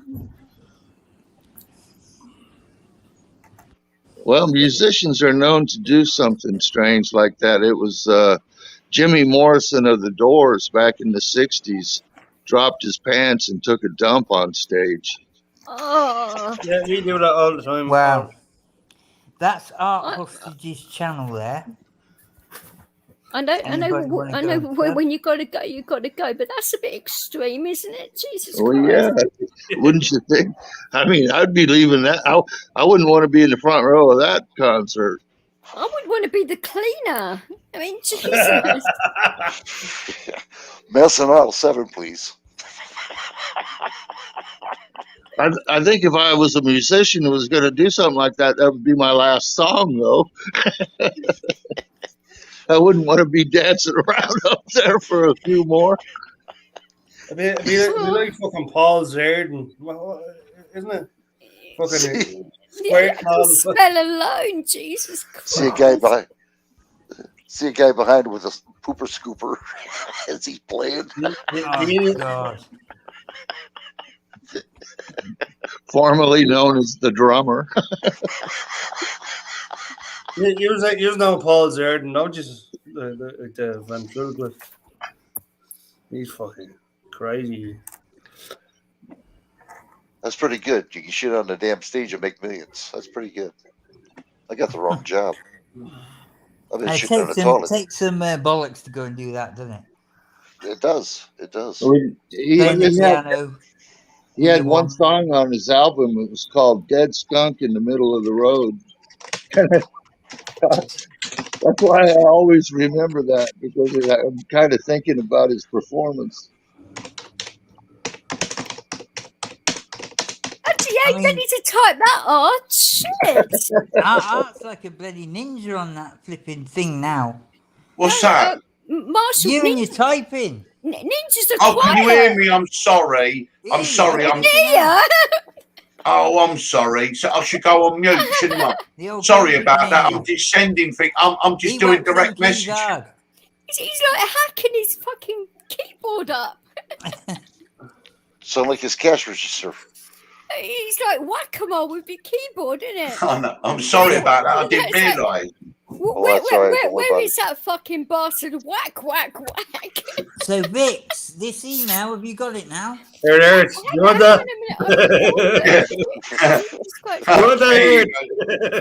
Yeah, that's Eddie. That's what I use on my keyboard. I actually have. Hang on. It's got to be there now. Yeah, I do. But it says. Yeah, it's actually complained to StreamYard, not YouTube. Sorry, yeah, there you go. Which is really unusual to complain to StreamYard, isn't it? But StreamYard, wow, I never heard of that one before. I am sorry to hear that you have had issues today. Are you on Wi-Fi or connected to the router directly? On StreamYard, the quality of the connection is much more important than the speed of your internet. It's best if you. So he hasn't actually complained about your actual what you've said. He's complained about the quality or something, by the looks of it. Yeah, but it says what does it say? Harmful.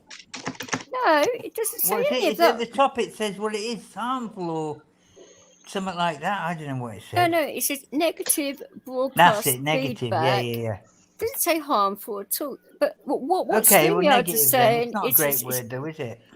No, but I don't think you gave a lot of choice on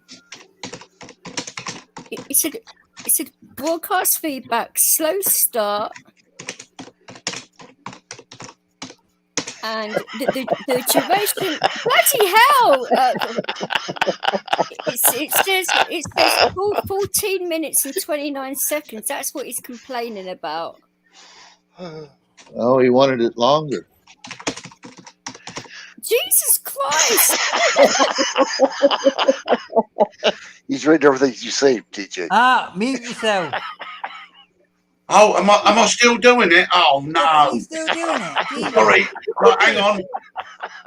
Everyone's going to think you're taking a statement here. No, sorry, I'm just. You're taking a statement. We're all getting fucking put in. Oh Remember, dear, oh dear. You're fun. Well, what do I do? I've given you the benefit of the fucking doubt. Yeah, you've got a pass. Sorry, mate. Statement here. Cool Tools channel. We're going to shut that down because he's quite relevant. He knows a bit about summer.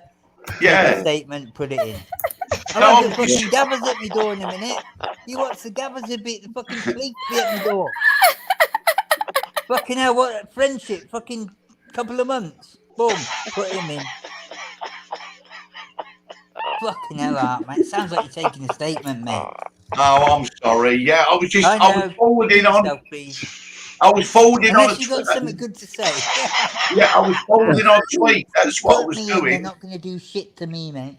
I put myself on mute. I'll represent How many myself. fingers have you broken on your keyboard doing that? Oh, don't. I put myself on mute. I couldn't hear you. I was going to say, haven't you heard of touch typing? I don't know. No, I just use 2 fingers. Go, look, you know.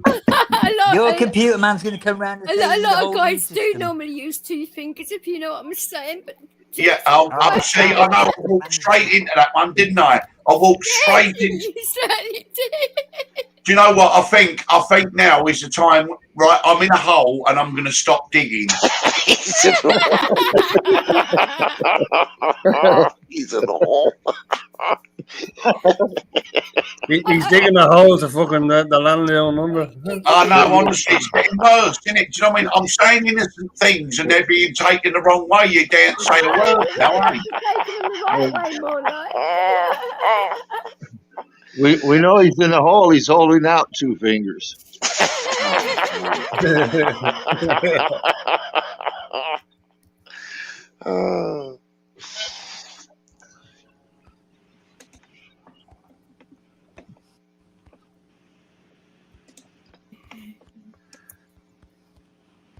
That's all in good fun. Too much. You can actually tell he's got no fingernails, can't you? No, he's whacking a keyboard like that. For goodness sake. Somebody's complaining about your manicure now. I can safely say that my dog, if he was typing on my keyboard, wouldn't be that fucking loud. And he's a bull mastiff, for fuck's sake. Be like playing the fucking piano for Liam. Boom, boom, boom, boom. Oh, so yeah, how many keys has he got left? Yeah, really. I can safely say Art is never using one of my laptops. Shit, no. Maybe you could type me a letter. Dear sir. You'd be able to hear it from the United States. That's what it's like. It's like a fucking copper taking statement. I'll tell you Matt, what, you soon get it down with that 1 finger, don't you, lad? I'm a He 2 finger. I like to give it the gun, you know? he types better. Blender. He types faster than I do with 2 fingers. I'll tell you that. Wow, he's fast with the keyboards. Tonkin, you're a bloody disturbing pervert. Where's Tonkin at? Tonkin, he's hiding somewhere, reading a bloody dodgy magazine, I'd say. It's morning time. He's got the old, you know, the morning tickle. He's trying to get up. He's got Playgirl in the backstage. What the fuck? My man, Tonkin. Yep. Well, he's going to have to wait his turn. I actually get to hear it all about Sparky and that as well. It's just like, do I really need to know all this stuff? Well, apparently you do. Oh, yeah. You're curious. I know sharing is caring and all that, but fuck, I'd rather not know sometimes, you know what I'm saying? Put your pen and pencil away. You don't have to take notes. I certainly don't. That's why we have pistachios instead. Yeah. I've got an eidetic memory. I don't need to take notes of anything. You know? Well, you're going to have a test on this tomorrow. You know that. Oh, Jesus, please no.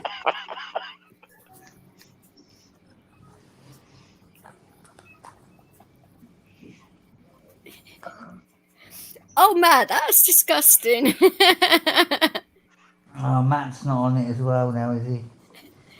Well, I put in the chat that I use all my fingers whilst typing on my keyboard, and he thought I meant something else. Younger men in the morning like the early morning glory. But sometimes if it ain't dealt with, they become slightly perverted.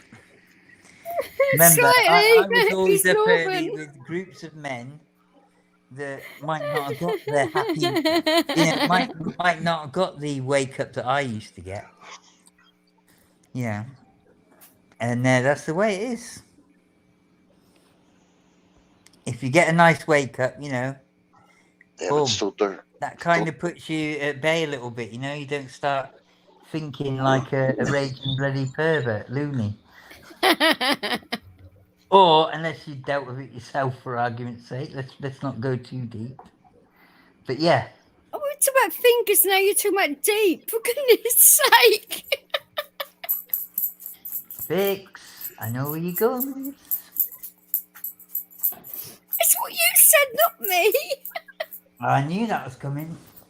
Very good. And then this one, Matt. now you're talking about very coming. good. For goodness sake, will you stop? She knows the Bobby score, how to change the narrative to exactly what she wants it. But I'm a woman. Come on. Yeah. Stop it!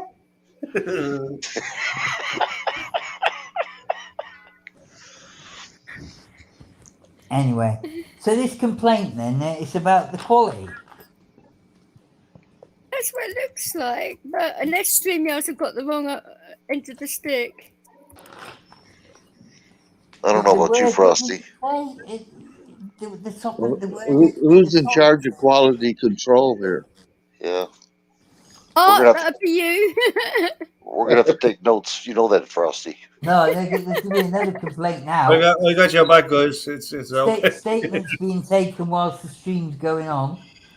That'll be the next one. You wait. No, if you go back to 14 minutes 39, I think it was off the top of my head. I'll go back to the thing and look. Yeah, no, it's 14:29. Beg your pardon. That's when the complaint's been made. Right. For that part of the stream. So I know exactly who it is. Well, What were we talking about then? It's pistachios.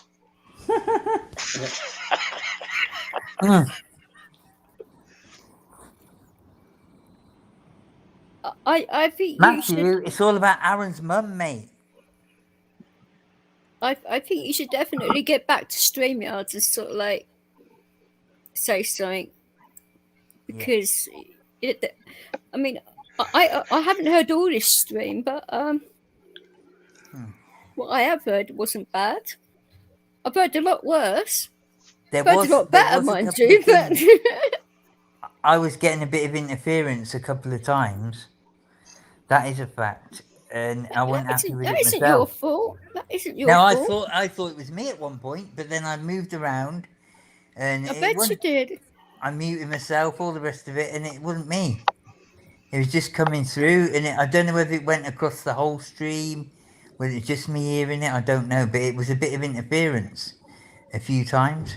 Yeah, but why on earth would some dickhead, excuse my language now, make a complaint about that? I mean, haven't people got better things to do? Like, why won't you just go find a girlfriend or something, or a boyfriend, whatever you're into, and just have a good time? Well, you're obviously frustrated about something, my darling, if you're going to complain about some bullshit like that. That's not a bad idea. I'll be back in about 5 minutes. Hard to say, I don't know. I can't answer for him. Oh, Matt, you haven't gone and shared this. Oh, behave yourself, Matthew. You're in trouble now. All right, I'm back. I was quick. I haven't. Yeah. Pistachios don't work. Oh, for goodness sake. Fucking pistachio nuts. They're salted. They are now. It was an in and out job. Oh, Jesus Christ. Touche, Eddie. Stop about touching. What the hell is that noise now? Oh no, that I can't stop that. Hang on, I can't stop that. The drum truck behind me. I was going to say, someone's got the horn. Oh, for goodness sake. Somebody was happy.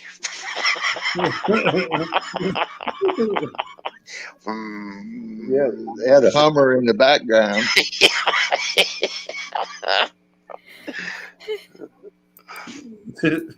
Plus that man. Plus that man. Yes.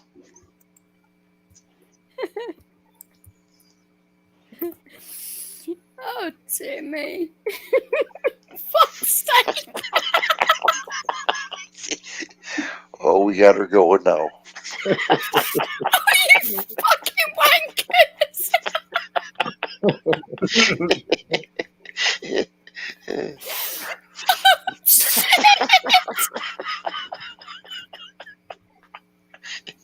A chest infection, you bastards.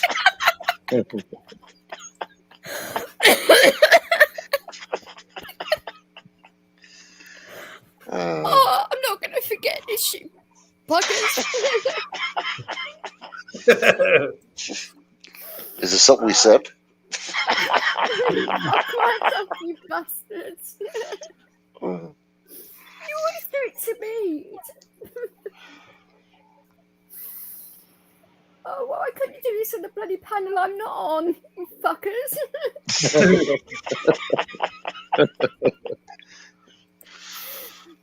Oh, my days. Everyone already thinks I'm a pervert on here. It's you lot.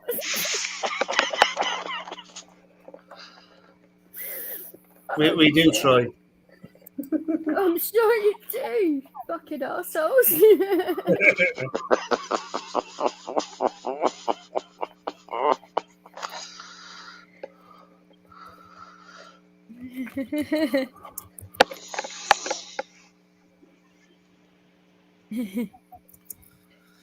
Oh, it's a bit of a weird one. And it all started with 100 pounds of clay. I'm sure it did. And a few pistachios as well. Oh my god, Matt's pissing himself. Oh dear. My actual dog's looking at me saying that she's fucking bonkers. He wouldn't be wrong, but hey.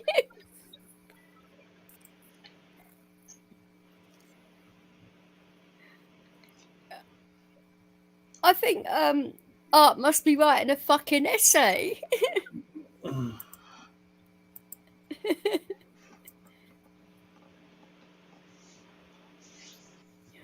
God knows. So yeah, you can come over to mine, Matt, anytime you want and have a laugh. Because AJ started to come over now, and he said it's funny over there too. So it normally is. I mean, obviously, when I'm not having a rant, because you normally want to avoid that because I can get a bit bitchy, but can't we all? You know it is when some people piss you off at times, you've got to sort of like get it out your system. But people like it when I lose my shit as well, so yeah, I can find my link, I suppose. I don't even know my own fucking link. That's bad, isn't it? Oh shit.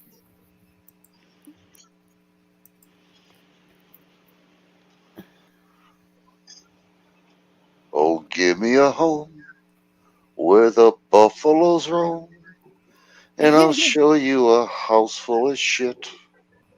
I bet you would. That's house full biofuel. of Biofuel.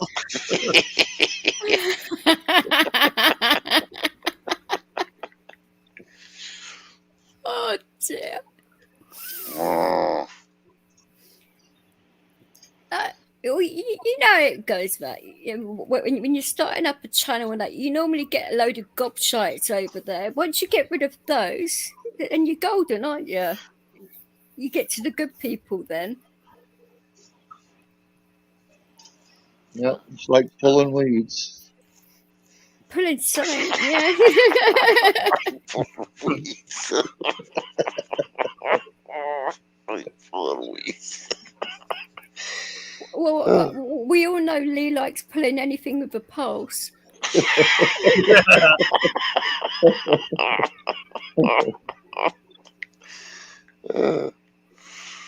Oh, that's too. It gets his wife absolutely loves it. Gets him to trouble all the time, doesn't it? Yeah. She's on board. Thank you, Matty, but your hostess with the mostest has got sound interference of the closest.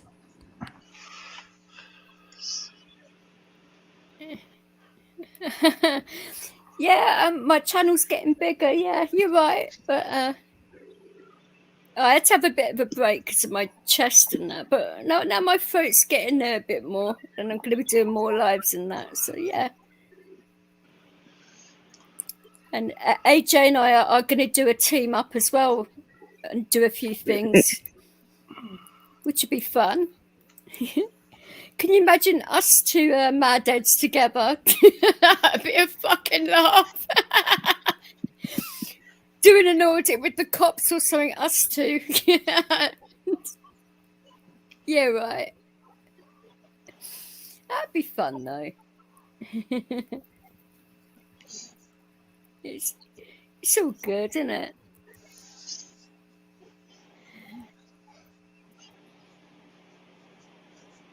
I'll have to interview you, Matt. There you go. Be a glutton for punishment for you.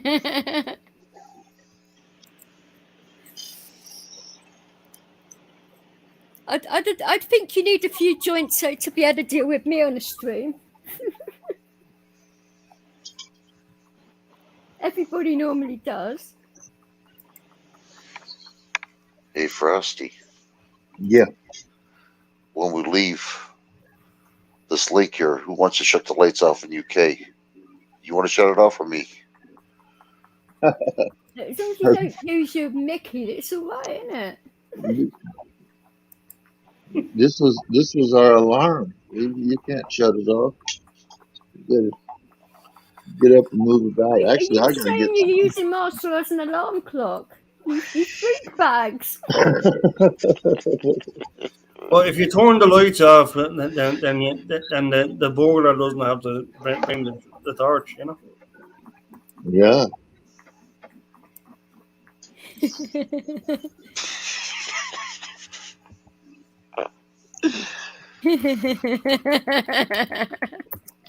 Fantastic, you know, one of them. I haven't heard DJ laughing that in a long time. You sound good, DJ. Well, I sort of like I had a good chat with my doctor yesterday, and we sorted some shit out, and he sorted out my medication. Well, not all of them, but he's going to get on top of social services and sort that out for me. He said, "Don't worry about a thing; he'll sort it all out for me." So I'm in a good mood with that. Good. Can't complain, and things are going well with my other situations, so it's all good, you know. Yeah, about time you started laughing. Sounding good. I have been laughing. I laugh all the time, but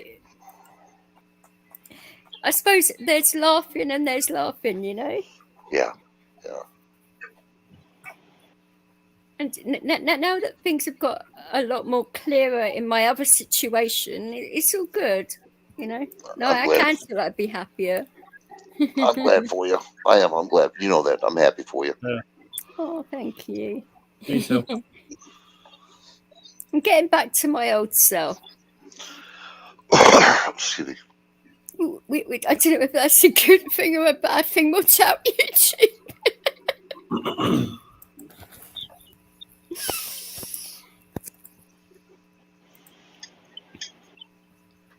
You know what, Frosty? Oh, fuck off, Tonkin.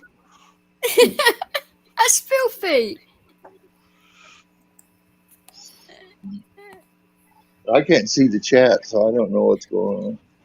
I can't even write. I can't even write this. I might sub to you sometimes, Lucas, but you have to make it worth my time.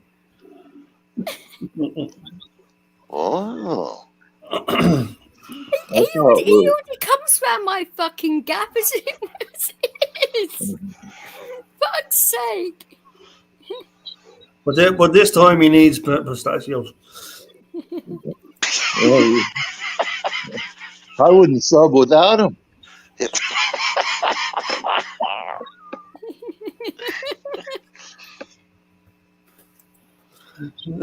I like breaking the shells.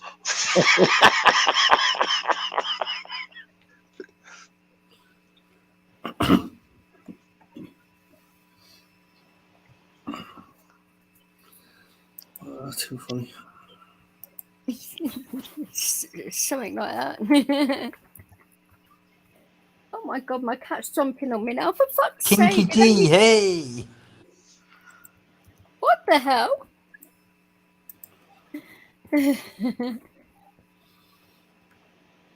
Oh, you talk about Tonkin. Yeah, he is very kinky, you're right.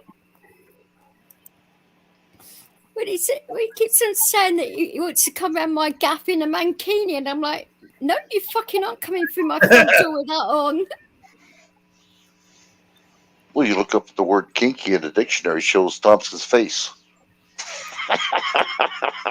No, it shows his hairy ass.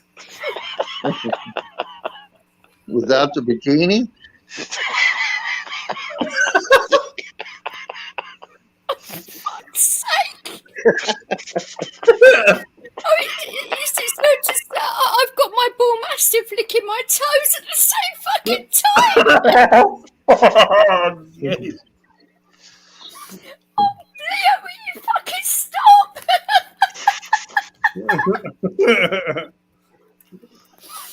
I wish I had. He's got such a long tongue. I wish he'd fucking stop it. I hate my feet being touched. Oh, fuck. That puts a new dimension on a threesome. The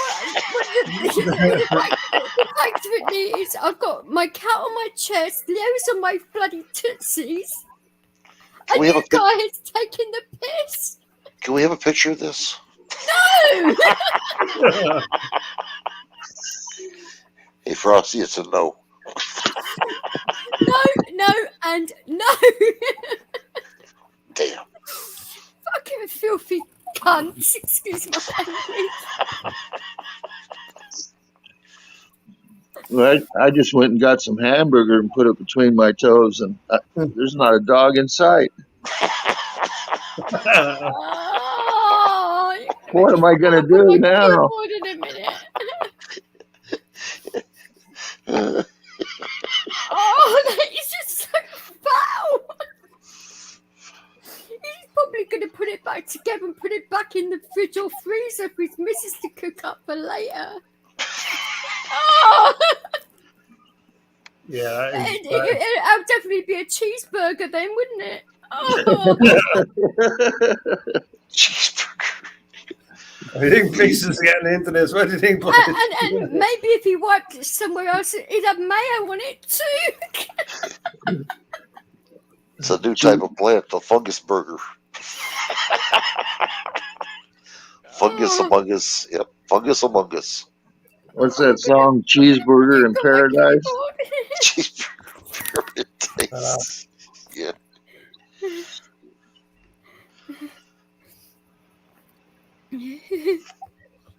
I like my hamburger a little extra crispy. I throw it on the floor and kick it, and then eat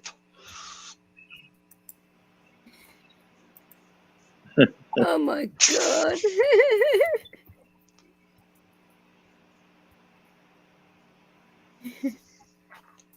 Oh dear. Oh, I've got to stop laughing because my fucking chest is killing me.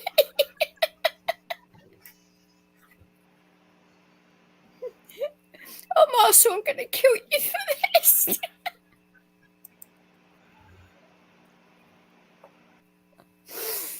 Oh, dear. Oh, Callie, will you stop clawing my boobs, for goodness sake? Ow.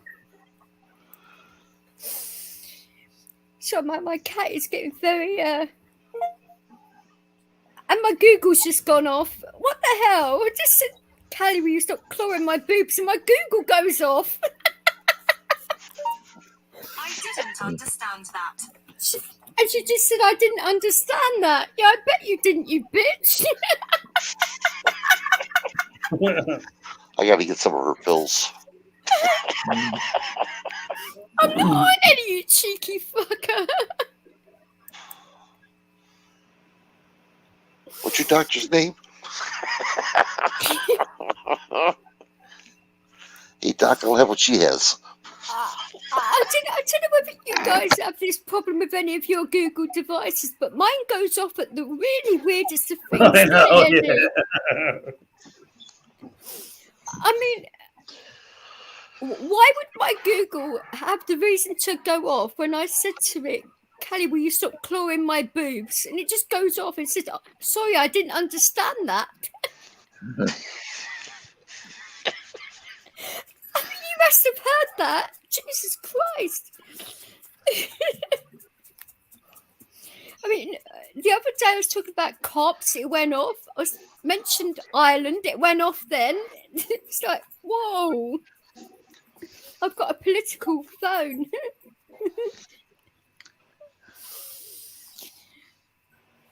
Must be a Democrat.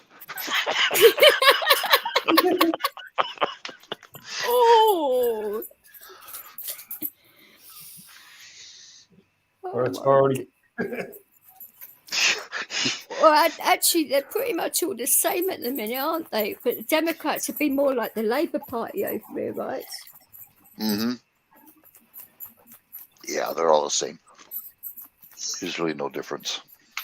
I know you guys were talking about that Sunak earlier on. I mean, why on earth people are welcoming him back with open arms is beyond me, because he was what Bojo's number 2 for God knows how long. He was a chancellor for all that time. He fucked up the country, gave everyone like furlough for 2 years at 80% paid, got us in billions in debt, and people are saying, yeah, we've got him as prime minister. He can fuck right off, the cunt.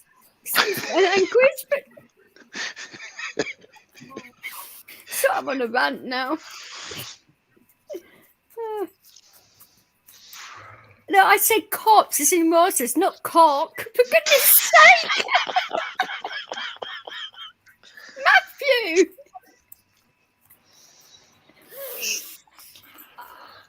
I don't know, my throat's a bit buggered at the moment, and yeah, I have got a southern accent, and we all sound the same, but Jesus Christ.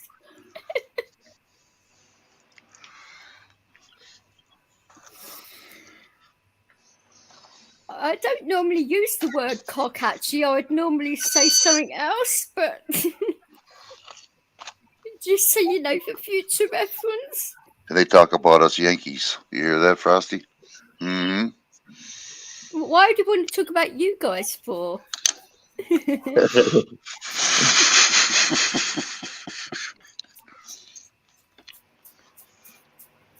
Because we got the pistachios. I don't actually need pistachios to get a good thing going, you know what I'm saying? I don't need any supplements, thank you.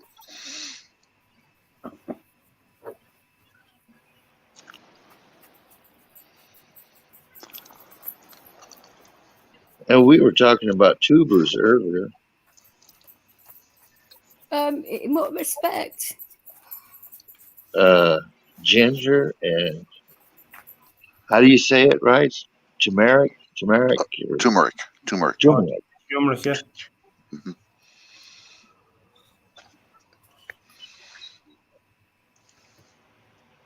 That's some good shit, boy. Woo. But you're not supposed to be snorting it. Hmm? What You did said, you? "Hey, what?" I said, "You're not supposed to be snorting it." What do you do with it, DJ? Well, you could cook with it, or you could actually eat it like a vitamin or something. I wouldn't do any other things with it. I wouldn't be sticking out my nostrils, no. I like my nose looking orange. No comment. That shit really stains, though. Damn. Yes, so does fake tan, but you don't hear a lot of people complaining, do you? No. Not at all. That's some good. Small's battery went dead. Oh, you missed out, Small. It was getting a bit kinky in here. My fault. Sorry. Don't worry about it, folks. She didn't say nothing. Believe me. Oh, She didn't say the word. me. She didn't say the word cop. No. DJ has led us astray. I did actually say the word cop. I didn't say the one that ends in a K. I didn't say the word that rhymes with rock. Or dock. Or mock. Or clock. Or sock. Or mock, yeah. Or flock. That's why Bugs loves his carrot.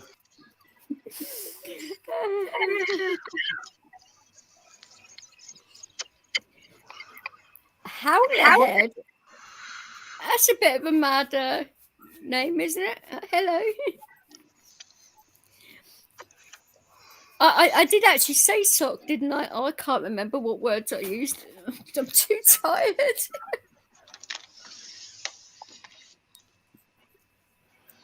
Was Eddie kissing Cool Tools by any chance? I wouldn't know, actually. Were you, Eddie? No, definitely not. I wasn't. Well, I was hearing some funny noises. It must have been Art then that you were kissing. It certainly weren't me. I wasn't kissing her. Oh, right. So it must have been. You must have been having a threesome with Art and right. So, with Lee and right. So I'll get it right in a minute. Jesus Christ. I know nothing. It doesn't ring a bell for me.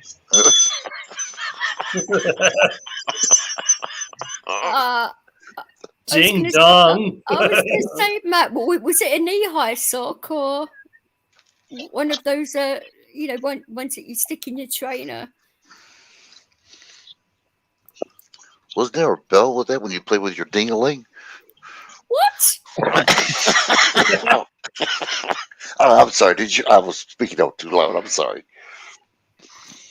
You speaking too loud. Well, one, you're a Yank, so that goes without saying. And fucking hell, you're a veteran as well. So yeah, right. I'll let you have that one. You don't see me playing the piano with my penis. Oh, it's a stocking. Oh, kinky.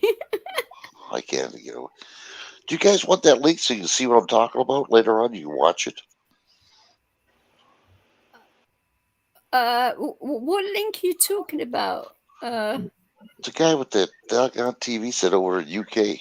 Oh, the one with the cock and the piano. Okay. Yeah. Do I want to see that? I mean, they don't actually show, but they blur it out. You know what I mean? Yeah, but has the guy got a decent body or not, in your opinion? I don't know because they blocked it quite a bit. He's skinny. That's all I can tell you. I mean, he's supposed to dress like a woman, so I don't really know. Hang on, what? Yeah, he's hang on, right. So this so-called guy had a dress on, then stripped off. He was a It was all blurred out, so you couldn't see anything. So how can you tell he was playing the piano with his cock then? Because it said it on the thing there. They advertised it on TV over here. Oh, so if it's on TV, it must be damn true. Yeah, so it was. Yeah, they showed him playing. He was certainly playing with himself. Okay. Yeah, had a bag of pistachios, and he was playing on the key there. But was he playing in time, or did he have good cock action on his piano? It was 2-finger action. What 2-finger action and a cock, or just 2 Yeah. fingers, or just the cock? That looks Just- like 2 fingers. I don't Well, know. Well, he's smiling. That's all I can tell you. He's really Ah. smiling. Yes. I can't believe people. I really can't. It was a full moon as well. Lovely. I'm surprised you guys didn't hear about it over there. I really am. That's why me and Frosty said, well, let's go and ask him. Apparently not. You guys didn't hear about it. No, but we're not all perverts over here. Yeah, I mean, a lot of us are.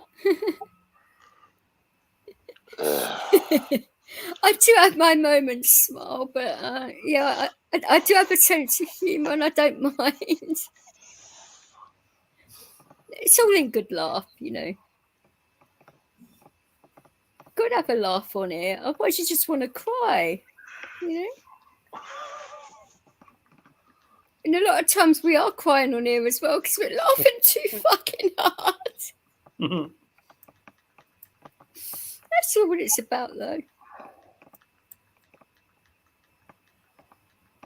Now who's typing hard?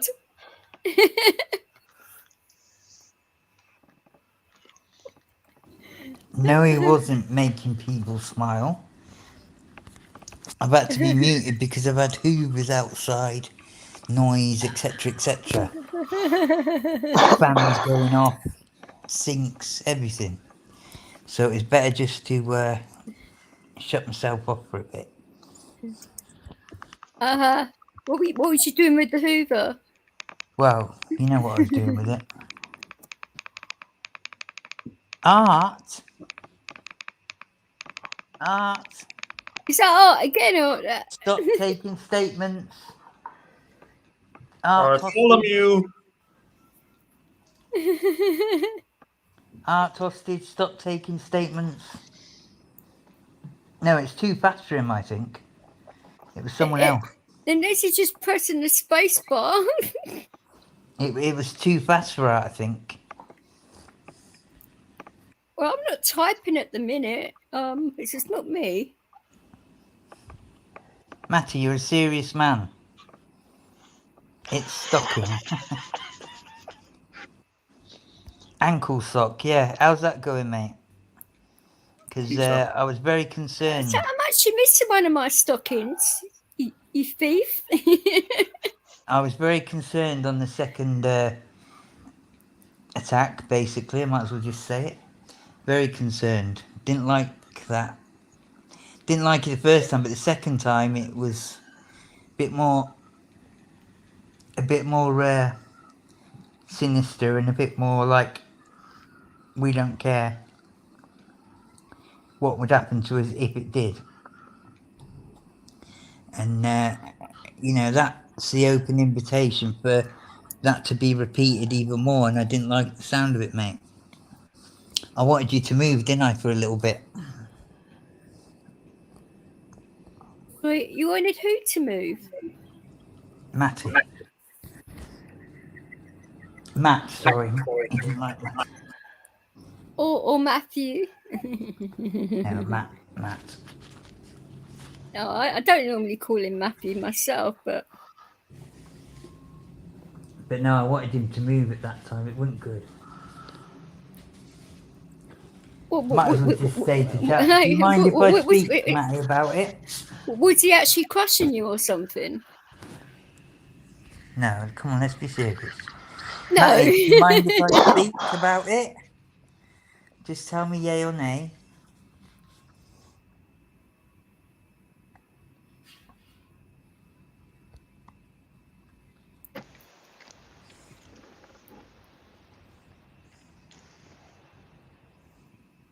He said, yeah, you can. Okay. Excuse me. Matt witnessed somebody rob an old lady at a cash point. And you kind of, your moral compass comes into play, doesn't it? You know, he tried saying something at the time, I believe. Correct me if I'm wrong, Matty, anywhere. And anyway, the person's robbed this old lady, a couple of £100 or whatever it was. And, you know, pretty damn blatant, and, you know, it was an awful thing. Long story short, Matt decided that with his moral compass and what he believed, it would be something which he did. Now, when you've been in the background that he has, and you know other people have, that thing really does play on you. Should I, shouldn't I, all that stuff. But when it comes to what they call, you know, what could be termed as non-combatants, or you know, like vulnerable people, things like that, it's a different story.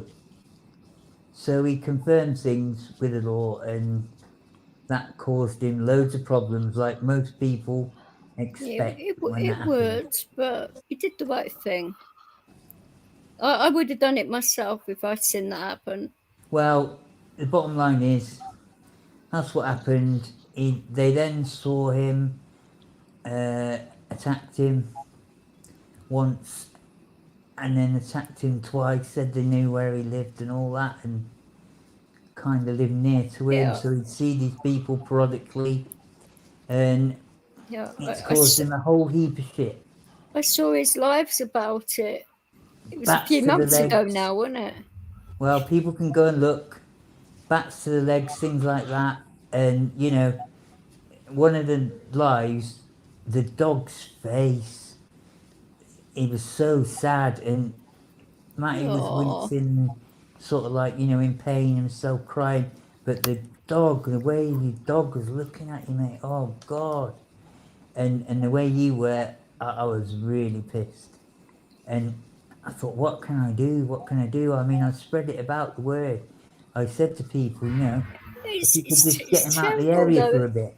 But it's terrible, isn't it? When you've got a dog with you and a dog sees that kind of violence, and the dog gets PTSD from it because. Well, it was the after effects as well. What, you know, Well, like of the course, after but effects because when a the dog was can seeing read him your at body home. language. A dog I can read saw. all of that from you. But yeah, I don't know whether the dogs were with him when it happened. I don't know. But anyway, yeah, it was a horrendous thing. I hated it. It really sort of touched me in a certain way, because I'm of a certain ilk where you you know, you defend, Yeah. you know, the weak, and sort of things like that. And you know, in a way, I think it's a moral dilemma. But look at all the trouble it got him. Fucking hell, it really got him a load of trouble. You know, he had his leg done in and this and that, and he's constantly under threat. That's the worst thing, I think. If you think of it like this, if he hadn't have done something, then what would have that have done to his conscience with the 87-year-old that got robbed? Yeah, possibly so. But the thing is it's caused him a whole heap of trouble. A lot of people wouldn't have done anything. Oh, So I he stood up actually and he would. was counted. And I respect that. And obviously that, you know, that helped endear me to him a bit, you know, more. I always knew he was a good kid, always did, because, you know, we've had a few backstage conversations and bits and pieces, and I I let feel out a sorry couple for of you things, already, Matt. Jesus Christ. you know, a few bits and pieces, you know, and, you know, exchange numbers, even though I couldn't get through to one of it, doesn't matter, we still did it, it was willing, and, you know, offered support, and vice versa. I was fucking pissed after that second one. I thought he's in real trouble, because he's got fuck leg, and he's got dogs, and he's near to the people, and they clearly don't care, or they don't think he's going to say anything anyway. You know, they had it pretty right, really, because he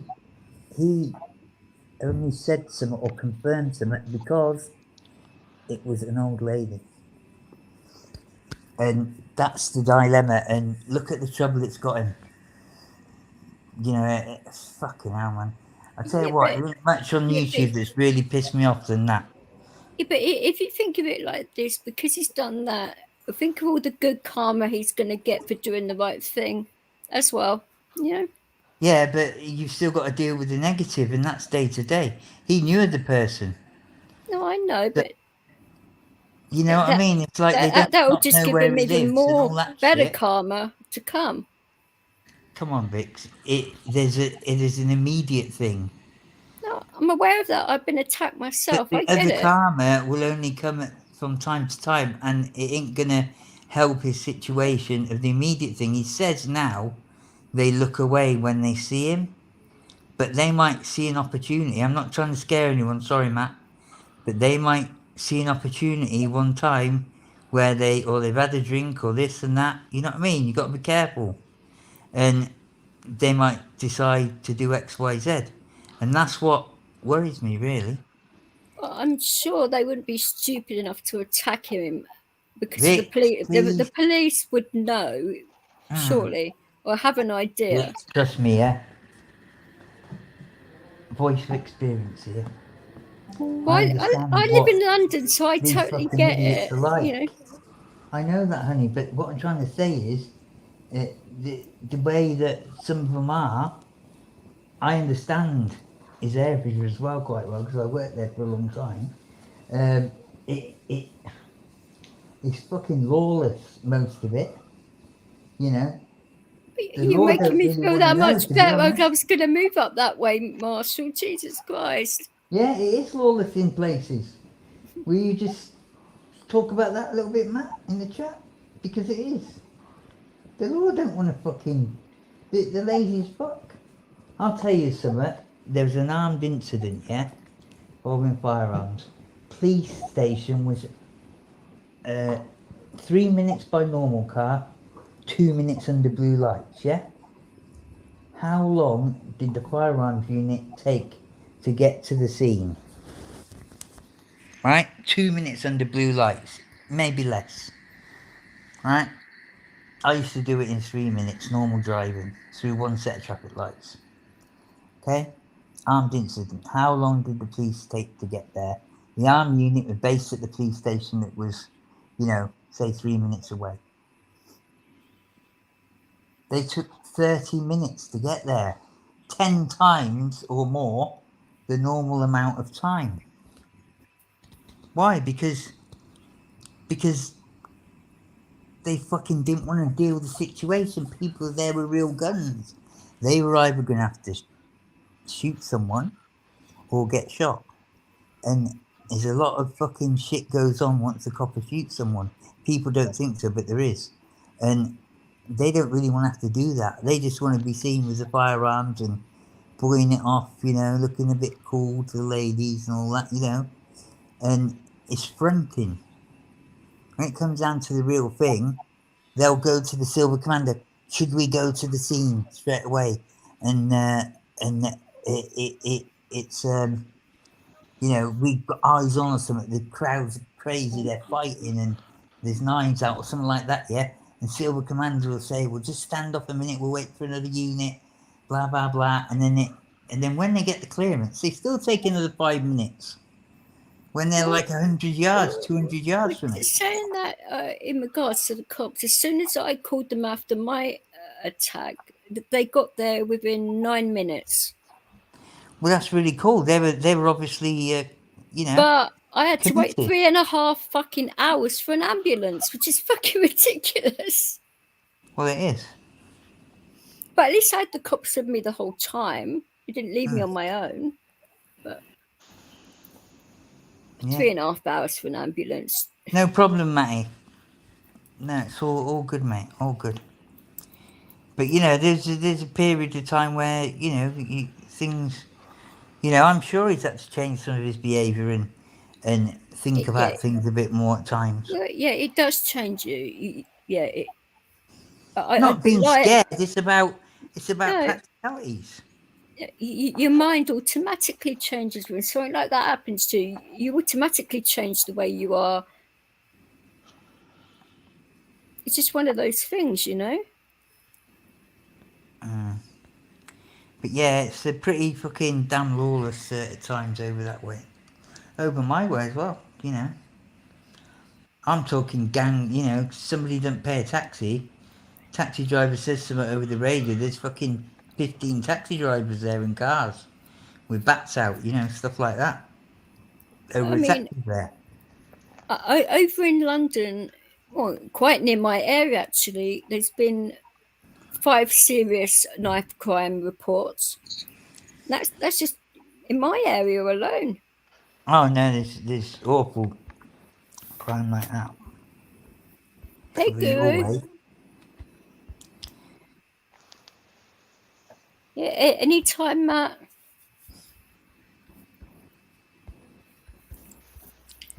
Thanks, Matty. And I'm sure your dogs will love the walk if that's what you're doing. He's going to Aldi as well, isn't he? Yeah. But no, you know, there's all the politics and all over your way. There's tons of it. There's lots I of know. wars now, isn't it? Postcode wars. Well, I'm not sure about it being postcode woods That's where what I they say live. in the media.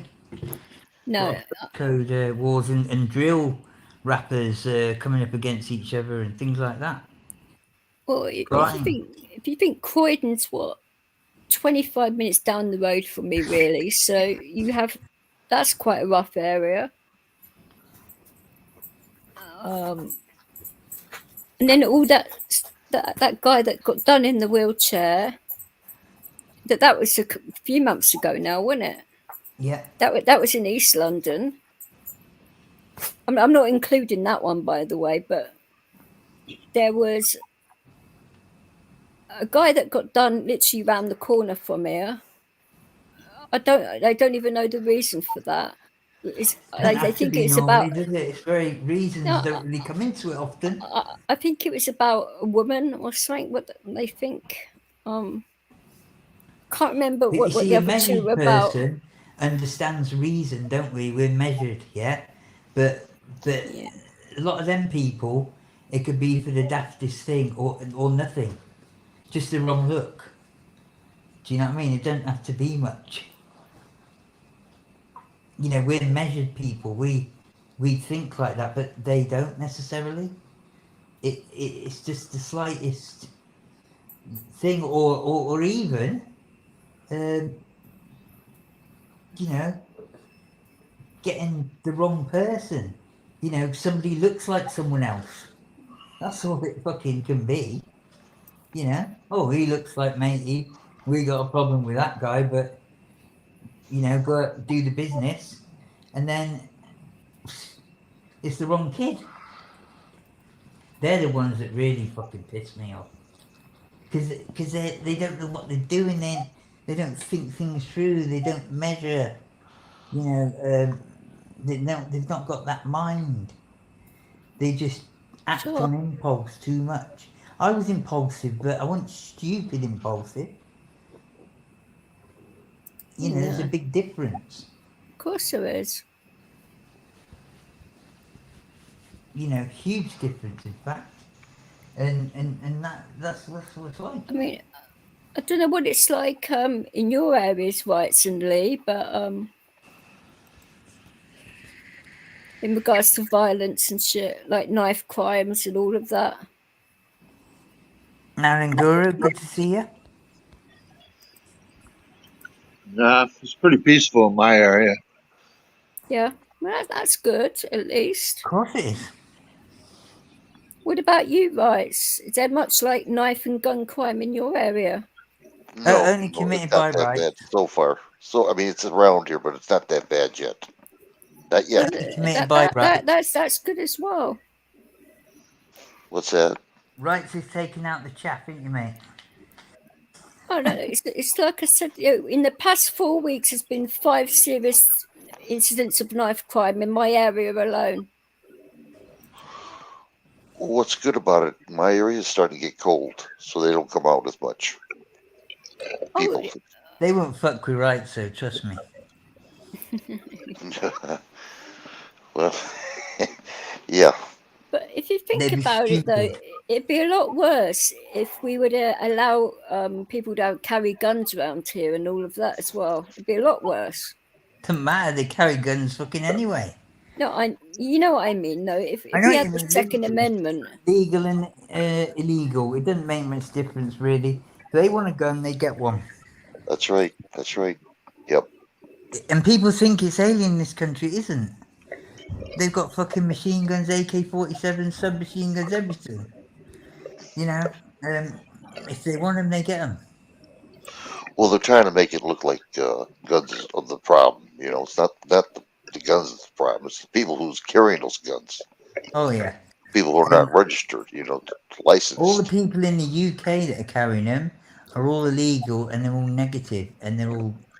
So it's quite easy to take the bad people out in the UK. Yeah, they've got a thing called Trident, but the thing is yeah, they'll take so many off the street, but I don't think they do it in the right way. If you know what I mean. You know, they'll have an amnesty now and then, or this and that, but really, it's lazy policing, I think, because they might just take off one gun a week, a handgun, or some shit like that, or an ancient bloody, you know, Webley pistol from the 1940s. You know, it's not done in such a way. You know, they say it's all down to intelligence. Well, once somebody's got a marker on them, yeah, they should keep at the person to make them yeah. not ever want to carry again. Because if they're getting hit every time they're seen, they can put complaints in the police. But when you've got a marker on you, there should be a law. We can hit you fucking twice a day if we want, and that's how they'll pick more up. They've got to register a car if they're out dealing or whatever. They've got to register a car, and if it's not registered in their name, that's an issue. So they might register in a bird's name, but that'll get picked up quickly, and then bam. I mean, it's not hard, but the thing is, a lot of the law they're scared to keep pulling certain people over. If they pass the law with firearms saying if you've got firearms, we can stop you 2 times a day, and no complaints can be put in simply because you're linked to firearms. You've either been done for firearms, or you've been suspected of carrying firearms, or you've had a thing put in against you where a firearm was used but it wasn't found. All them things, yeah, they could all link together, bam, and they'll keep picking them up because there's kids out on the streets, fucking in London, Hackney, places like that, right? And I don't particularly like Hackney, I must admit. yeah, I'm just saying Hackney, Brixton, what's the other one? That big estate from Only Fools and Horses. I forget what. Remind me. Peckham, That's right? Peckham, yeah. And they come on the streets at night, all brandishing their scorpions, submachine guns. All of them have one. Yeah, it's like a badge. It's like you know, the badge on your piece of designer clothing. They all have them. Scorpions. If you've held a scorpion, trust me, there'll be some residue. There's a special type of oil on them, or if you've touched ammunition, or in the barrel when it's been shot, you know, or they mess around with the magazine. Yeah, there'll be firearms residue. You could just get the group. They might have got rid of the weapons, but you test them for firearms residue. If they've got it, you can bring them in, search all the properties linked to them. You know, there's fucking loads of ways. They come out on the street with all of them in their hands at night, firing them. Well, in 1998, when Australia gave up their gun rights, now they're in trouble. Yeah, I thought that was a bit silly of the Aussies to do that. You know? Oh, it's terrible. The government just has the right to do what they want to do with the people. Our Second Amendment wasn't for hunting; it was for protection against our government when it turned rogue. That's why our forefathers gave us the guns. It's bad over here because you got your constitution from us originally, but all the books that have stuff about our constitution in it have all been lost or burnt or whatever. They're not teaching it in law schools anymore either. And there was a lot last year where they were trying to bring back the English constitution. What happened? The coppers were trying to shut it down a lot, and Figures. yeah. I'm back now. Sorry, I was just doing stuff. I was listening though. What I was always very anti-gun. Okay, coming from Europe, but then I saw how tyrannical the American government were becoming, and then actually were thankful that you did have the Second Amendment in the US. So my position on guns has changed. I agree too. I used to think that the public shouldn't have access to firearms, but seeing the way the government has operated around the world, the only reason America still stands is because they know that they can't disarm the whole population. So they have to be more covert in America. So yeah, my position over the years has changed on gun ownership in America, because it's specifically America. I am now an advocate of the Second Amendment. Well, I'll tell you something. I was raised with guns all my life, and I was in the military. I had to go through class to learn how to do a gun that I already knew. You're making spam sandwiches, weren't you? Right, according to some idiots. Yeah, I was. yeah. Sorry, I couldn't resist that one. But so they did give you one hell of a background check before you even get a certified carrying license with you. Yeah. So don't believe what they say that, it's easy to get a gun over here to register. No.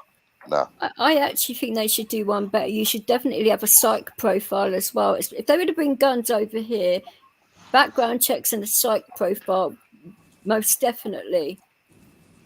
The difference is in Europe, though, and UK especially, our mentality is not geared up for having firearms, legal firearms possession. In America, it's part of the psyche of America to have access to firearms.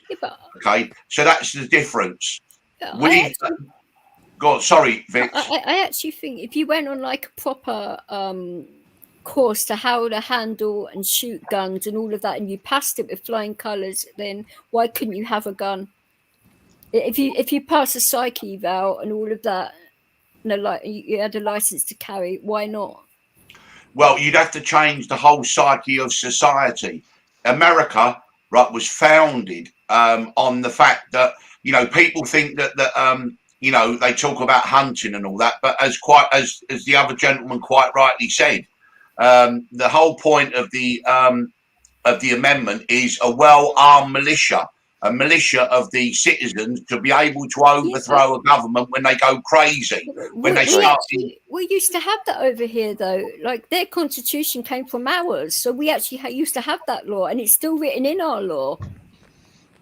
Yes, and I agree, but it's just because I'm not saying you're wrong. I'm just saying we've had so long without having firearms in society, and then it all became legal after Dunblane, that to actually try to go to get firearms made legal in whatever circumstance would be an uphill task. And also, most of us don't even think about firearms, but in the United States of America, if you could think of things that were American, apple pie and firearms. Unfortunately or fortunately, it's just the way things are.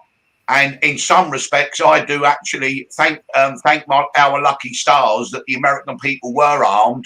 Otherwise, they would have been submitted many, many years ago. And it's ironic because I used to think that I was very against guns. But looking at the way the countries are being run, to be honest with you, thank God that Americans have got guns, because it stopped the government doing a lot of things that they would like to do, because they know that the population are armed. That's only my opinion at the moment, until someone can change it for me.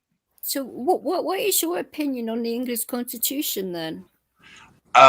It's a carve up, Vix. What they've done is they make the laws to suit themselves. They have the media to promote that, and then it gets into people's psyche. And so on something like firearms, there's no way that we could ever go back to having legal firearms in the UK, in my opinion. I'm not, whether it's right or wrong. It wouldn't be the UK. They would actually have to split. Yes, England and Wales. That's why they say an English constitution, because it'd be applied to England only. No, England and Wales. It's England. Funny enough, it's England and Wales, and then Scotland has their own system completely. But to be honest with you, yes, it was a classic case of de-arming the population when we had incidents, first of all in 1987 with Michael Ryan in Hungerford, and then in 1995 or 96 with Dunblane and Thomas Hamilton. And that those incidents were used to disarm any firearms in the system. And it's been there for so long that going back, I think, would be an impossible task. What do you think, Cool Tools? Do you think we could ever go back now on firearms possession in the UK legally? I actually do. No. I don't. I think we're too far down the road, aren't we? Yeah, I don't think so, no. They've done too many things to stop it. No, Look at my friend I talked about the other day. Who had it's actually written in the original. I think Queen Victoria wrote it. It can't be repealed from law. They physically can't. They're not allowed to do it. That's why they've written it out of, like, they've taken all the books away and they're not teaching it in law school. That's the reason why, because it can't be repealed from law. Well, making people smile, it's pretty damn bad. Pretty damn bad. I mean, if they can't get a gun, they get a knife. And, you know, if it's something needs sorting out there and then. I mean, it wasn't so long ago, my son's friend from school got in some kind of situation and he got stabbed to death with a 10-inch knife, literally 100 yards from the police station. It's actually the same police station I was on about, where the firearms teams were based, and they could leave to get to that other place I was on about in 3 minutes. Well, this guy got stabbed to death, 17, 18-year-old. He was in the year below my son, and he got stabbed 100 yards from that police station. If he had a gun, he would have protected himself. Last year or the year before. Yeah, it was last year. I don't know about kids carrying guns, so that's a little bit. But you know what I mean? It's like, it shows it's all over. Yeah, and also, I mean, I made the point the other night. I don't know if you heard, Cool Tools, when I said that Liverpool and Scousers are not a special case. The only reason we see firearms use in Liverpool on a regular basis is because historically firearms have always been easier to obtain in Liverpool than they have in anywhere else in the country. That is the anomaly. But everywhere else, prolific firearms dealers there. Yes. Do you think that's to do with Ireland, though? They could test the firearm in one of the mills by the by the estuary in the sea. They had a big top floor that was all done with security, and they had the top floor, which was a firing range, where you could test the weapons before you bought them. Yeah. Also, though, you have to understand that in Liverpool, young people, teenagers, get free access to firearms. In other places, right? That's why you see other gang members who are teenagers attacking each other with machetes and knives and that. But in Liverpool, it's firearms, because young people as young as 12, 13, 14, 15 have access to firearms. That's why it's so bad in Liverpool, is because the access to the firearms. Well, it's the prolific firearms dealers that I just mentioned. Yeah, and also one in particular, which was doing a deal with the government. John Hass. Okay, well, there you go. John Hass and Paul Bennett. I know, but let's leave it at that. But yeah, you know what I mean? That was you know, only brought on top by one particular person, and at the end of the day, they were Paul putting. Grimes. Oh, come on, man! Names, please. Initials. Stop! No, listen, don't be silly. Honestly, cool Initials. talk. Don't be silly. It's my stream. No, I've got I the mic. understand, but honestly, these I think sometimes we can get carried away. These are historic Maybe cases so. from Yeah, 20 I years ago. understand that. It's all in the media, but still,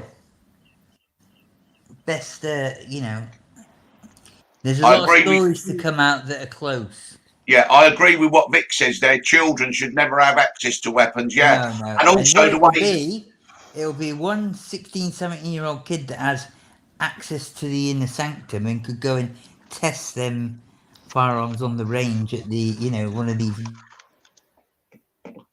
I'd like to ask you something. whatever. Go and on. he'd take it out and he'd sell to the younger ones for a Yeah, grand. right. With all those He'd killing, get them, he'd take them out, he'd sell them for £1,000 profit on each to little kids that were selling drugs that had the money, and that is usually the route. with Yeah, all they were selling, 9mm ammunition for £40 each. He'd buy them from the wholesaler for a tenner. You know, still big markups all the way down the line.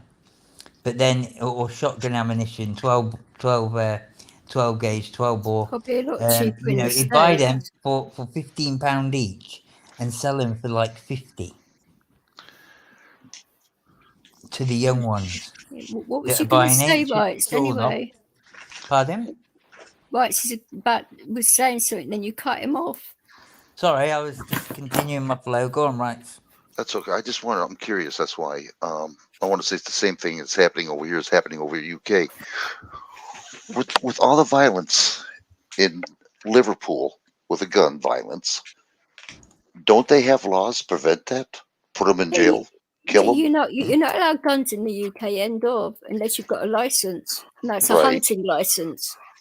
Right. I mean, don't they implement the laws when these kids do this? No, they don't bother. That's what I No, thought. the problem is, right? I mean, I propose something that they treat organised crime and drug dealers as domestic terrorists, and means that they can hold them for 28 days. At the moment, doesn't matter what the offence is, you can only hold someone for 24 hours, then apply for a 36-hour suspension. 36-hour extension. Okay. Yeah, you can only hold him 24 hours in custody Exactly, without and charging so someone. it means that the investigating authorities, right, have their hands behind their back, and they're always playing catch up. Well, these young gangsters with guns and killing people and organised crime, if they treated them as domestic terrorists under terrorist legislation, they could hold them for 28 days and be much more strict with them. But that is the problem, is that they're treating domestic terrorists as just ordinary criminals, and that's wrong. And we can see for the effects of that. That's what's happening over here. Exactly. I mean, Also, it's like if they don't catch him with or get eyewitness evidence or gun residue off the hands, etc., or something in their address, they very rarely get a conviction. And also the wall of silence. Yeah, and also the wall of silence in these areas where people are terrified to even speak about it or do anything. That is one of the biggest things, biggest problems that they have, police, is that they can't even get intelligence about what's going on. You know, I mean, that was up until the EncroChat, but then when EncroChat broke, it gave the police one of the biggest weapons that they've had in decades. Don't you agree, Cool Tools? 100%. You know that. Absolutely. You're right, because you know we're only seeing a little bit. We're only seeing a little tiny fraction of EncroChat. They've been listening in for a long time, and a lot of it they're keeping in the drawer, and they're going to bring it out when they want to use it. But they know the actual operations of organised crime, right? You know, all over the world as a result of these EncroChat taps. They know everything, and lots of authorities. The alphabet agencies, isn't it, that are up to that? Sorry, Vix. The alphabet agencies, as I say. Oh yeah. Well, what happened? As in 5 or 6, you know. Yeah. What happened was that the French, a Frenchman, developed the EncroChat. The security services asked him if he would cooperate with them. He refused to do so. So then they then cracked the code, the French and the Dutch, Andy Craig, and then he told all the people to turn the phones off, but it was too late by then. They'd had all the information. Well, now the Irish and a lot of other countries haven't used it in any prosecutions because they want to know that it's going to be upheld as legal, and it's going through the courts in Europe. And then once it's ruled to be legal at the European Court of Human Rights, they will round up hundreds of people. Same in Ireland. Once that happens, all the top Irish gangsters will all be arrested and convicted. They all know that. Right, in the UK, it's going through a tribunal at the moment. I think that they will deem it that it is legal, because if they don't, in the UK, they'd have to release about 1,000 major criminals. That's right, isn't it, Cool Tools? Yeah, but the thing is, so they haven't got the places in prison to put all these people anyway. I know you're right, Fix, but yeah, you know what? Yeah, but you know what their solution is? Instead of actually doing something which would cut the prison population, they just going to build loads of new private prisons, run for profit, which means that they end up being corrupt places, like they do in America. Sorry, they're corrupt anyway. Yeah, I know, but even more so, a privately run prison for profit, okay, is open to corruption. You've only got to look at the United States, and what they do is they have a contract with the government for full capacity. So that's why they keep sending more people to prison. In America, they do the same thing, where the private prisons, right, have got a contract where they can always have full capacity. That's why there's so many people sent to jail in America. It's a business. It's a business.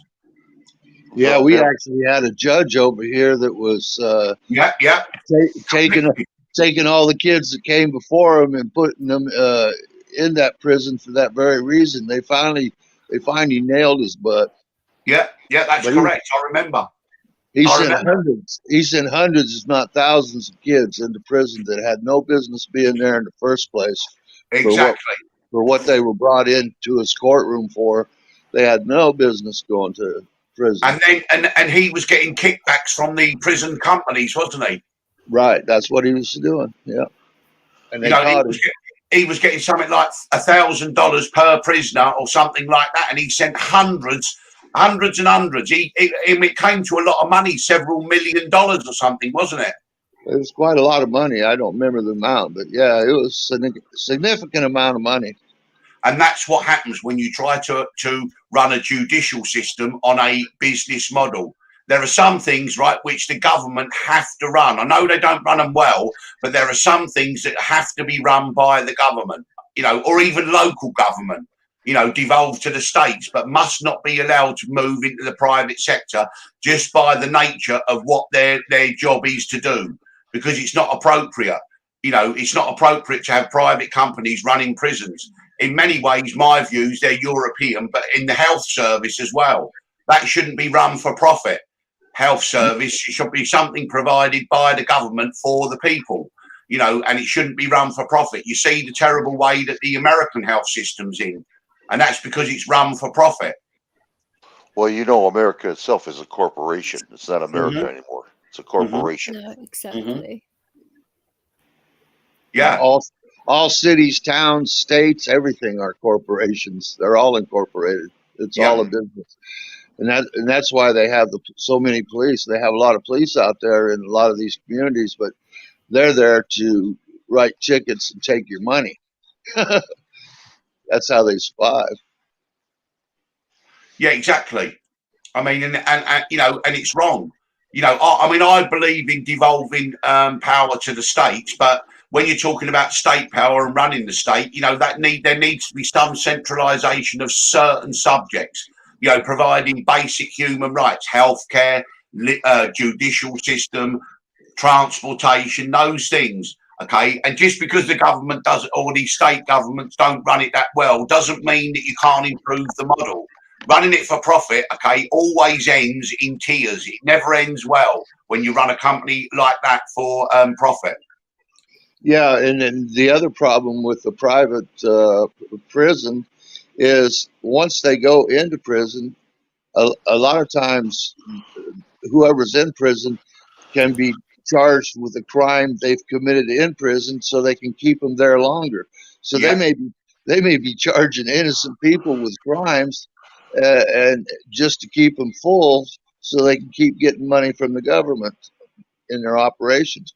Because if they get paid by the prisoner, they don't get paid any other way. Yeah, and I mean, I can never understand when it costs something like $100,000 a year to keep someone in jail, and yet on a drugs offence, whereas it might cost $10,000 to treat that person.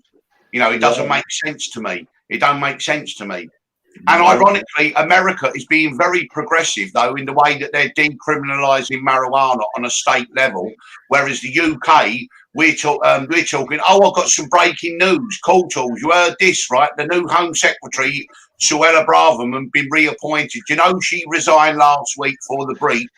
Okay, they've now discovered it's multiple breaches, Cool Tools. Multiple ones. Yeah, it is. It was 12, wasn't it, or something? 12. Yeah, I mean, last week she resigned because she sent sensitive government secrets on her private email, a bit like Hillary Clinton did. So she resigned. But now it's coming out she's done a load more things which have breached security, and she's been reappointed. She's what you call an Asian supremacist. Okay, she's another one in that cult, that death cult.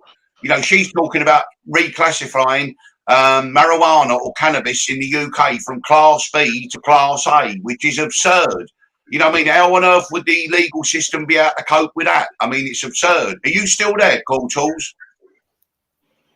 Oh, he's gone quiet. Is he eating his breakfast? Well, in fact, was it? I'm back to mute a minute. I'll be back. Is it Theresa May's husband? He owns the largest weed farms, private weed farms in the UK. And he was married when she was Home Secretary.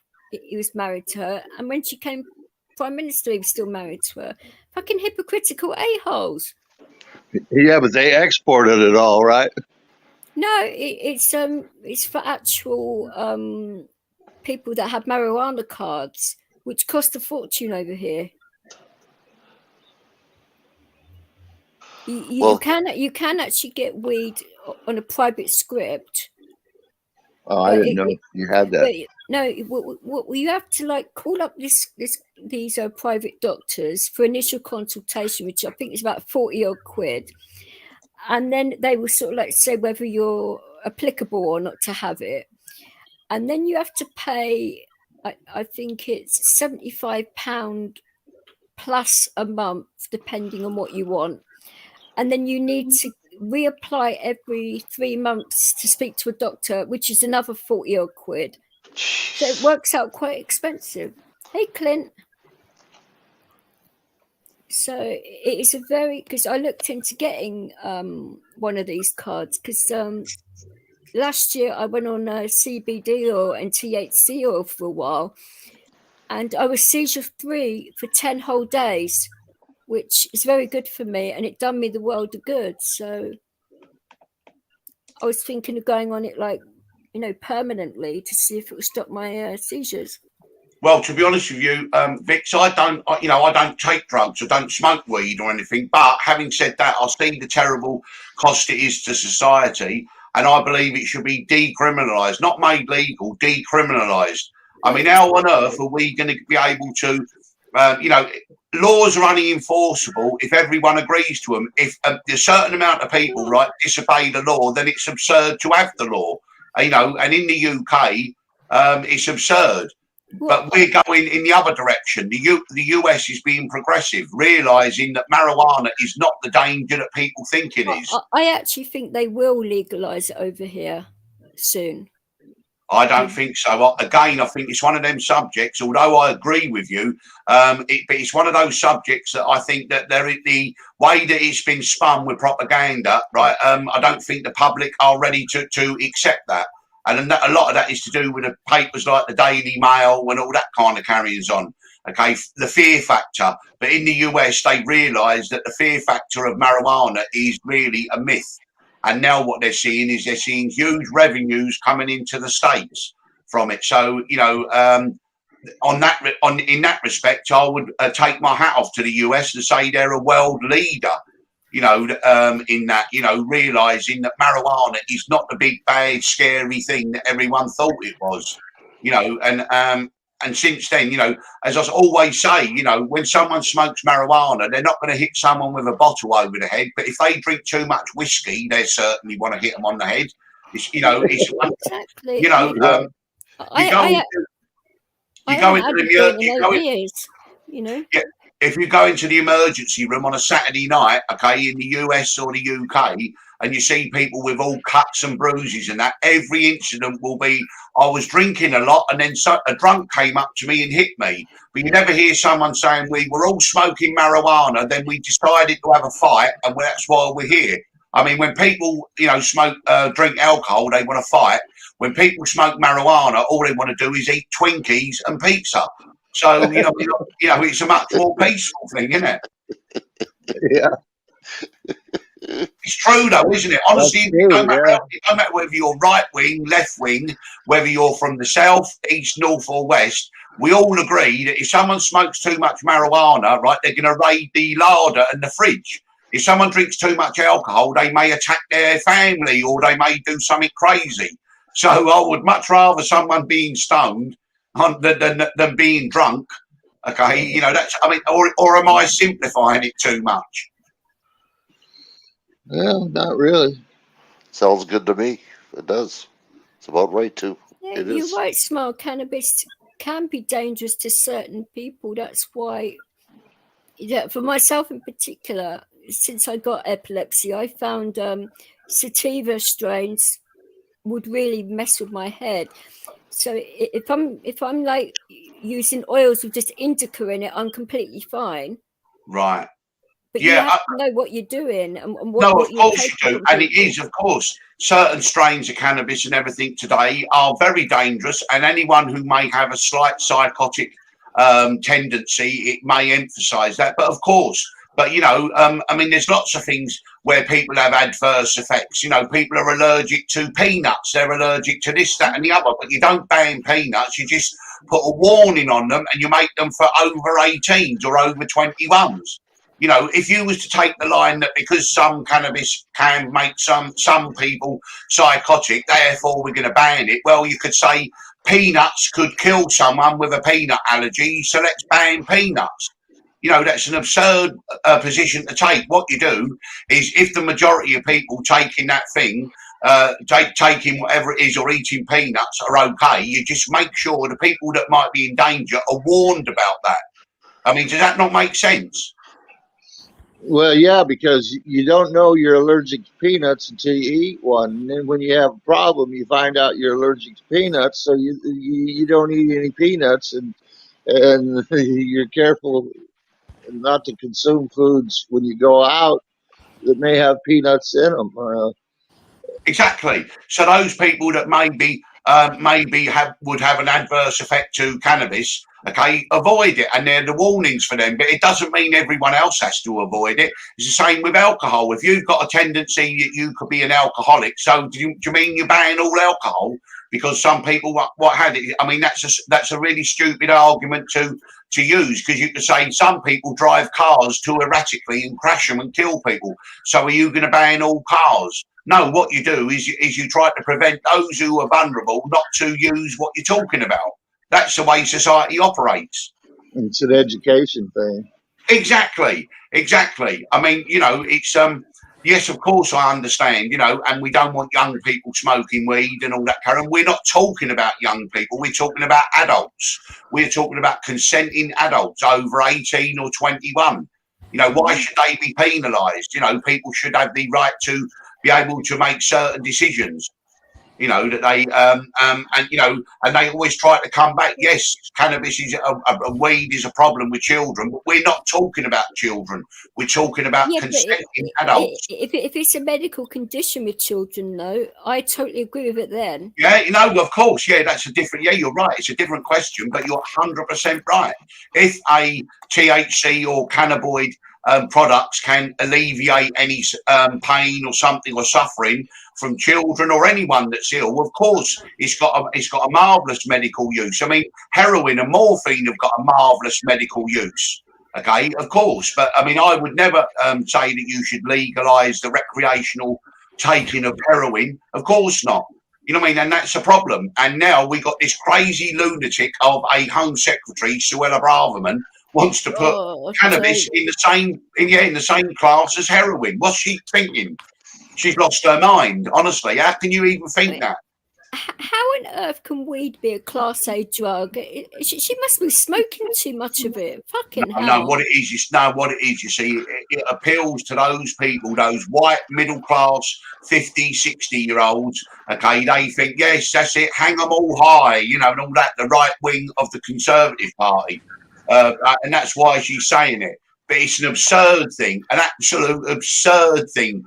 And if they did it right, it would cause mayhem, absolute mayhem. So I don't think the cops would ever agree to that anyway, because they're always complaining about the paperwork. That's why they made it a Class C, wasn't it?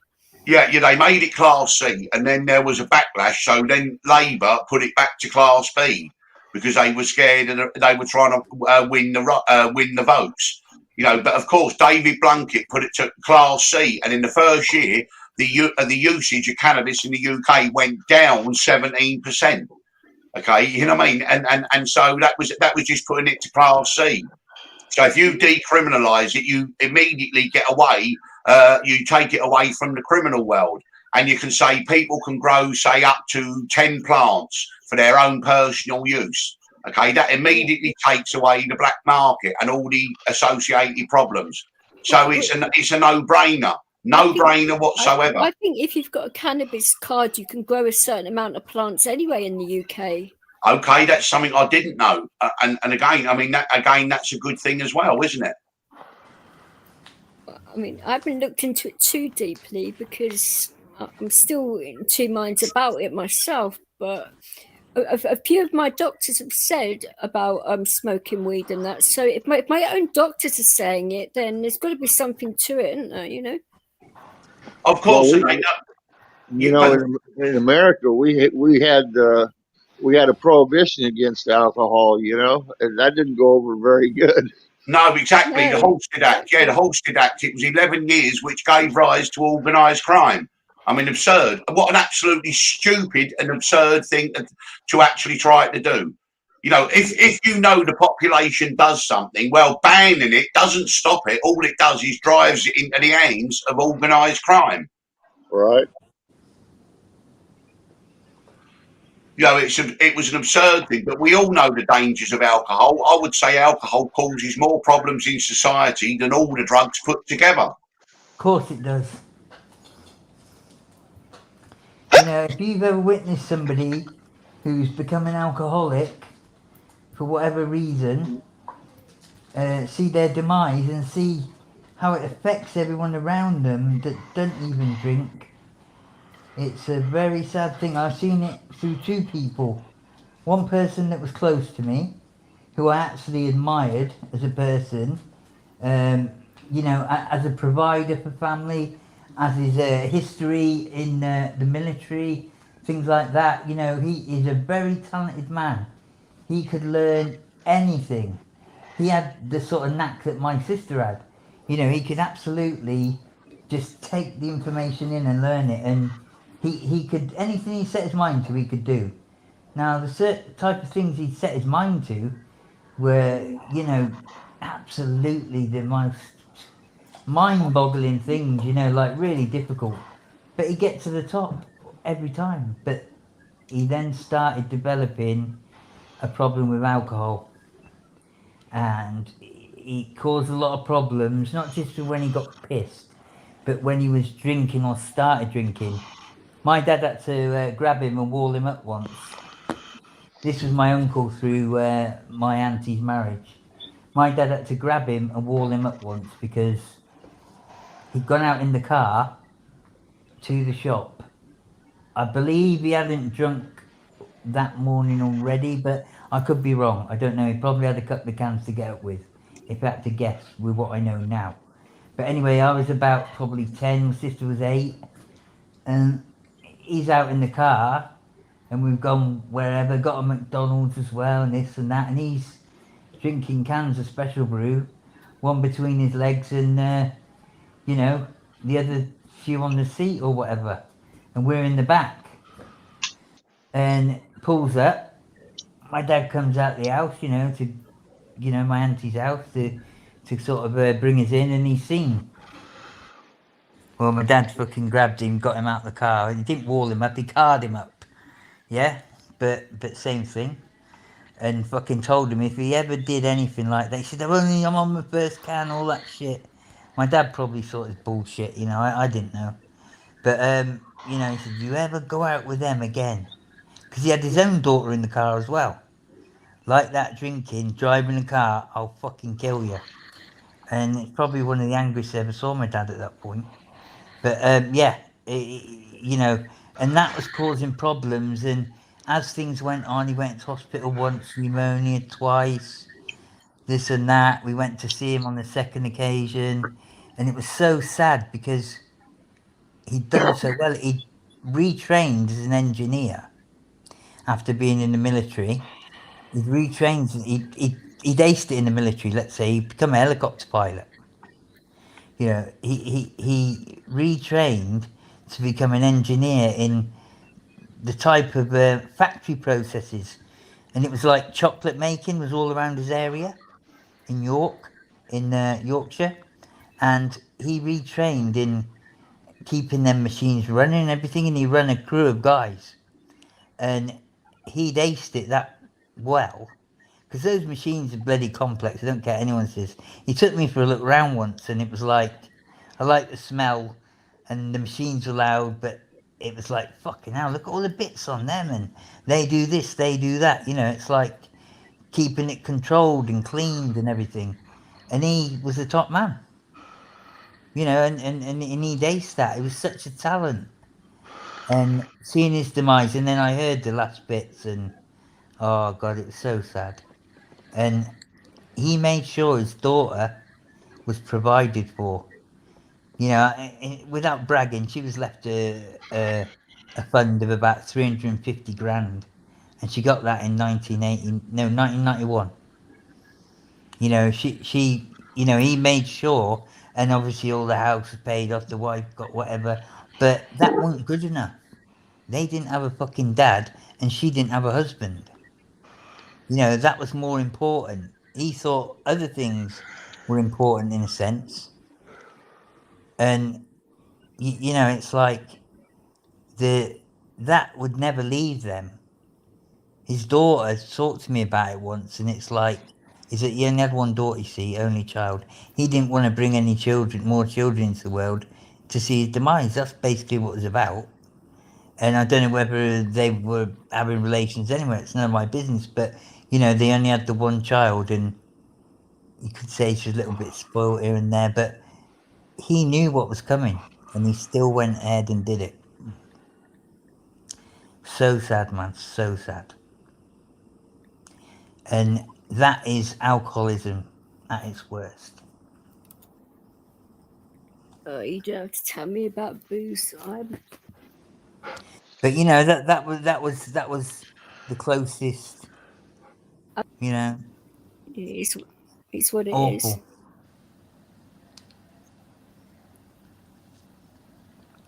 But they know. I agree They with know. you there, ABA. Definitely. They know, and that's the thing. Oh, we've lost our hostage. He's not our hostage anymore. Damn. He's back. I'm back now. Am I back now? Yeah, I've Yeah. clicked the wrong thing. Yeah, there's two things. There was the other thing as well, which is a silent killer, is prescription medicine. When doctors just keep writing prescriptions to people for every single ailment when sometimes it's not necessary. I mean, you know, no one keeps a record of how much, you know, how many problems that causes when people get addicted to them benzodiazepines and all them things. Yeah, they had a big deal here in the United States. I mean, they had some doctors, they wrote so many prescriptions that They could have they wrote enough prescriptions to prescribe everyone in the whole entire county, you know, and so they were just abusing it. Is what was happening. Became an Yeah. industry, didn't it? I Yes. couldn't actually believe my doctor. I had a bit of a barney with him like yesterday morning because I have a lot of seizures, as you know, and he actually had the cheek to reduce it down to 5 a fortnight. Well, considering I get like between 40 and 60 seizures a week, and he wanted to do that, and I was like, no way, you know. So he's What put was it the back. what was the reason he gave for that? Vix. He actually didn't. I think it was to get my attention or something, but he could have just bloody emailed me or something, you know. But I mean, I totally get what he said. He could have just could have called me and said like, what is your situation at the moment? How many you having? Rather than doing that and making me, you know, think what the fuck is going on here, and have an argument with the pharmacy because I thought they made a mistake. Yeah. The trouble is, and the problem is now, is any kind of doctor-patient relationship has gone out the window, and you just become a name and illnesses on the thing on the computer, and there's no personal contact there. Yeah, but the actual thing, because I take it in liquid form, so it's only when I have seizures. I don't take it every day. I don't need it every day if I'm not having seizures. So I'm not addicted in that way because I would be having shakes and all that, which I don't. But at one point I was on 40 a month, which we was covering the amount. And yeah, it wasn't taking it for every single seizure, but it was covering my condition. And then they halved it to 20 a month, which wasn't covering it, and then they tried to do it to 5 a week, which is a piss take. So I don't know where this doctor is getting it from, really, but it's ridiculous. Well, here the government had the doctors so scared that they were even people who needed pain No, medication. but it wasn't 5 weeks. It was 5 a fortnight. Sorry, I'll get it right in a minute. 5 a fortnight. It's just like, yeah, right. No, because I would have been in A&E all the time. If he prescribed that amount, I would end up in hospital constantly, and that's not fair on me, and it's not fair on the hospital.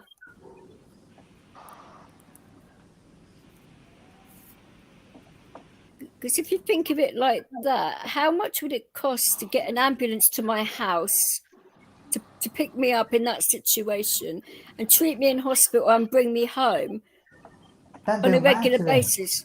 But it should do. It's still part of the NHS, isn't it? Yeah, but there's no cross-sectioning and all that. It doesn't matter.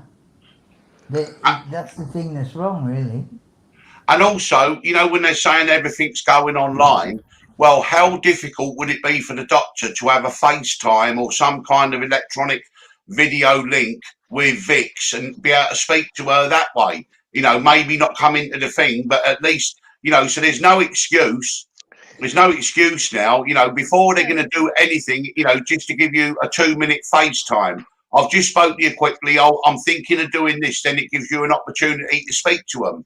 I mean, is that, or again, am I simplifying it too much? No, you'd imagine so. I mean, WhatsApp, whatever. Find out what actually happened yesterday is when I found this out through the pharmacist that owns the pharmacy. I actually had to call the surgery up and I spoke to 2 rude receptionists, which really pissed me off because I wasn't in the best of moods anyway.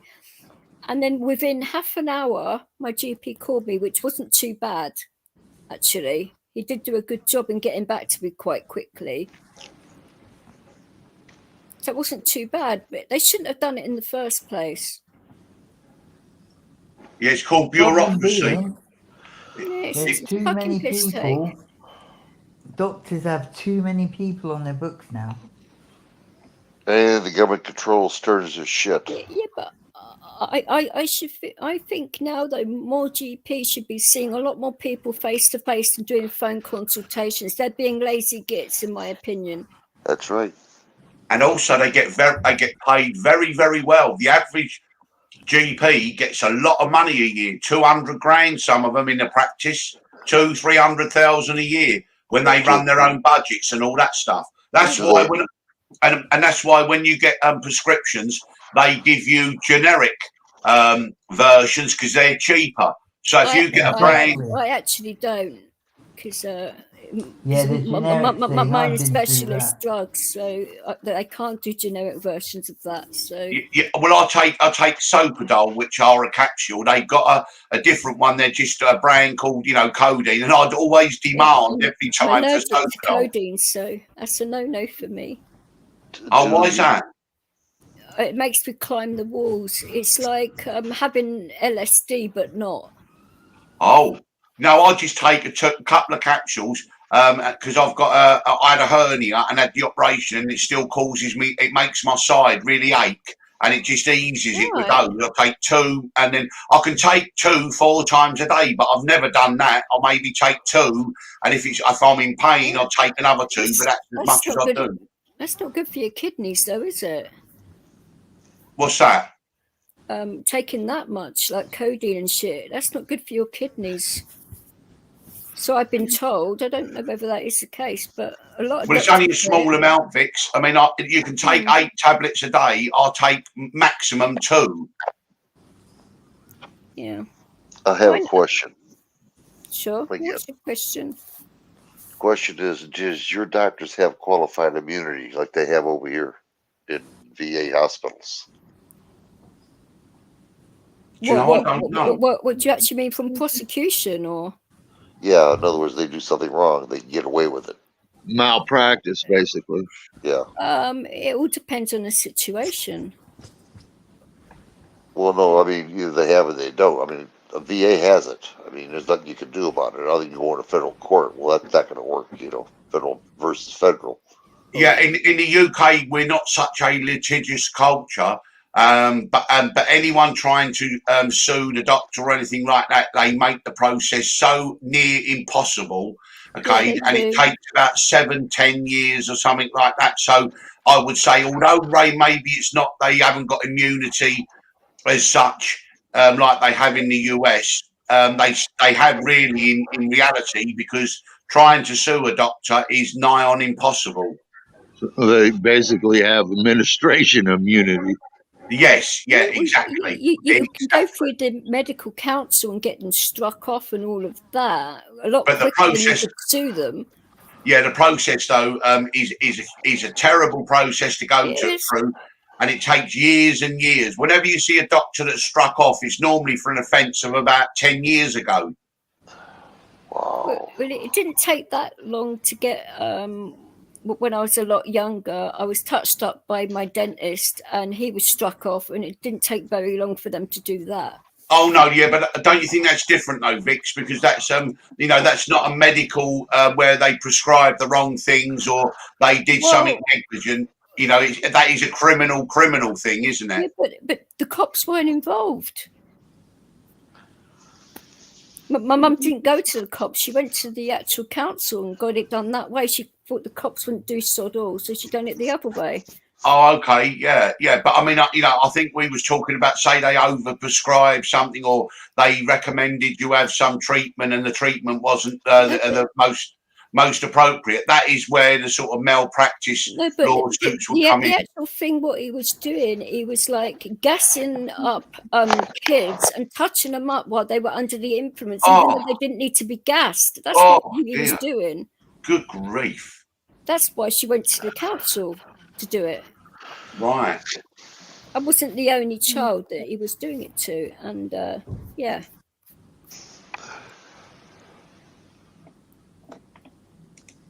I mean, these are horror stories that you hear, aren't they? In all of these things. Well, it hasn't made it easy. Even now, when I go to a dentist, I make sure I go and see a woman now, or make sure there's always a woman around. I'm just, because of that reason, I just can't. And that's because of that situation. But you can't blame me for thinking that way, can you? Well, no, of course not. I mean, not because you've had personal experiencing that, you know what I mean? And that's perfectly fine. I don't think there's anything wrong in that at all. That's the problem where they keep talking about we should have choices in society. They're taking away choices. You know, if someone wants to have a female doctor because it makes them feel at ease more, then why shouldn't they have that? You know what I mean? Again, you know, we're having choices taken away from us and we're being directed, you know, to do that. And if we complain, we're being made to look as if we're the bad people. Yeah, that's right. That's right about us too over here at the VA hospital. Yep. Yeah, exactly. And again, you know, those things are shameful under a supposed democratic administration and a democratic Congress that the VA could have such problems that they've got because, you know, it's always been, you see, and again, it's a myth. They always would say, oh, Democrats are better for things like the VA. Well, you know, in reality, it's a load of nonsense, isn't it? It is. It is. They can correct it. They've been over 100 years old now, this VA, and they never corrected anything. They just made it worse. It's all about the money. They need more money, more people. No, what they need to do is rearrange their freaking policies. Yeah. It's bad. It's bad. It really is. I'm a believer in that one. Trust me. I went through the system. Yeah, I mean, the problem is in with America, there isn't really a genuine safety net for people who are vulnerable and need help genuinely. That's the problem. There's no safety net. And what scant resources are there are spread so thin that no one really gets any benefit from them. Well, I don't know, right? So, if you want to tell Art your story about what happened with your frame and all of that at the VA. What's that? You're kind of like low. So, what if you wanted to say your story? What happened to you at the VA and all that? Because Art wouldn't know what happened to you. Oh shit. 15 years ago, I got hit by a car. I was walking across the street. I looked both ways, and I started walking. And the street had a 90 to it, so you couldn't see no car coming, other than that, what area that you could see. So I started walking, and a guy come across the 90 turn. He's doing 35 miles an hour, and he's only supposed to be doing 15 miles an hour. Well, he struck me. He didn't see me. And the reason why he didn't see me because he had frost on the windows and he had a peak hole. Well, when the car hit me, I mean, I demolished that car. I mean, I was a big dude, real big, heavy, big bone. And I smashed my head against the windshield. Well, I ended up going to an ambulance. Well, it was okay, they said, other than my right knee. I had to get a meniscus repaired. So I finally got that repaired. 2 years later, I started getting arthritis on the same side I got hit on. So I walked into VA in 2008. Walked in there, complained to them that I was starting to get pain. I knew exactly what it was. My right hip, my right knee. To this day, they never touched me. Always an excuse. Now I'm fully fledged handicapped because of the assholes. Never did a damn thing for me. Never had surgery. I had a walker that broke underneath me. I hit the ground. I had to pay for my own handicap scooter, my own handicap lift. I paid for everything. My own handicap bathroom, so I could have handrails. Everything. You manage. They didn't do the damn thing for me. And this is how bad it is. I went to 2 VA hospitals, figuring, well, the one wasn't that good. Maybe I'll get the other one. Both of them are the same. Didn't give a shit. And this is why I started with going after the government, finding out what's going on. So I got shafted pretty well. If they would have gave me surgery like they're supposed to, I wouldn't be a handicap today. So, I'd just like to say, if you had $1 million in the bank and you could have paid for it, you could have had surgery and have been 100% okay. And that in the richest country in the world is disgusting. Yeah. Well, I'm not alone. I mean, I'm lucky compared to some people. I almost lost my legs. My legs are turning black. I mean, just my feet were just black. Forgiving. And forgiving. No, but I Look can what you have to understand. go through on a I can day-to-day basis. understand where he's coming from, because the VA won't help. So it just makes you want to scream and bang your head against a brick wall, which is not good for his mental health, is it? No. Exactly. No. And you're too forgiving. And I went through the chain of command. You know what I mean? Right from the ground all the way up, That's what and veterans nothing do, happened. isn't it? Nothing. You know, Nope. veterans are like that, and that's what they take advantage of. You know. Yep. And that's I'm trying to wake up people. Me and Frosty are to tell people what's going to happen because the government don't give a shit about people. You know, it's the hospitals are run like a third world country. It is. Well, no, yeah, at that level. But if you go up and you're a millionaire, the hospitals are the best in the world. Yeah. Oh yeah. Yeah. If you have the money. Yeah. Yeah, no, exactly. I mean, that's where you see, and it's that kind of, it's what I described as the Milton Friedman Chicago School of Economics plan. Okay, Milton Friedman was a economist in Chicago, and he came up with this kind of society where you either sink or you swim. So, in other words, only those who can survive, okay, have a nice life. Everyone else, right, gets shafted. Okay, and that's not, and to be honest with you, that's when the middle class were rising. Now the middle class are reducing. Okay, it means that a large proportion of society is being neglected and forgotten about. However, there will be a backlash at some stage when there's enough people it starts affecting. Well, you know what I get a big kick out of? You see these TV sets, you know, they got these machines that check your heart and everything else. Well, if you have a bad heart, you go see your doctor. Yeah, I like to see that one. Who can afford it? You know what I mean? They act like there's nothing going on around here in America, you know? I personally went to VA because I pay for my wife's insurance, medical insurance. It's a good thing because she had cancer and they saved her. I'm sorry about that, Rice. I mean, that's horrible. Yeah, but, you know, At least she's okay now, but it's still yeah, horrible she's to go okay. through it. Yeah, but every year that insurance goes up. Every freaking year. It never Of goes course down. it would. Yeah. And they're trying to just nickel dime me to death, and I'm tired of it. And that's why I'm fighting against the government right now, how rogue they are. And they are. They're terrible. They don't care about the American people. They don't care about nobody but themselves. It's a business. Yeah, and I think though, from a cross section of America, there's more and more people being disenfranchised. Now that's from minority groups, but also right in the mainstream. Okay, so there's more and more people are being disaffected and disenfranchised by the government, and it doesn't matter what government.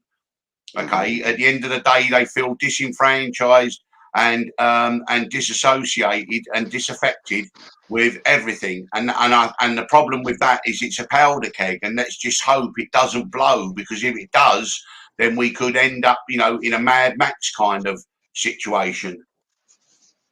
Yeah. Well, something's got to give. No, You it just really can't. has. Yeah, you're right. Yeah. I mean, and I hope it'll be the government starts to concede some ground back and says, hang on a minute. Yeah, you're right. We've actually got to start addressing some of these issues. And that's right across the board, from health issues, from the VA, from, protecting certain people and giving people opportunities and that, and also infrastructure. I mean, America, you wouldn't believe. I mean, I couldn't believe it. America's infrastructure is worse than a lot of third world countries. It's terrible. It is. Yeah. We spend all our money on wars. I mean, we were in Afghanistan for 20 years, and now we get out of Afghanistan in a shitty way, but at the same time we're out. Well, we can't wait to send money over to Ukraine. We're financing all this shit around the world. We're not doing a goddamn thing for the people here at home, and No, the not a infrastructure sucks. And you know what? It's not the government's not the answer. It's the people, the American people. They can take care of themselves. We don't need a babysitter. We don't need the government. The government's job was just to protect us from domestic and foreign domestic, terrorists, and they can't even do that. We don't need the government anymore. We can handle ourselves. We've done it for years before the government was even formed. You know what I mean? It's just I don't care for the government at all. They're worthless. They're not worth a damn. We're spending money for nothing. we certainly don't need a big government, that's for damn sure. And it's continuing to grow and grow with this new agency and that new agency, and thousands and millions and billions of dollars being put towards this and that. But it's nothing that is really coming down to actually do something that people need. Well, I want to know how they're going to get out of this massive hole within the NHS about waiting times and all of that for outpatients appointments, because there are so many people waiting right now. Yep. And you've got all the illegal migrants coming over here for healthcare as well. What the hell is going to happen? Well, what they do, I mean, they've been running it down. Did you know, Vix, that in 1989 there was 210,000 beds in the NHS, right? And as of last year, there was 115,000 beds in the NHS. Okay, and so at the end of the day, they've been running the system down because they want to turn it into an American private system. Right, and that's why, see, it's problem, reaction, solution. You create a problem in the NHS by starving it of funding. Okay, then people scream. It hasn't been starved of funding, though. It's been given money every year, more and more and more. Yeah, but the money that goes in one door of the NHS then goes straight out to private contractors. The money is abused. I mean, you know, drug money. At the end of the day, the NHS as a buyer could actually set the price itself with the pharmaceutical companies and say, listen, we're only going to pay this, otherwise we'll go somewhere else and get it. But no, it's a carve up, it's a big club, okay? But they're trying to step in. Isn't that to do with nice, though? Yeah, again, but you see, it's all to do with when they buy things in quantity, they're not getting the best value for money. They don't buy it as a collective. That's why they devolve power and each NHS trust. Well, if all the NHS trusts got together, right, as a collective, they could get much better prices from the pharmaceutical companies. Okay, that's the problem. Right, that's one thing. But the other thing is as well, is they're trying to, it's problem, reaction, solution. Create a problem in the NHS, people scream about it, then offer the solution that private insurance is the answer, but it's going to be very cheap. It's only going to be £1 a month. And then after 12 months, it goes to £2, and then it's £10, and then all of a sudden, before you know it, we've got an American system. That's because it's worth $150 billion a year. $200 billion a year. It wouldn't actually apply though to people that were born with conditions, because then they blame it all on pre-existing conditions and they won't pay exactly. out. All of those things. If we go down this road of privatising the NHS, right, where you look at the American system, okay, and it'll be worse in the UK. Okay, honestly and truthfully, when we were looking to have a separate trade agreement with the US demanded access to the NHS, okay, with their private corporations, and that was. I think Bojo said absolutely not, didn't he? Well, at the time he did, but you can see their intention. What they do, they try first time, they fail. Then the next time, and then they wait to see an opportunity, and then all of a sudden it'll happen, and then it'll be spun in a way that it's going to be a good thing. You know, and it's a simple thing in life. If you've got money, you have a nice life. If you don't got money, you get a terrible life. That's a sad fact. It's been the same for thousands of years. And, you know, as a human race, we haven't come that far. I don't know about a terrible life, because it's not all about money if you've got other good things in your life, you know? Oh, yeah, no. I meant terrible with regards basics. You know, roof over your head, food in your belly, right? And being able to get treated if you've got health problems. Basic things like that. I mean, you know, it's absurd in 2022 that we can live on a planet where all of a sudden, you know, basic human rights can't be established, you know, to have those basic things. Like I've been waiting to see my neurologist for 3 years. With the amount of seizures I'm having, and my doctor is going absolutely crazy. My other consultants are going nuts, but I'm still having to wait 3+ years. Ridiculous. Yeah, but also what people got to realise, doctors are working on a contractual basis anyway, where they farm out their work and they subcontract and do an operation and charge a certain amount. Build the NHS, then they'll go and work at the private hospital for a bit. Then they'll do this, they'll do that. They go wherever they're going to get paid. you know, and they bill properly. You know, these consultants and these, specialists in their field, they've locked it down on a number of hospitals. In the morning, they'll work at one hospital, do the rounds, see all the patients in their area, their area of expertise, I mean, and then they'll go to the next hospital, do the same in the afternoon. And then a couple of days a week, they'll do operations and charge whatever. They get paid bank for every little bit of it. Well, it's And mad. and it's absolutely crazy. They're on that tip And of the bad how thing the about it American is, system works. if they do something wrong, they still get paid. Sure. That's absolute as well. But The they're on actual the basis of how the American system works without it being privatized just yet. the actual bad thing of the situation is that my cardiologist is even thinking about doing the test that the neurology team would do on their side, but he's thinking of doing it in down south because he would see me next week, but he could get into trouble for that. So Vix, is it a good idea to talk about your personal stuff, please? I don't care. It doesn't really Well, bother now me too much. you will when it comes back. Well, people already know I'm epileptic on here. It's not No, exactly. but don't. You know what I mean? It's better for you. Talk generally. It'd be better, really. It's up to you, but I'm just saying. This is Gemma. I'm not giving out my doctor's names or where the hospitals are. You know what? No. You know what I mean, honey. You know what I mean.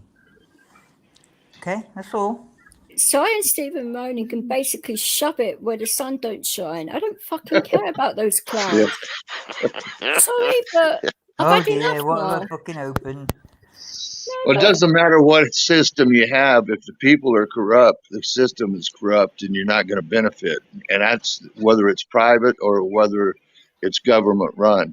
If the government is corrupt, these pharmaceutical companies are actually in charge of medical schools, what is being taught there. And they're all a bunch of pill pushers. That's what they learn. Oh, you got this problem? Well, then we got this pill to push.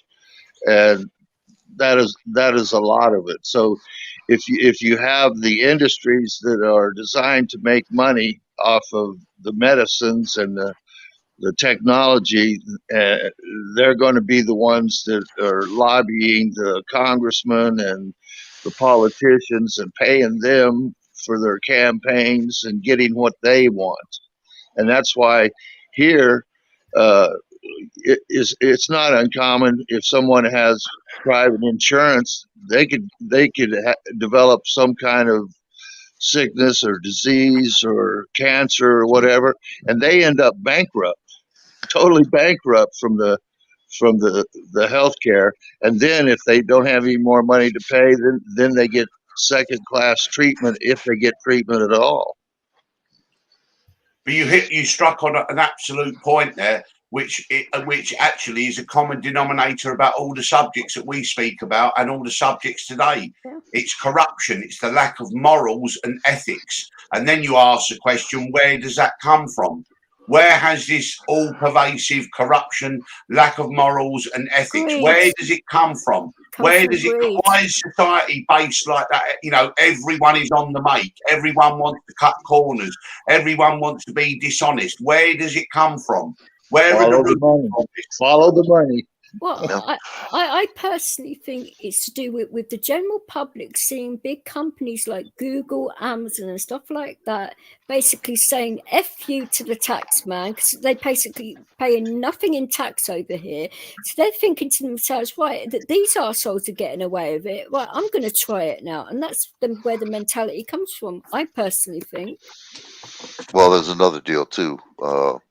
The amount of money I'm paying for my wife's insurance, that's going for the illegals too. They come in here, they're getting free phones, 4-star, 5-star hotels, food, What's happening over here education, on the taxpayer's dime. Free medical. Yeah, free medical. That's right. Yeah. That everybody else has to pay for. And they will pay for their free medical too, because if they're going to do business at that hospital, the hospital's going to up their charges. So I mean the paying people are always paying for those who don't. I'm not sure if it's still happening over here, but last year, the over in Dover, because I was going up there quite a bit and I saw it with my own eyes, the illegals were getting a brand new iPhone each. They were getting £450 in clothing vouchers, and they were getting food vouchers as well, plus cash. And they were going up to the Tesco's in Folkestone, shoplifting everything. It's a fucking shit show. That's what's going on over here. Exactly. Yeah, well, I mean, to be honest, Vix, I mean, my suggestion might be naive, okay, but my suggestion is a simple one, is when they come over in the dinghies, you take them out the dinghies onto the Coast Guard boat, you give them a food, give them a blanket, you take them straight back to France and you say, off you get, back onto the beach. And then if you keep doing that every day with every one of them, they get sick of doing it.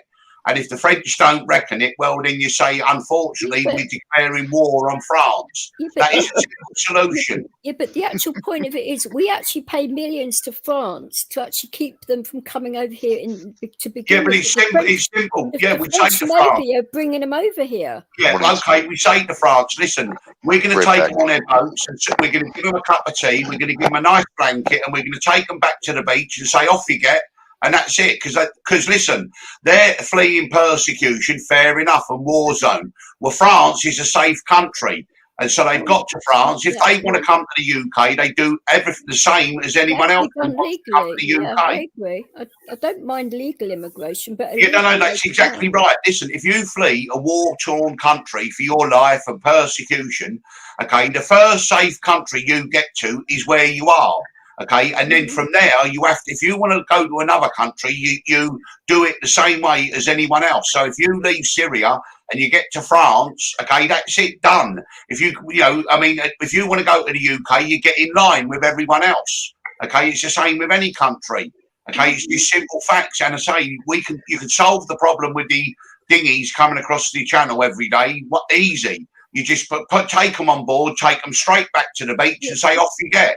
That's a simple way to do it. Or am I being naive? Am I being naive then? No, you're not. But border fast, as I call them, shouldn't be a taxi service from the French, but where the French Navy take them to. Border fast take over and bring them over to Dover. They don't normally use the lifeboats unless they're really busy. Then they do. But it's actual border fast. They're using them as a taxi service. Both the French Navy and them together are bringing them over here. It's fucking out of order, illegal. The money you're sending them not to do that, they're using to transport them over to you. But well, exactly. I mean, maybe I'm just simplifying it. But, if someone, it's simple. They get on the boat, you go, okay, and then they take them back and drop them off at the beach where they started from. I mean, that's simple, isn't it? I mean, why can't that happen? Tell me why you cannot do that. What I want to know is why our own Navy can't be bloody policing those waters themselves and say, look, and shoot warning shots across and say. Well, they don't need to do that, Vix. You can be humane. You just say, no, okay, there's 50 of you, 52 in the boat. Okay, get onto the Coast Guard, and they get on the boat. You take them straight back to France and put them straight back where they are. Okay, and then that's it, done, simple, finished. Now, why can't we do that? Yeah, but as soon as they set foot on UK soil, that's when you get the lefty lawyers going. No, but they catch them in the middle of the channel often. Their boats are sailing. This is what I'm saying. They're in the water. Yeah, but I think everyone's missing the point here. They're creating a problem when there's not a problem. All we're doing is like someone going into somewhere without paying, yet they get ejected back outside. When they're trying to come into the UK, we say sorry about that, and we take them back to where they came from, which is the beaches at France. I mean, it's not rocket science. So someone's making a problem here when there ain't a problem. Yeah, but the Australians are doing exactly that, and they get away with it.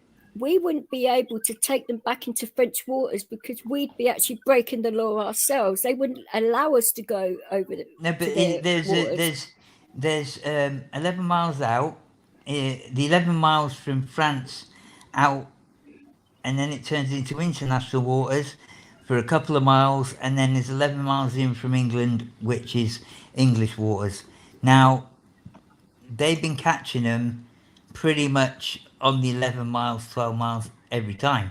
The boats are failing, they fell out, they're in the water. You know, a lot of them have life jackets, fair enough, but still, they're in the water, you know, kids and all. And No, there aren't yeah, many kids, rescue them. Marshall, at all. But listen, what the Australians do is perfect. They have a ship out there, they put them on, they say to them, blah, blah, blah, you're not going to come to Australia, or if they're on a But bigger that's boat, exactly what I whatever, was saying about they having our service them. Navy over there to do it, you know? Yeah, and the thing is we discussed this at length the other day, didn't we, right? Right, sorry, yeah, we discussed this at length the other day, didn't we? Yeah. This, and we had a lot of different solutions. I had a practical type solution, you know, build a wind farm there, going right across, put a chain link fence in the middle of each turbine, do a two, you know, You wouldn't be able to do basically that because two. of marine life. That would kill them. No, they put them everywhere, don't they? Let's be honest. The main thing there would have been the shipping lane. They'd have to leave at least a mile gap for the shipping lane. But really, I said 2 lines of, you know, wind turbines. You do have sharks and dolphins and that do swim there, Marshall. I understand, but they can do that where they are basically ushered away while that's being built. And they would do an environmental survey anyway. But what I'm saying is 2 lines, you know, probably It wouldn't work. And then chain link fence between each one on both sides. They couldn't get through it. What are they going to do? They're going to stop coming that way. That's the quickest route. I'm talking about marine life. That it wouldn't be possible. Yeah, but Vix, let's be honest about it. What? Right? They'll do an environmental survey, and they will suss that out. And the thing is, they will protect it. And while it's being built, what's the difference with all the other wind farms around the UK in coastal waters? You know, at the end of the day, yeah, there's a more alarming and difficult situation. And I'm going to send that one to the government, like I said, in an email, Art. And, Well, see, and like, they it's a would practical ignore you. solution. Trump tried to build a wall too. Well, you know, that's on land, is it? You know what I mean? Yeah, I get that. But, you know, I mean, it was going to be a difficult... I think that was a scam anyway, in a way. But I don't know. But they were always going to circumvent that, weren't they? Trump had some wild ideas. I'll give him that.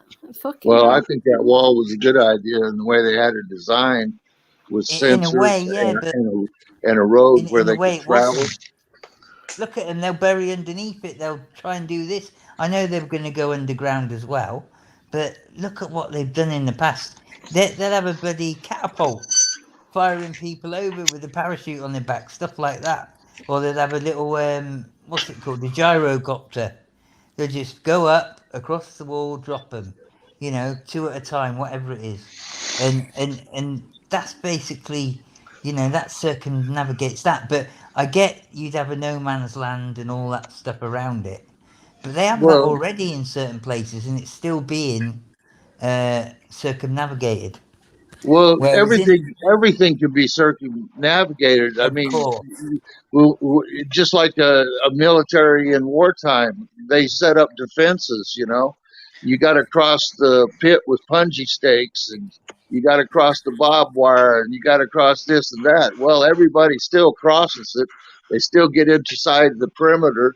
You know, you're never going to stop anybody, but the more obstacles you put in their way, the more you control it. Yeah, I think, but what we have to understand as well, okay, if you did away with all immigration into the US, it still wouldn't tackle the subjects and the problems that already exist in the US. So what I would say would be, okay, we accept there may be a problem with illegal immigration, but the US has got so much more bigger problems to face. Okay, we need to focus on them first. For example, the VA, for example, Medicaid, Medicare, and all those kinds of things. And sometimes when we focus on things like immigration, it can be a distraction. Okay, and it can take away from a lot more, which I think are much more important issues. that concern America, which are internal rather than the immigration. Because even if you stopped all immigration tomorrow, okay, it certainly wouldn't solve a lot of the major problems in the US.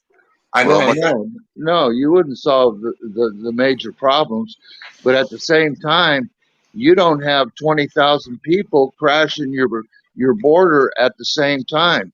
They got another caravan already being put together down in Central America to push thousands of people back up across the border. And we've had caravan after caravan like that. And they're financed by people who want to see uh, us fail as a country. They're not financed by our friends. Those people make that trip. They have to have food. They have to have water. They have to have a lot of things. They're not coming up with that money. It's not coming out of their I pocket. understand. They're being financed by foreigners. Well, they're being financed to change the demographic and the political demographic of the United States. Right. So it doesn't matter what you do, as long as you got people like that want to destroy you, they'll find a way to do it. No, okay, and I appreciate that, but I mean, if I had any input, I would say, okay, we know that's going on, so that's always going to be a problem, okay. But why not focus on the internal things that need to be fixed in the US? Because they're not going to do that either. They're not going to do that either. No, exactly, like that, exactly. They are a list of problems that need to be sorted. Okay, number one, I would say, would be healthcare and other things like that. And then down the list, you get to immigration. You're right, they won't fix any of them. Zero, none of them. All right. There isn't nothing out there on the horizon that is going to tackle these problems and reduce them and make any headway that I've seen. And there hasn't been for years. It's all been a bunch of bullshit. I got one. If they're getting rid of the cows, the steers, and everything else because they have methane gas blown out of them, what are they going to do to us? If they can get rid of the cows, they're going to depopulate us. That's what they want. They want to eradicate us. Think about it. Too many people in this world. They're not going to feed us. So what are they going to do to us? They're going to kill us. That's the World Economic Forum. They got two plans. Reduce the population, increase the green energy. Well, yeah, and undoubtedly there are people who are working towards that agenda, but there are people also working against that agenda, not just people who are actually talking about it, but actually people within the system. So there's a constant battle that's going on. For example, I always say, like in the 1970s, in the UK, we were on the way to legalising paedophilia. Then in 1980, we got Margaret Thatcher came in, and she was more puritanical, and it put their cause back about 30 years. But now we're on the way again in the UK to that kind of perverted kind of thing. And so it's the same with what you're talking about. Yes, there are forces that have got that agenda. Okay, that doesn't mean that agenda has been adopted by everyone, though.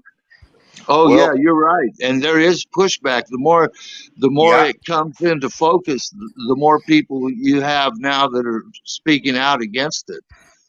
And that's what we're trying to do. We're trying to wake up people what's going on here, But we're not getting any votes. We're not getting any votes. It's people from right across the spectrum. There'd be people that are from the extreme right, the extreme left, and in the middle, all saying the same thing.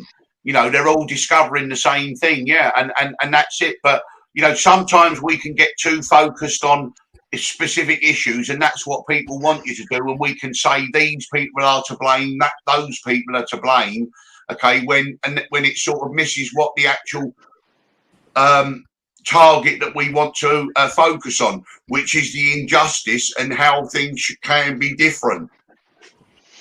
How can you fight the elites that control everything? Your money. You can't fight it. All you can do, it's like an incoming tide. All you can do is try to reduce the damage that it causes when it comes in.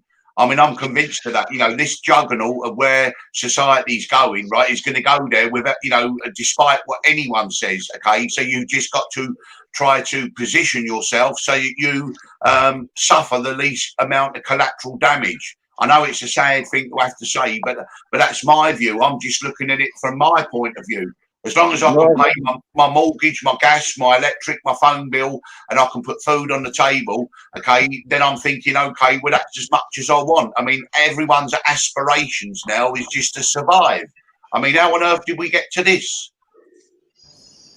well, you got a good point. You know, I mean, you know, how did we let it get this far where the only aspirations that we've got is having food on the table and paying our domestic bills and having a roof over our head? I mean, that's something from, you know, 100 years ago. Yeah. You know, society in many ways, because of technology and things that we may see, right, has come leaps and bounds. But in other ways, the basic human rights of people, right, have gone back 50 years. Yeah.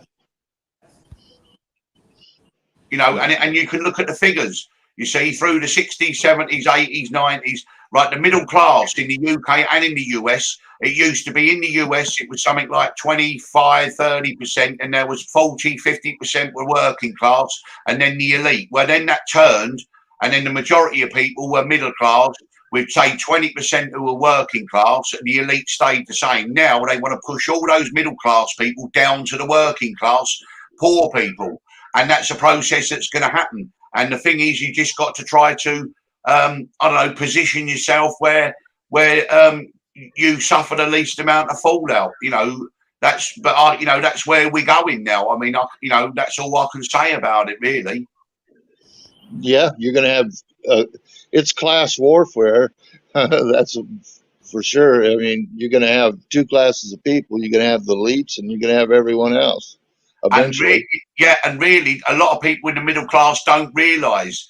You know, they sort of think that when there's social programs, they're all for the poor people, the working classes, but they don't realise they're about to become the working classes. Yeah, that's right. Well, you know, it was that what we discussed a little bit earlier. We touched on it, where the middle classes have rose up a little. Sorry, you know, the lower classes, working class, have moved up a bit. Yeah. You know, that time when people got social mobilisation, Yeah. their own properties, been able to start businesses because they had equity, etc., etc. And now they've seen the danger in that. So a plan's been made to make them go back down and make that divide much bigger. Yeah, yeah. I mean, generally, if you ever been somewhere like South Africa, Johannesburg, for argument's sake, you've got people that are billionaires, millionaires, you know, compounds the size of bloody Wales, you know, etc., etc. And then you've got people that'll, you know, want to hijack your car for your wallet and the headlights, or the car if they can get it. But often people get burnt because they have a lot of devices to get people off the motor, you know, little flame throwers that blow, stuff like that. If you go near the door handle, these little things will go off and basically get burnt. They get a shot of, you know, flame, which is quite intense, that burns them. You know, so what they'll do is they'll stand away a bit and shoot at a car that's likely to have armoured glass windows, you know, with the more richer people, which generally you've got to be wealthy to own a vehicle anyway. And they'll stand back and try and shoot at the windows. You know, they might get one to go through if they shoot enough. But long story short, they are doing that for very, very little. And you've got people risking their lives in private security for $15 a day. I mean, Indians won't work in Iraq for less than $35 a day. That's what closes a lot of private security down for the masses. Because what they were doing then, they were having teams, training teams, and they were bringing people over from India. Actually started, which is very, very sad, with the Gurkhas from Nepal. And I fucking hated that. Hated it. The Gurkhas from Nepal who've been in the British Army, absolutely excellent soldiers, fearless in many ways, a little bit silly in that respect, but awesome professionals. And they were inviting them over, and they'd be working for the British companies on private security under a team of directors, which were, you know, British military from whatever area, and they'd come over and they're ex-British military, but yet they were getting paid a quarter of what the directors of the operation were, which would only be like, 8 guys, and then they were instructing groups of Gurkhas to begin with, and then they were getting them Gurkhas to bring over others. And that's how it started. And the ones that are bringing over others were getting a quarter of what the Gurkhas were getting. So they were getting like, Gurkhas were getting 150 a day. The Gurkhas were bringing over, because this saved a lot of advertising, messing around, all the rest of it. They were getting like $35 a day, risking their lives. And that's what broke private security on the whole, for the masses.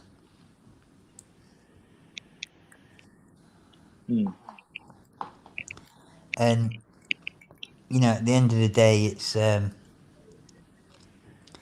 enslaving certain groups. It's keeping the poor and the rich. I mean, that particular company, absolutely hundreds of millions of pounds over there in a short space of time, and very simple to do. Another company sparked up, one really good one, which I'm not going to name because I know the owner, and he first year $50 million first year. And do you know what he started it up with? $250,000 loaned to him. $250,000.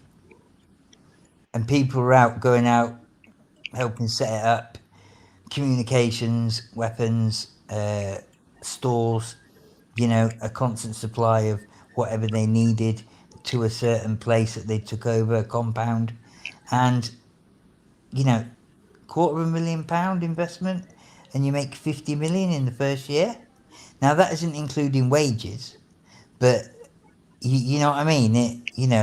They're earning the money as they go along because they got paid on a monthly basis or a contractual basis. It would be like you're going to get 1.5 million to get these 10 lorries from A to B, yeah, and that's what it was. And it was about protecting the transport, protecting the goods. Sometimes them goods, people used to say they were not needed. Oh, it's kitchen equipment. Oh, it's chucking mint ice cream. Or it's this, or it's that, yeah? Or it's an overspend. And often it was, because Halliburton, was often some of the people that had the lorries. And they didn't always be able to get protection from their own places because the whole place was rampant and busy. You move a couple of armies into a place, a few armies, and they've got their own areas. Let me tell you, it's a fucking absolute. What they need is unbelievable. And if it's all getting blown up, especially fuel, transport people, etc., it's crazy. And often it wasn't always available to have air transport. Everything was overrun and overstretched, so it wasn't always going to be an easy ride. So they put them silly number contracts out, and in the first month they'd made like $3 million, dollars in the first month. So that's the wages bill sorted for 6 months. When they're bringing over Gurkhas and then Nepalese. That started after about 6-7 months in, but still, you got that absolute degrading of other people because they're from a poorer country or they're from a poorer background. So yeah, we're not going to pay them that much because they think this much is a good earner. And that's what it's about. It's about simply, you know, numbers game. It's Cool what tools. we accept. Yeah, What's your cool tools. price? Cool tools. I'm going to jump off now. I've got things to do. I'll catch up with you later. I'll be doing another live this evening, and I'll put the notification up. All right. Put the link in the private chat and I'll get it on. What my well, I haven't even set it up yet, so I No, should your set it up. channel link will do. Channel link. What my channel link now? Yeah, I put it up once already, but I'll put it up again. Okay, where is it? Let me see. How do you do it? You do it like that. But no, thanks for your input, and I'm glad you came on. I thought you may have been sleeping, so that's why I thought I'd put one in. Yeah, as I say, as soon as I woke up, it was. So yeah, all right. I'll put it in the private chat. That's it. I'll put it in here. That's didn't great, I? mate. That's there great. it goes. It's there, and I'll put it in. All right, guys. Thank you very much, and I'll speak to you all later. Catch up with you later. All right. Bye bye. Great. Thank you, Arts. Take care. See you later. Bye bye. Good talking with you. There we go.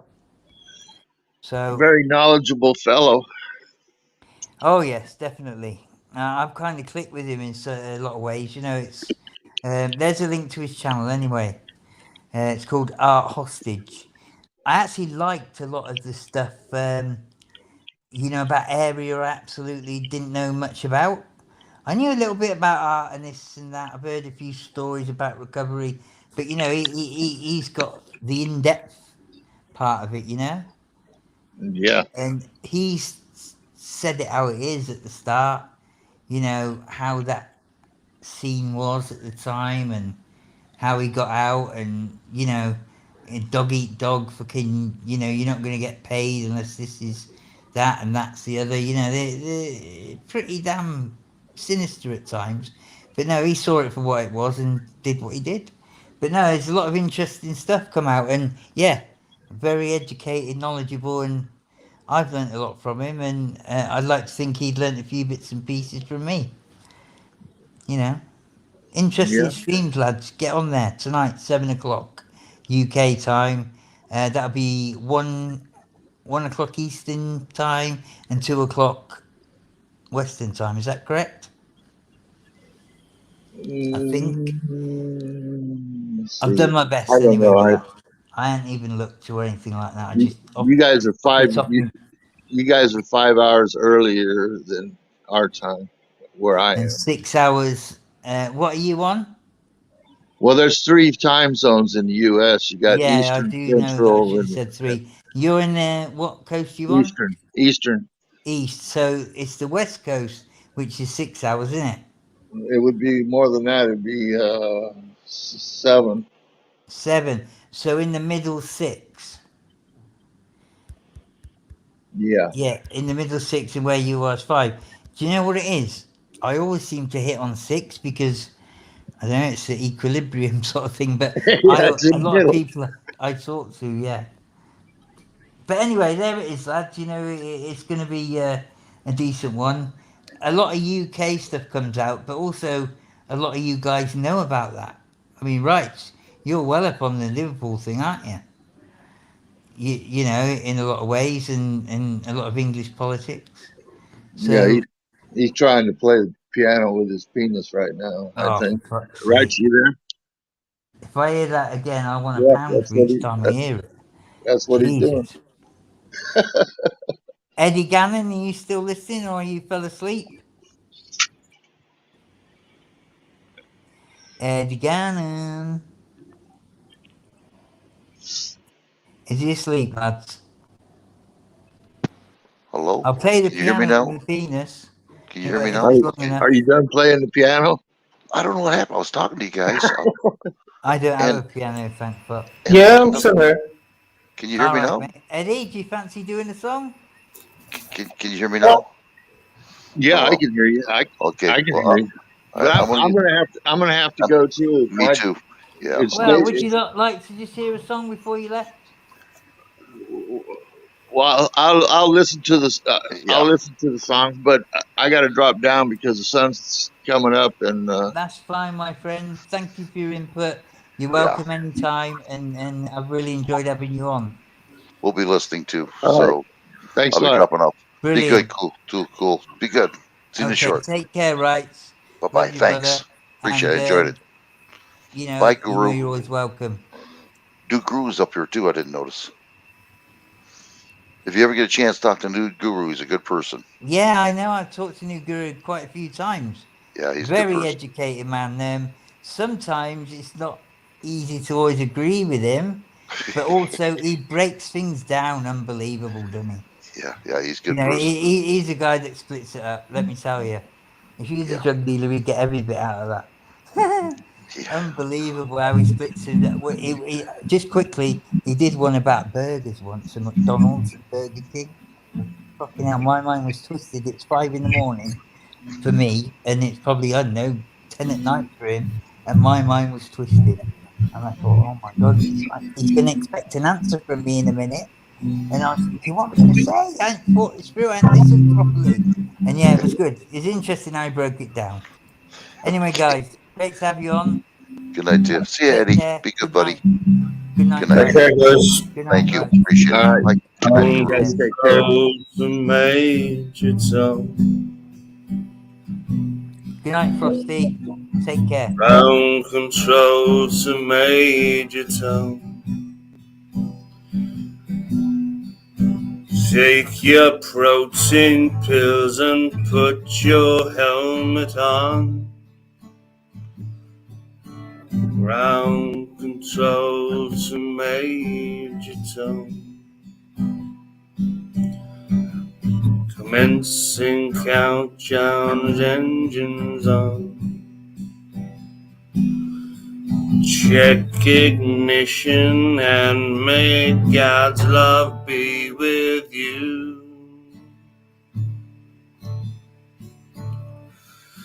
This is ground control to Major Tom. You've really made the grade, and the papers want to know who shut you out. Now it's time to leave the capsule if you're down. This is Major Tom to ground control. I'm stepping through the door, and I'm floating in the most peculiar way. And the stars look very different today. For here am I floating in a tin can, far above the world. Planet Earth is blue. There's nothing I can do.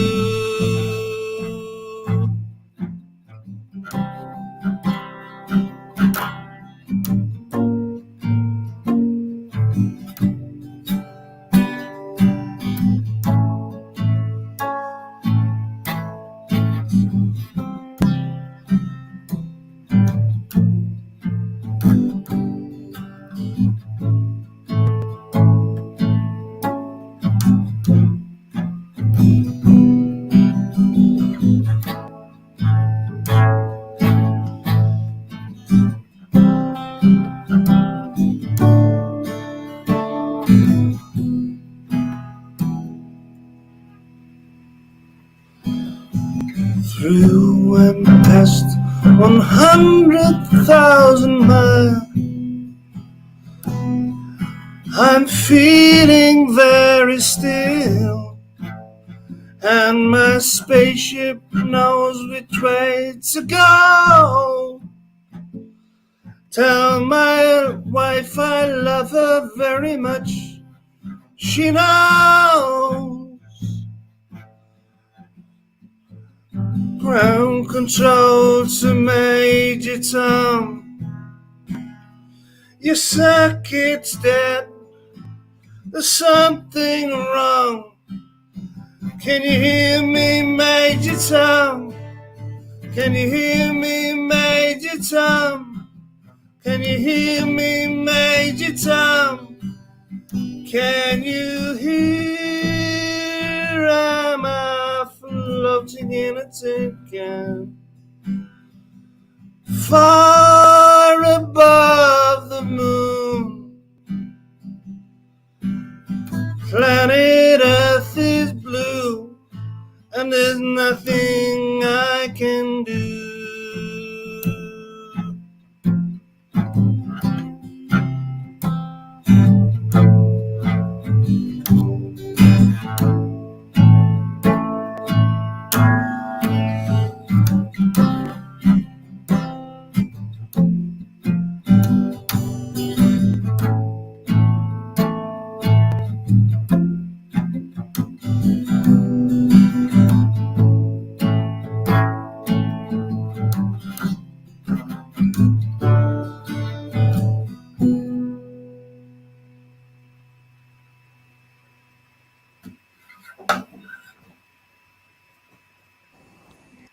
Thank you very much, Eddie Gannon. That was awesome. No, Awesome, mate. That was a real, real poignant and punchy effort. Yeah. That one come across quite, really, really well. Your version of it. Well, I usually do my best for each song, but I know you do, mate, and I know how hard it is. As I discussed before, fucking hell. Difficult. For some of you thought we had something mastered, a certain song. Admittedly, I couldn't see the words on my attempt, but the thing is, you're doing it off the cuff, aren't you? Most of the time. You don't always have the words in front of you, do you? no. I mean, have you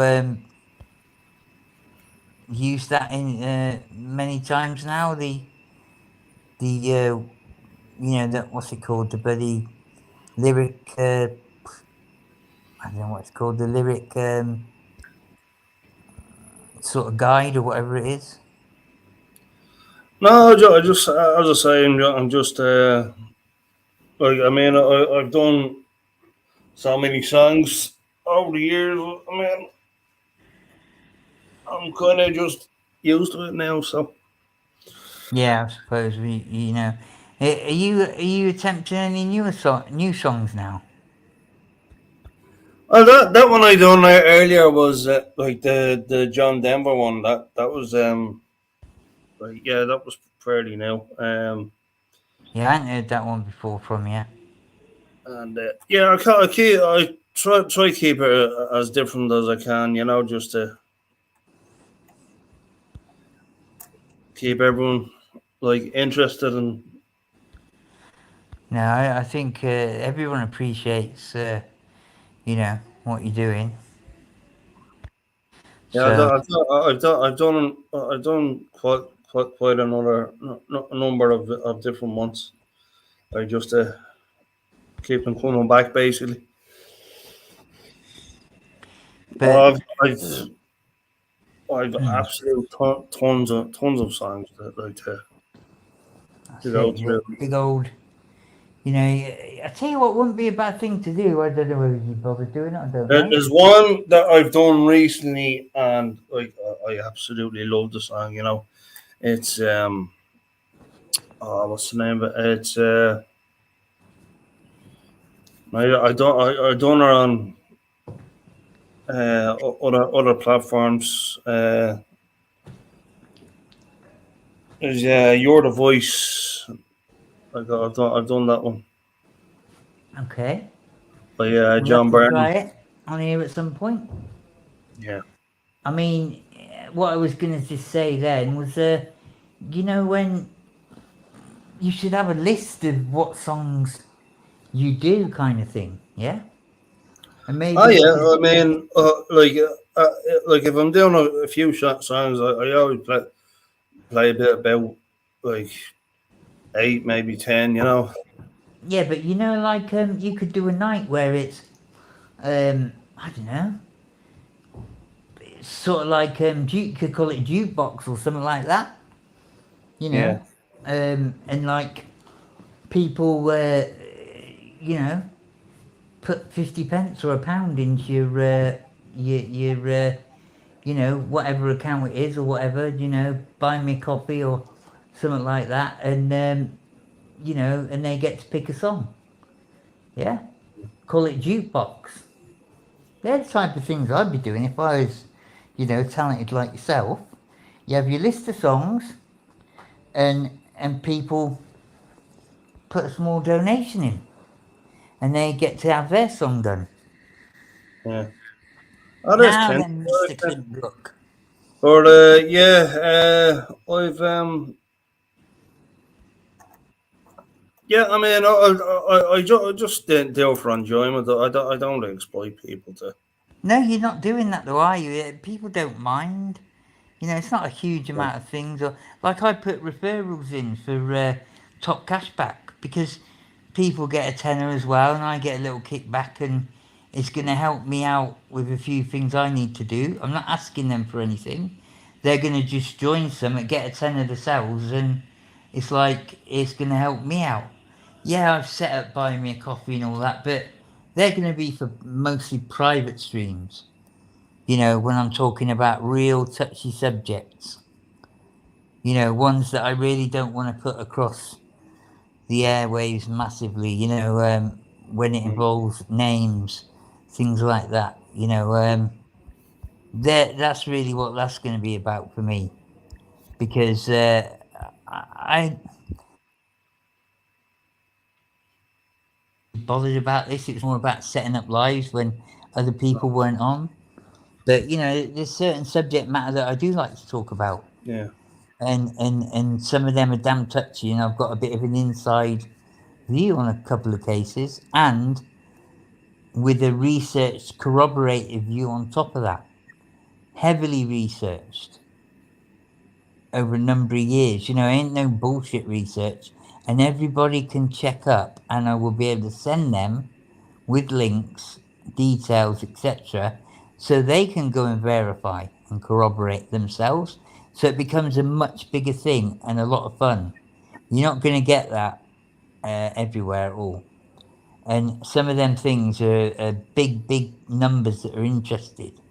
And you know that's the sort of angle I was looking for the buy me a coffee thing because I don't want idiots coming in and just chatting crap and ruining it.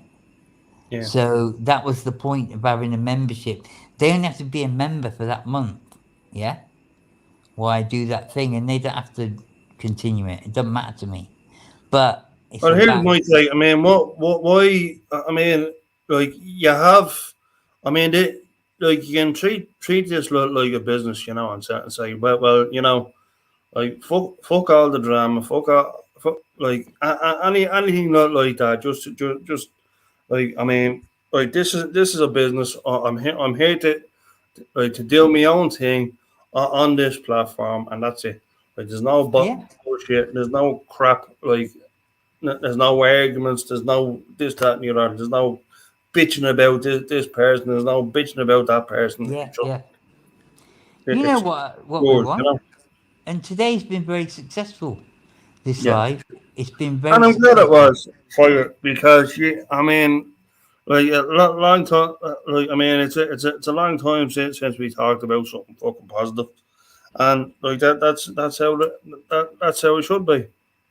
Yeah, and you know when there's little fools coming in. I mean, I had a complaint put against me, but it's a bit of a weird one that. But we'll look into it.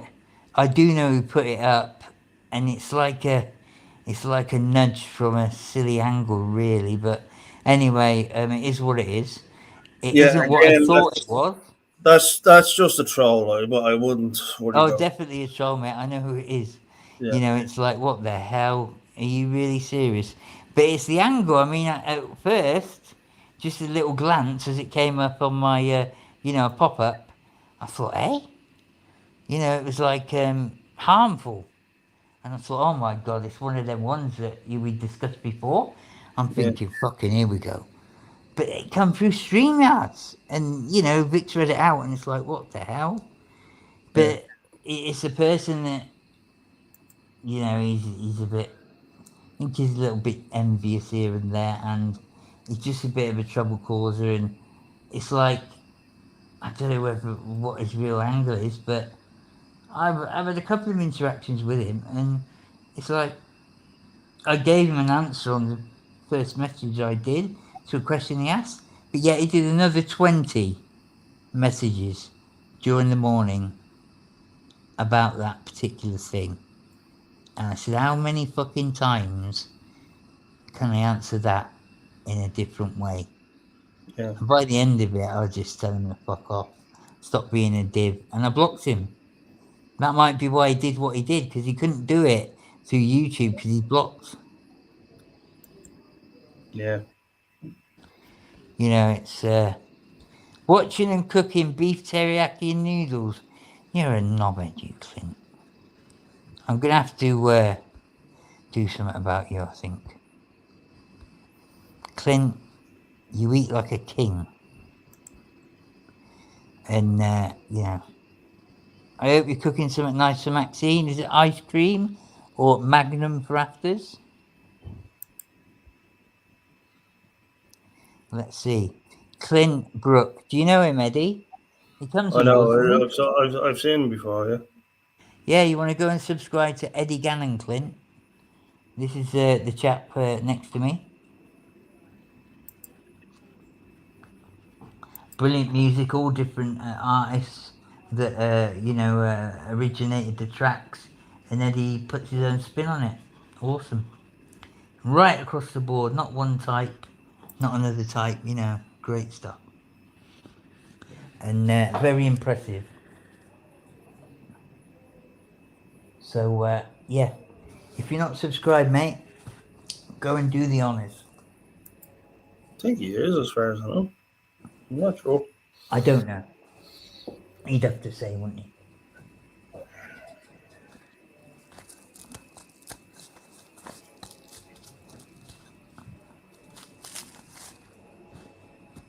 But no, it's been a good stream. It's been a lot longer than I imagined.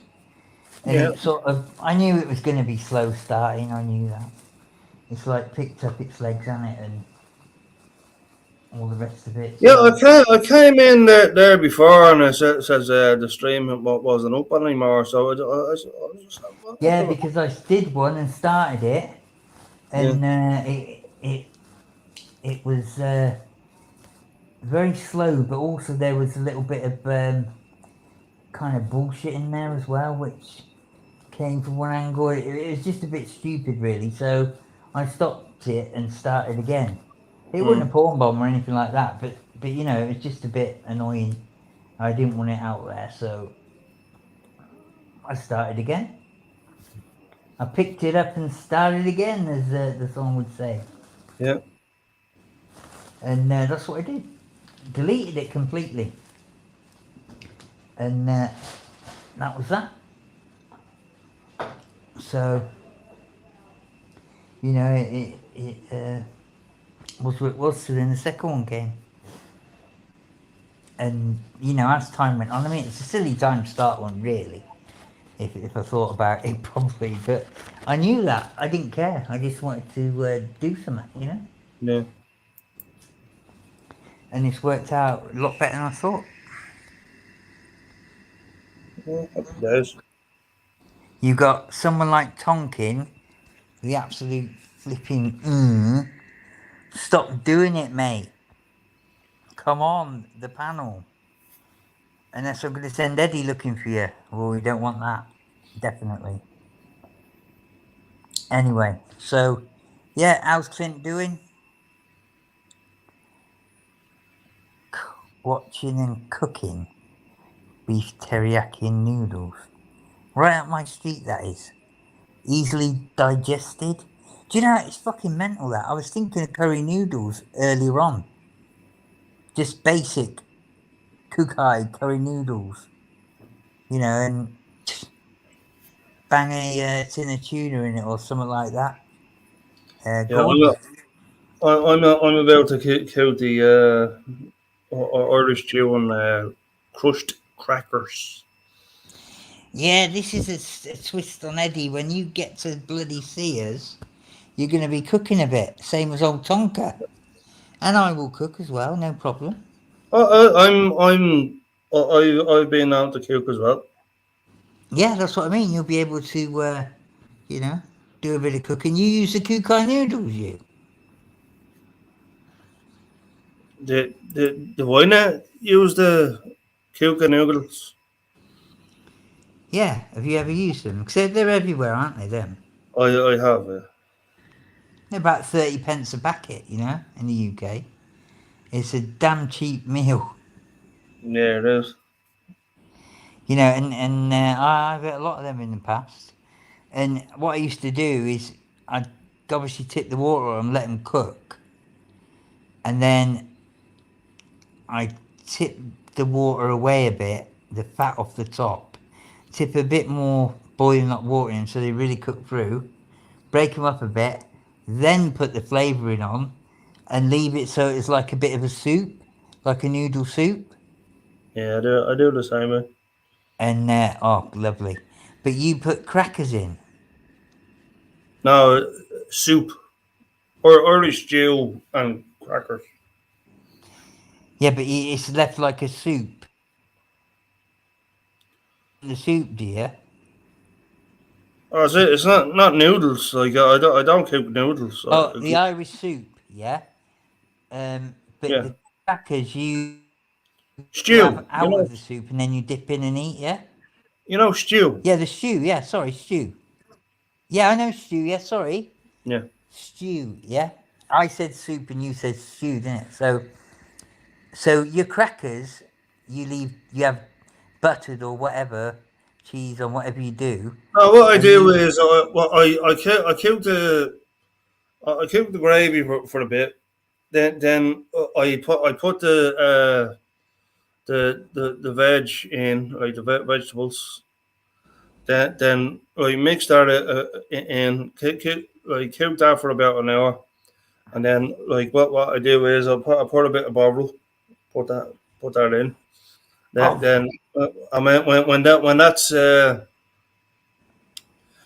all marinated and good to go, I put it in the bowl. Then crush some cream crackers, mix it all in, and Bob's your uncle, she's your aunt, and So you're actually mixing the crackers into it? Yeah. Rather than dipping it in? Yeah. Yeah. You see, that is not what I'd imagine. You know, I imagine that you have the crackers, you know, butter or whatever on it, a bit of cheese, and dip it into the stew. Yeah. As you went along, so they're a bit sort of dry and crispy. You know what I mean? But like a crunch. Yeah. But you know what I mean? I gave it to a friend of mine out over in Canada there at one stage, and like, he absolutely loved it. Yeah, I'm gonna have to try something similar. I know how to do stews and whatnot, you know, no problem. Yeah. But you know, that little twist on it, you know, it should be interesting. I mean, when I was in Ireland, as I told you before, many different households I ate in, and all different styles of cooking.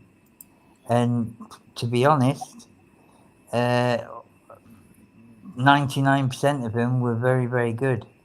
Some of them were like above great, you know what I mean? Unbelievable. And I think a lot of it does come down to ingredients as well. Yeah. You know, your veg, your meat, things like that, you know, and how fresh it is how quick it gets to the kitchen, then to the table, you know. That comes Although with I mean, everything. this is a family recipe, so Yeah, yeah. But you like know me. the things you're doing it with, you know the quality of the, you know, the every all the ingredients that makes a huge difference. Yeah, In the UK, they're going to the supermarket where it's been on the shelf 2 fucking days. Yeah, it's been in transit God knows how many days. You know they say it's fresh, but by the time it's been under the lights for God knows how long, and they buy it all wrapped up in cling film, cellophane, whatever packaging, and they get it home. The freshness and the taste is gone. The only way you're going to get that in the UK is go to a farm shop, organic type stuff, and that takes a lot of effort. Um, or if you're in a city, you'd want to go to one of the Asian, believe it or not, the Asian big stores, wholesaler or a big you know store that does all the spices, all the fruit and veg, meat and all it's all in one, and they get the stuff literally boom from the market straight there. You buy it, it's less than a day old, you know, and you get loads of it. It's sold very cheaply compared to supermarkets, you know. I mean, yeah, I compared a couple of things once. Was buying, I buy the ingredients for a curry. You see, that's where I get all my curry ingredients from, and stuff like that, you know. And it's like the difference in cost was unbelievable, but also the difference in freshness. You can taste it through, yeah, you know, even down to rice. Anything called dried rice or whatever, you know. Well, that ain't gonna make much difference. It does, you know. The whole thing is like a lot different. And if you can get the ingredients, you know, at peak, it does make a huge difference. So that'll be part of it, and obviously recipe and everything else. But now I love a bit of cooking. Gonna have to do a bit of that. yeah. And I think you a seafood man. Yeah, I basically seafood near it, but anyway, no. But yeah, I do have like I do eat a bit of cod, bit of haddock, trout.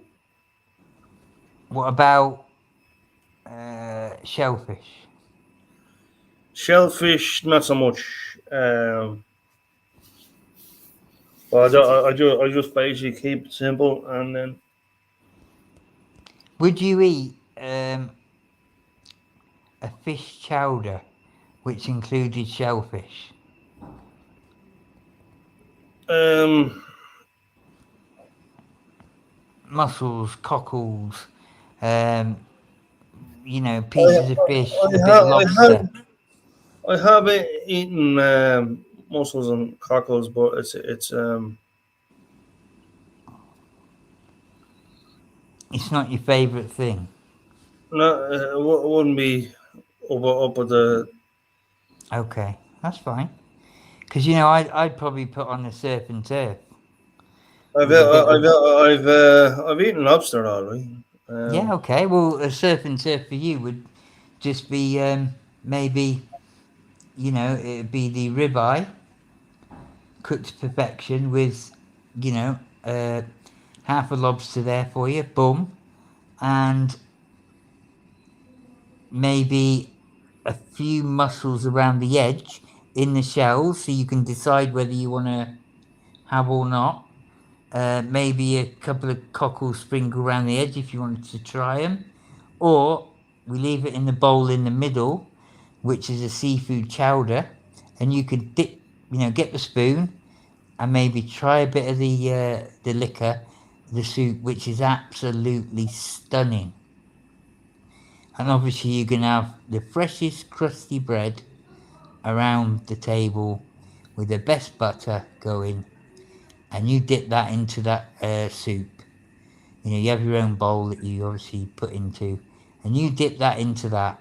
Oh, that is it for me.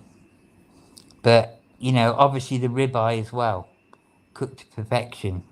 You know, and then you've got triple fried crisp chips, onion rings, beautiful salad with a certain type of dressing on, and the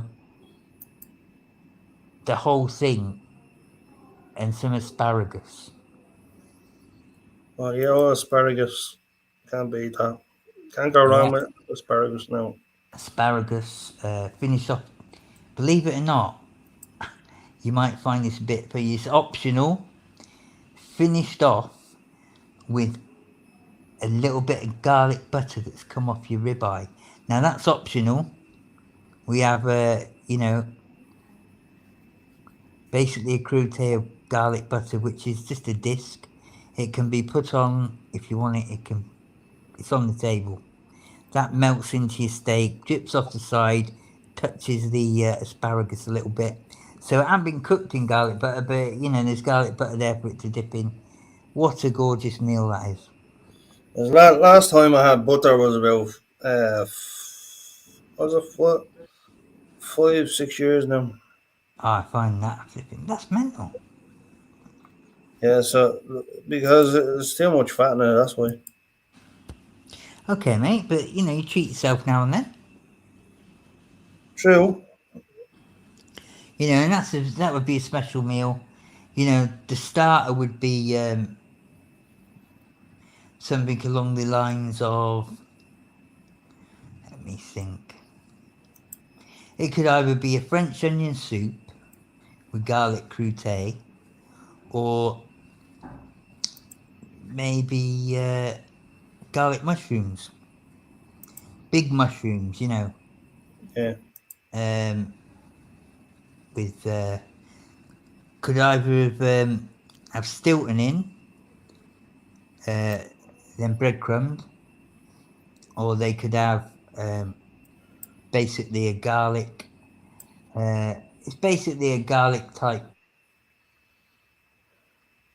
like with onion, chive, and maybe a little bit of tarragon, and it'll have, whatever you put into that particular mix. It's got to be a bit dry, and then you put it in. You'd obviously have that around, a cheddar, for argument's sake.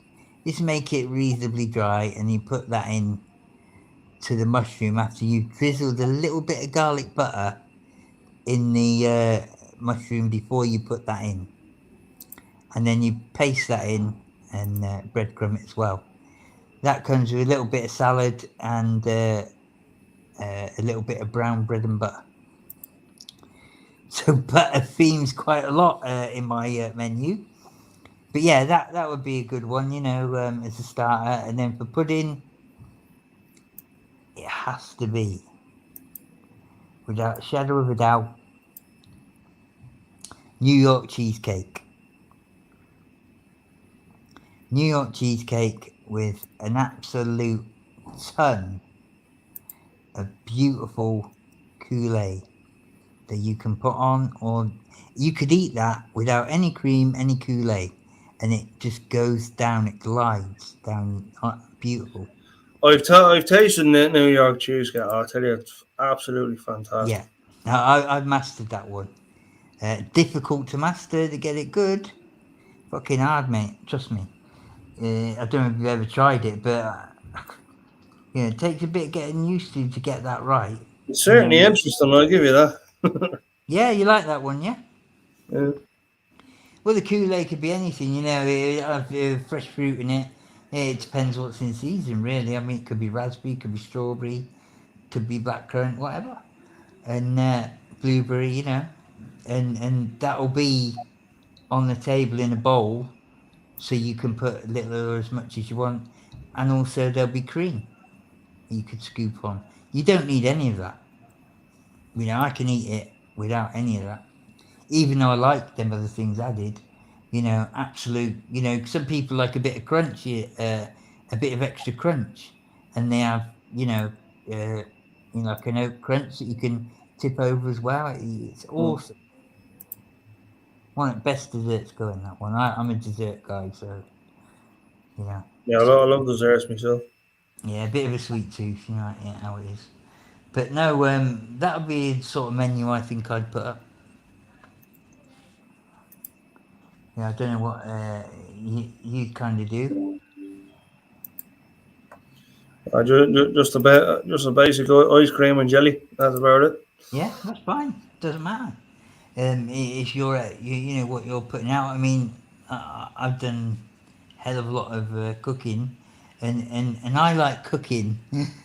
My favourite thing and my son's favourite thing is our shopping day. Believe it or not, used to be a shitty Monday. So you come in towards the weekend, and we either have to go out and get a little shop because we're running out of stuff. Yeah. Yeah. But that would happen on a Saturday evening. So on a Saturday, when I was with my son, I'd come back after doing a bit of work in the morning. I'd probably get back about 12, half 12. And I say to him, what we're having for dinner, son? Blah, blah, blah. I was trying to teach him to cook, you see, as well. And my favourite thing ever is to open the fridge, open the cupboards, see what we've got in the freezer, see what we got, and try and make a meal out of what we had and to make it sing. You know, to make it great. That was my favourite thing to do. Yeah, and just 'cause I was teaching him to cook as well, it was getting anything you had and making it great. Yeah. You know, and that was that. I mean, what do you call it? Some people call it peasant cooking. Some people call it I don't know. What you got cooking, whatever it is, you know what I mean? It's like that was our favourite thing because we made some good stuff out of very little ingredients and we didn't know what we was going to have. You know, before we know it, depending on what amount of time we had available, sometimes it could be had to be done in 10, 15 minutes. Sometimes we could do it in 45 to an hour. Yeah. Whatever. You know, and depending on schedule, things like that. And yeah, we made some great stuff. And that was the most funnest thing because you don't need to have special things or you know have loads of stuff in your fridge or your freezer cupboard. You know, it's whatever, and make the best of whatever's there, and make it sing. And you know that's what a real chef or cook does. You know, they can make something out of nothing. Yeah.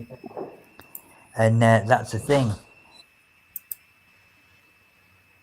And a lot of them can only be about 5 minutes, you know.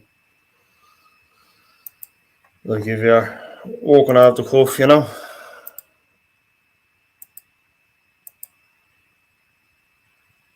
We lose you.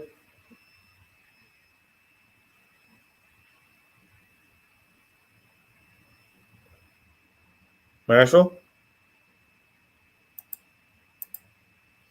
Did you mute yourself? Just a second, Eddie. I'm just taking some pills. Oh, that's okay.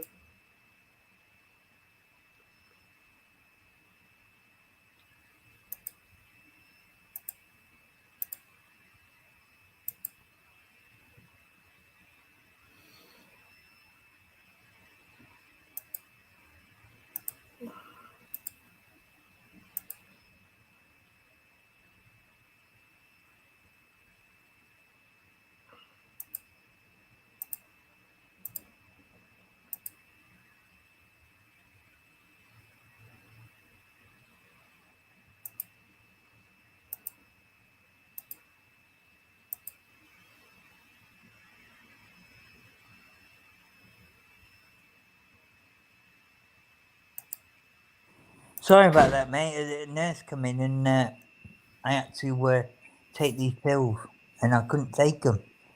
They were bloody sticking in my throat. No worries. Sorry, mate. And you know what it is? It's better for me to just mute it because she knocked the door, starts walking in. Yeah. And they're meant to wait till I say come in. And when she started walking in, I said, hang on. Did you hear that? I didn't know. Oh, well, I must have muted it good then. But I told her to hang on a minute. Because, you know, I don't want it coming out. But anyway, God, they're sticking in my throat. But yeah, and I Are told, you ending the stream or what you doing? yeah, I'm gonna do that, mate. It's been a long one, isn't it? Oh dear, there's been a problem. Uh-oh. Where? Fire alarms. Oh, wait a minute, what day is it? It's only Thursday. Normally do it on a Friday. They test them, you see. I know, yeah. It's a pain in the fucking arse, isn't it? They normally do it on a Friday, though. It's a bit odd. Maybe the guy's got Friday off or something, you know. Yeah. But yeah, a bit annoying that. But anyway, that's the alarm. That's the end of the stream. It's just me and you, I believe. So Yeah. it's been a good one. And thank you, Eddie, for your input. Absolute legend. And you know, keep the songs coming. And I do think my idea was pretty damn good, whether you want to pursue it or not. But at the end of the day, it's about you and it's about your efforts and it's about a little bit of this and that to I've bring your channel along. actually done that over on Facebook, so it's Did you? Well, do it over here. You're starting to get the subs. I don't think you got enough as much as me yet. Sorry, mate. Sorry.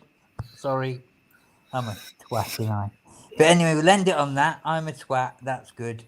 Well, I did get a few there this Oh, week. here we go. We're going to have a compare at the end. Come on, let's have a compare. Go on. I know. You're all right. Are you sure? Yeah, we're all right. I wonder why. It's not a competition, Mr. No, it Mark. isn't a competition. And I work hard to get new subs than I do myself. Yeah, I know. I put people off. You know, someone puts my link up. Oh, don't expect much from me. They got a hell of a lot tonight. But anyway, good night. God bless. Thank you, Eddie. Take care, brother. Take care, guys. Good night, mate. All right. Bye.